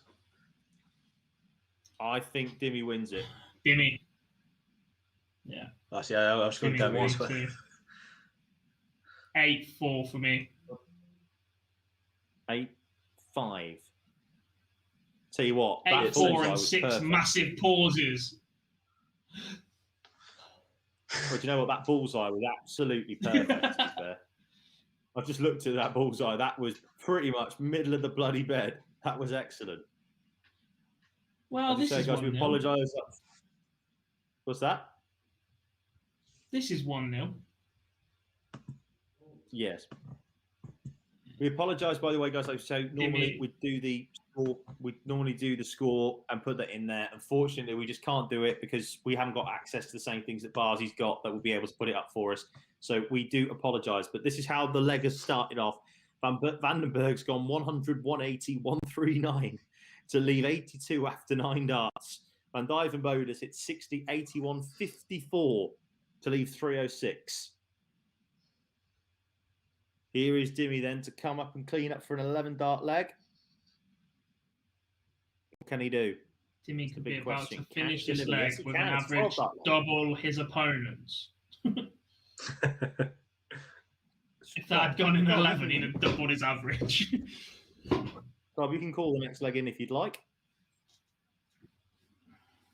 Van Dijvenbode with the dart, steady 97 opening, but you just feel, look, if Dimmy scores the way he does in leg 1 throughout this match, Dirk is in a world of trouble. And there's a 140 to boot from Dimmy. A 1 treble visit is not enough. A no treble visit is disastrous. Just a 58 from Dirk, and he's given the darts up already. Just 15 points behind just Dimitri Vandenberg before he throws these. Any treble, and he pinches the darts, and there it is, 91 to leave 270. Nice little setup that uses, I hope, the treble 17 segment. We'll see that shortly on stream as Dirk fires in 96. So he's 20 points ahead, is Dirk, but he has thrown 3 more darts. There's the steady ton from Dimitri to leave 170 after 9. That, folks, is why you use the treble 17 segment. 3 trebles and 3 straight darts later, and you're on a finish. I don't know, it's literally the next visit on my thing as Dirk fires in a 134. That maybe puts the cat amongst the pigeons, because if this 170 doesn't go, the 116 is makeable. Yes, he did use the treble 17, Dimitri. My man, people are listening. 96 from Dimitri. The 170 doesn't go. 116 then for Van Dijvenbode. Likely, boys, has to go. Ooh, that's bad. And just a 41. Don't know how he got there. Dimmy comes back for 74. You'd expect treble 14, double 16 as the MO, but it goes in 3 darts. Dimitri doubles his lead with a break of throw. To you, Scott. Yeah, I wouldn't panic too much if I was Van Dijvenbode. This has been happening all day. He's been playing okay, but then goes on a burst of about 4 legs where he turns into a monster. But you better hurry up and do that, because he's already 2-0 down, and it's a 140 start for Vandenberg. Replied with a turn, but that's not going to worry Vandenberg in the slightest.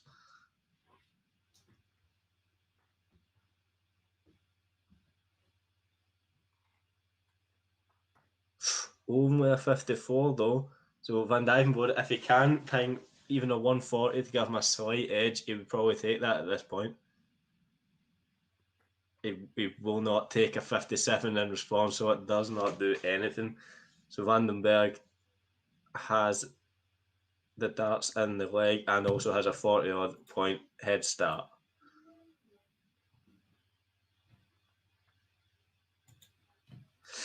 $97.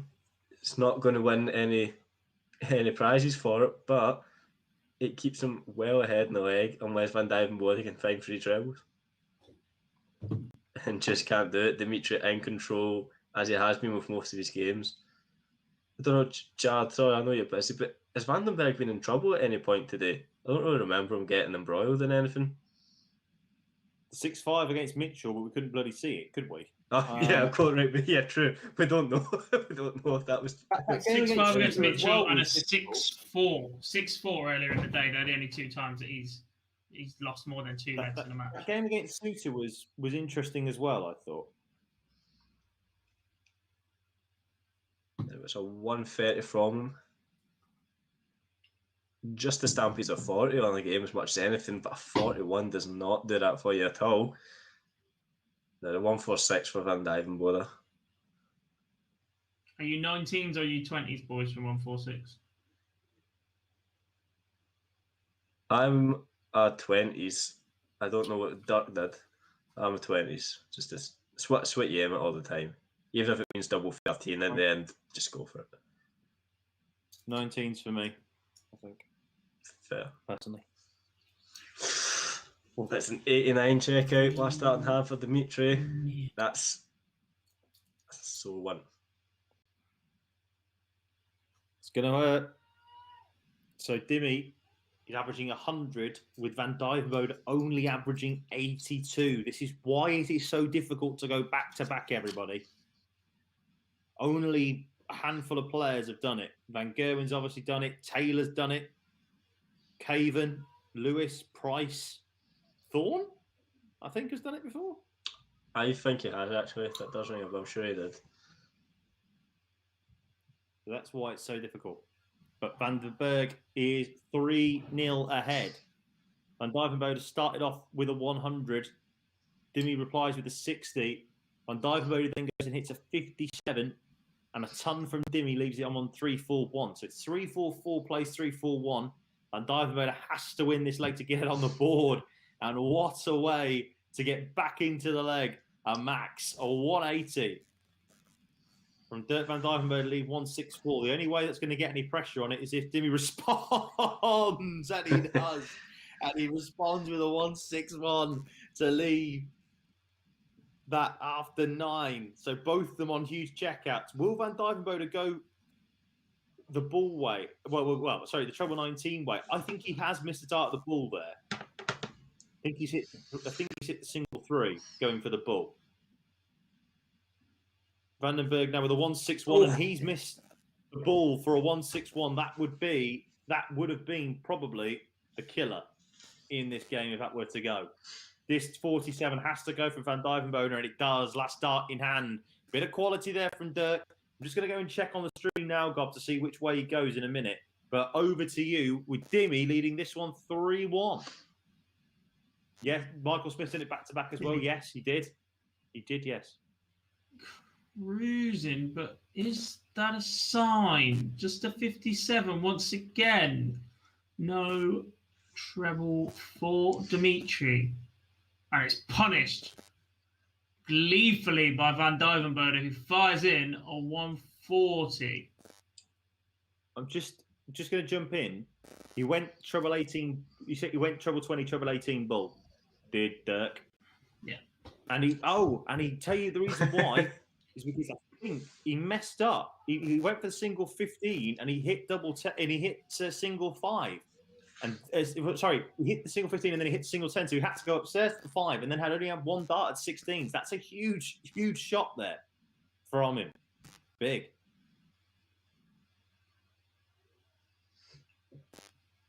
Don't like this counting. 96.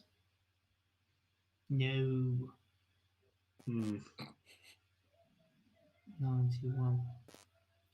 To treble from Dimmy now puts him on a finish.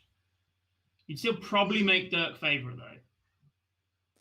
You're still definitely favourite. Now for a break.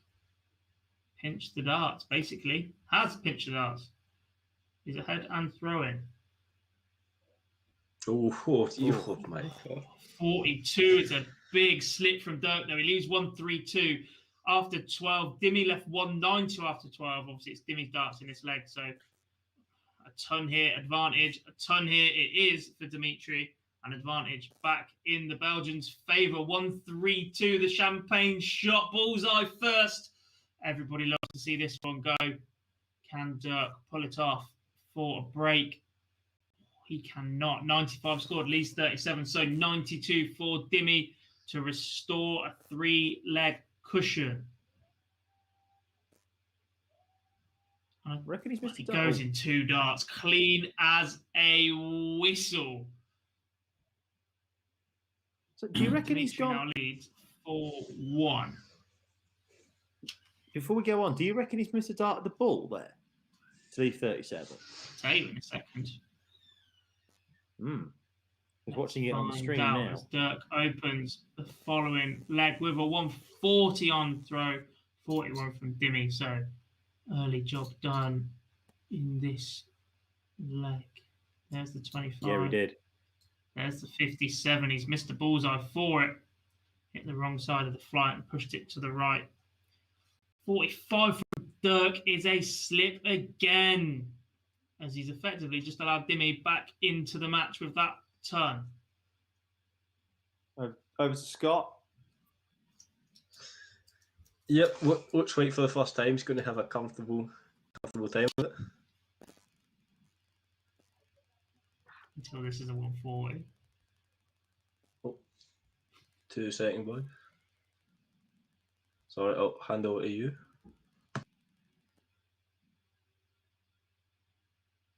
Still advantage Dirk then. Massive advantage Dirk. 180 from 220. Leaves tops after 12. Dimmy back on 260. So even a 180 here would leave him behind. Dirk coming back 3 in hand.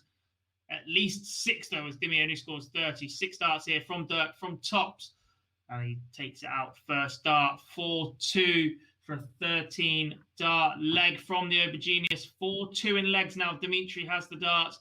Dirk looked like he was in position to possibly break in the last leg. But a poor visit meant he only got a dart at 132. But a 39 from Dimijar is the opening. The door is open. The door is very much open. And he walks through that door with a 140. Just looking at this there now, Dimmy, which way did he go? Single one, and then he hits the treble 3. That's the reason why Dirk just takes that out there to go 4-2. So Dimmy responds with a 140, and then Dirk van Dijvenbode responds with a 180. That is class. Class personified. Dimmy has to hit a 180 in order to put some pressure on Dirk, and he doesn't. He hits a ton to leave 2-2-2. Dirk van Dijvenbode only 63 though.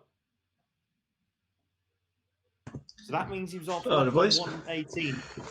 It's all right, mate. If Dimmy hits this, well, he hits a 137, leave 85. This 118 probably has to go if he's going to do it. You'd rather take it out than wait for your opponent to miss, that's for sure. And he has missed. Once again, Dirk in prime position to break in this leg. If this goes, well, Dimmy's just missed the dart at 8s. Unless he's gone and hit the ball. Because he would have surely gone 85, he'd have gone 25 first start, surely. But it doesn't matter because Dirk van Dijvenbode breaks through Scott, and he is now got this game back on throw at 4-3. I'll tell you what. Yeah, we'll come back. We'll come back to you in the middle of the leg because we're just going to see what happens here with this 180. Well, sorry, with this 85. I think he hits bull. Same. I'll back you. Learn to count. Oh, what is he doing there? Right. That's the double 6.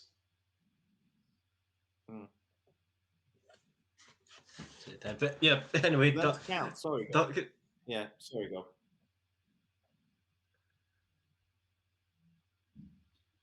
I mean, it's still a 139 followed by a 140 from Dirk, but the 139 is just such a poor visit. It just is.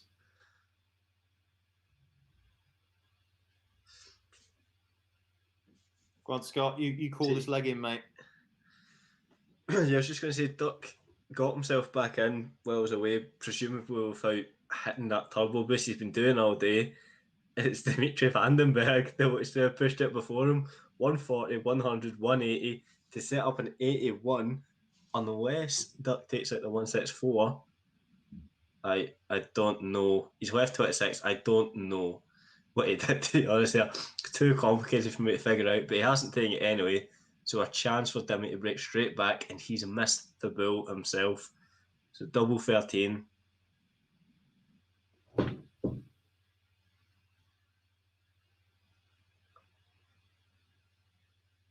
I don't know how he left it. I'll look in the stream after it, but it is double 13 that Duck's got to contend with now, and it's unlucky for Duck. So Vandenberg getting involved in a bit of a scrap in this leg, despite all the quality. How does he leave this? I'm just looking at it now. Yeah. Oh, it just goes back to the 20s. Soft, yeah. 2 treble 20s and a single 18. Don't know. Throwing away the Dimmy. Dimmy's in a whole load of trouble. It's 4-4. He's completely thrown away what was quite a comfortable game. Because Duck has not. He's not been amazing, and I'm not being funny. I'm not bitter because he put out the form. He's not been amazing all day, like he has been, in other days. He's just he's won individual legs have been brilliant. I don't think he's had a brilliant performance, and I include the 6-0 against Whitlock. I watched that. Simon just missed bucket loads and gave him all the opportunities in the world. I mean, maybe again.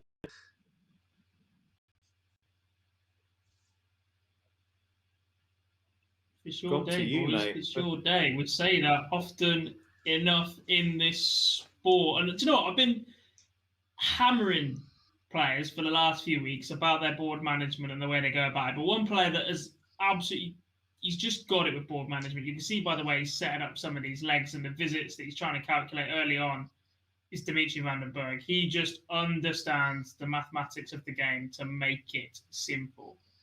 And I wonder if Dimmy went and lived with Peter Wright for a few weeks, didn't he? And that seems to have helped Dimmy's game. I wonder if Jose moving in with Dimmy and Damon Heta will have an effect on. I'm just going to jump in there. I know what you're thinking because he went for the 51, right? He didn't do it on purpose. I've just seen it on the stream. I've been building that for a couple of legs, but the way that's come out is fortunate. Yeah, he went for the 18s and he hit the string when he hit the treble 4. And then he went downstairs to 59 that way. So I don't think it was deliberate.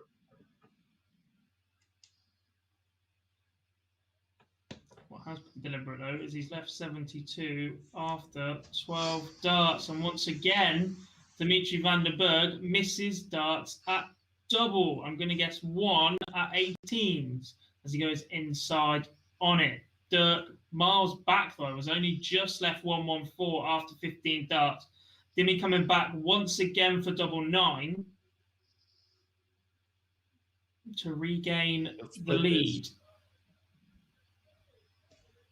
As it goes in 3 darts, and Vandenberg once again does retake the lead 5-4, but we are still on throw boys. Dirk needs to find a break, but first of all, Jarlath, you need to hold.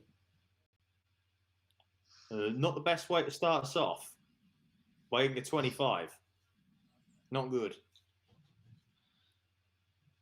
What can Dimmy do? Can he punish him? Maybe he thought you have to Yeah, him. 137. That's punishment.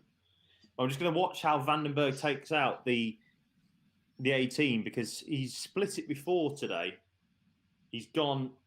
Does he go for the 2? Yes, he does, and hits outside on the 8s, and then bang in the middle, cushions it in off the other dart. That's there. So where are we? We're at 5-4 between Dimitri Vandenberg and Dirk van Dijvenbode. Thank you very much, everybody in the chat room, for staying with us. This is a very, very tense final. Not necessarily the highest quality, but it's a tense final. Dirk van Dijvenbode has had a slip. He's only hit 1 treble the entire leg. He's on 325. Dimitri Vandenberg, he hits 81. He must have strayed into the single 1. Must have done. And he leaves himself on 183. So Van Dijvenbode responds with a 180. So he is first to a finish, but it's going to be a huge one. It's going to be a 145. We've seen Michael van Gerwen take this out today against Simon Whitlock. And Vandenberg leaves himself on 52. after a 1-3-1 said, "This 1-4-5 that Van Dijvenbode, it's got to go." Oh, And he misses a dart at 16s, I think. I think he's missed a dart at 16s for it. can you leave 16s? Well, no. Jimmy has.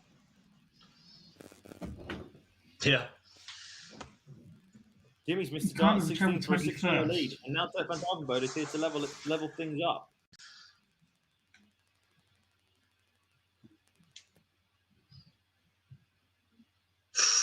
And he's hit it last dart in hand, Scott. That is huge for this game. He's left it Yeah. perfectly. 5-all. I'm just looking at what did. Oh no! I'll tell you what happened.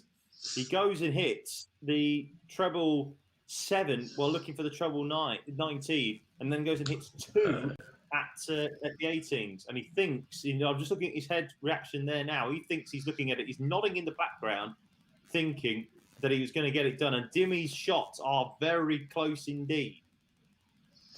And then Dirk Van Dijvenbode comes out and pings it last start in hand, I think, if I remember it correctly. See what happens here on the stream. Yeah, sure. Well, miles outside on the double 8. Second one's close, and then he manages to cushion it in off the dart for a 5-all game, Scott. All yours. Yeah, I don't know what I was expecting for this. Well, I wasn't expecting a scrap from these two, to be honest. I thought we'd have a lot more 180s, a lot more exciting legs than 12 or less, but it's looking as if whoever shows the most grit is going to win this. And Dimitri Vandenberg looks as if he's going to nudge ahead in this game again, 6-5. He's 103 points ahead, minus whatever duck hits here, which isn't enough, only 86. So Vandenberg, 199. We've been giving him a lot of praise for his counting, but that's an awkward number to get rid of.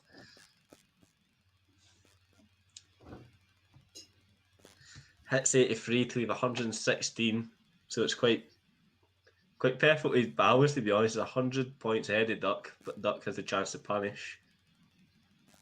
Doesn't, only 60, so Vandenberg has a lot of control in this leg, and as you're nearing that finish line, you're thinking he's definitely the favourite, whether it's a heavy favourite or not, probably depending if he's getting any mishaps in this leg, and he doesn't. Takes it 116, 3 darts. That's a bit of quality that we've not really seen for a while in this game, and Vandenberg nudges ahead 6-5. I don't think it's that we haven't seen quality. I think it's just that we've seen quality in a visit following a poor first start. We've seen a number of recoveries. More like, most likely for Dirk, like the 21, 54, 54. Like, that's an exceptional visit after the first start goes awry, if you get what I'm saying. They just haven't quite put it It's not all together. It's not all click for them. Yeah, no, that's fair. Yeah.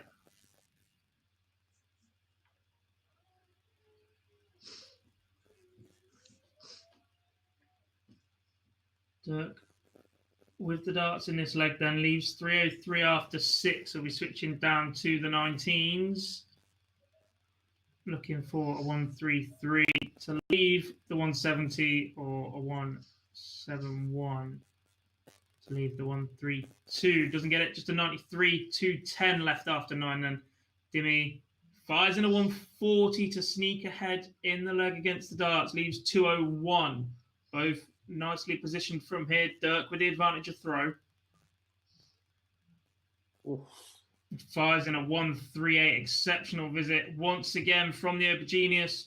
What can Dimmy do to pressure?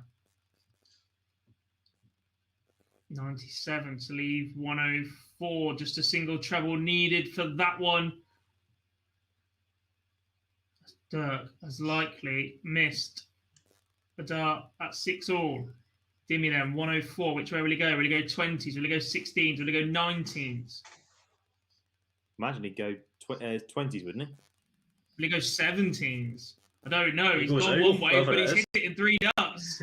I'll tell you which way he went in a second. But he has broken the Van Dijvenbode throw for a 7-5 lead. He's now got 3 attempts to get this match wrapped up, and he'll be throwing first in 2 of them, including this leg jar.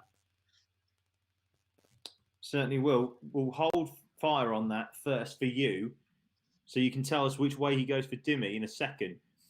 But someone's asked, why don't we see the scoring? Normally we would show the scores in the final game, mate, but unfortunately we can't, just because our normal producer that isn't here isn't here. So because of that, we can't do it. Which way does he go, Gob?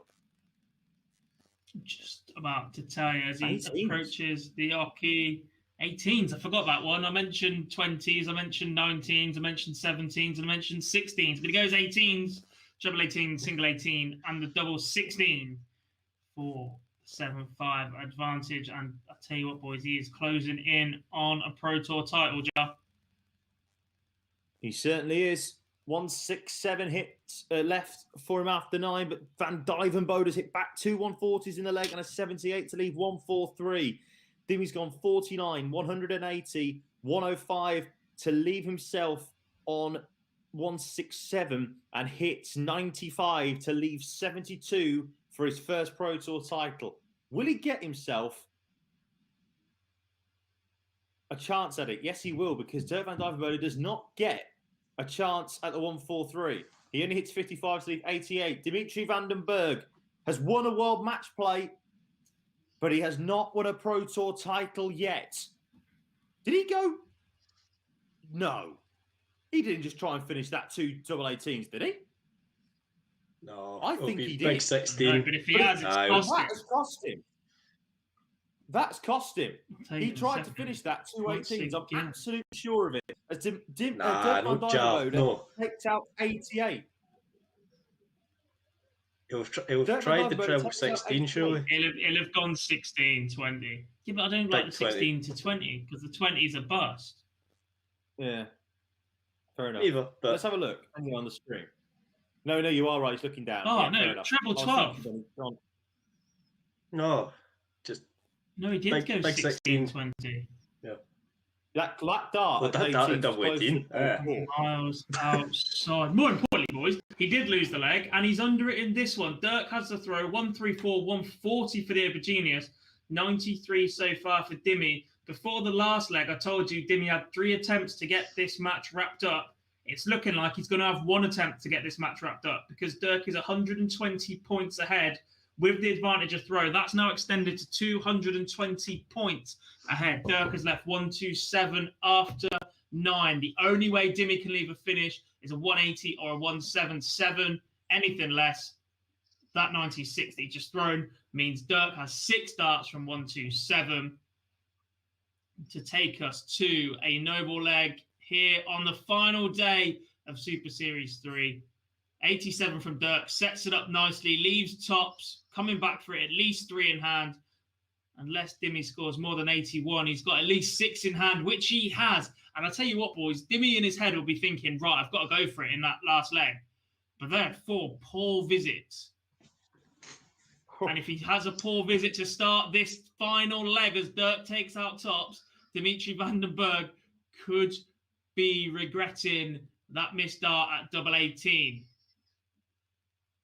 What would you- 95 average what for Dimi, else would plays you- 93 for Van Dijvenbode, and he goes trebleless on the opening visit, Scott. absolute nightmare. I don't believe that Dirk is going to do it again, but he might not. Ooh. 55 in response to that 57 for Dimitri. That's an I'm talking about a missed opportunity. this. And all. Yes, Yeah, Jeff. so I'll say this. What else would you expect on the final day of a Super Series? In the final, we go to a noble leg. Everybody, this is what you deserved after all the stuff that you've been with us since 11 o'clock this morning as well. So thank you very, very much indeed. Scott, you've been with us since the start. You've been calling this all the way through. Your turn to call in a final leg. And here's that golden nugget for Vandenberg. Hits the 180. He's 224 points ahead of his opponent, who fires him. He's 44 points ahead. 4 points. That's class. They've been well matched. You can't say they haven't because they've been magnificent mixed in amongst a lot of rubbish darts. Oh my God, as that's Dimitri sensational. sets it up a 156 to set it up on double 12. Unbelievable into this game. Dimitri Vandenberg for a 13 darter after such a slow start in this leg is going to become a Pro Tour winner. Surely. First start, 13 data, Dimitri Vandenberg wins behind closed doors at the floor. Well done. Probably deserved for the day. Well done, Dimi. The boy has done it. Dimitri Vandenberg is a Pro Tour champion. He won the World Match Play, and he's now a Pro Tour winner. Congratulations to Dimitri Vandenberg. What a way to get over the line in the way that he did there. That was absolute class. And genuinely, boys, I've got to say, I don't know whether you'd say deserved, but he dropped 15 legs before that final, and Dirk fought hard in that one. And let's have a look at the celebration. I think it means a lot to him. He goes and says, well done to Dirk. There's a lot of hug there. Brilliant stuff. And he looks calm for a bloke who's just won his first Pro Tour title. He just walks up. very Smart. So, isn't it? Yeah. People. I know are it's the saying last day, but he's not even yes. stayed for an interview. No, he's off. See you later. Ta-ra. I'm sure they'll do an interview with him in a minute. Gob, are you ready to turn the stream off, mate? I'm just trying to find the button. So what's going to happen, everybody, is that hopefully in the next few minutes, hopefully in the next few seconds, I'm going to say to Gob, turn the stream off, and he will do. But just so you're aware, everybody, we are back in an hour and 45 minutes. We're literally going to go and grab some food, and then Gob and Phil and I are back for the live lounge at 8 o'clock this evening, BST. So we hope you can join us then. Scott, thank you very, very much for your work throughout the day, mate, since 11 o'clock this morning. Go and grab some food. Oh, man, didn't tell me. And Brad as well, if you're still with us, mate. Brad, thank you very, very much for the last 7 hours on the blog as well. But that is it. Super Series Live, done for this third block. Thank you for watching. We'll be back at 8 o'clock BST for the live lounge. Myself, Phil Bars and Jack Gobby Garwood. Until then, we will see you shortly.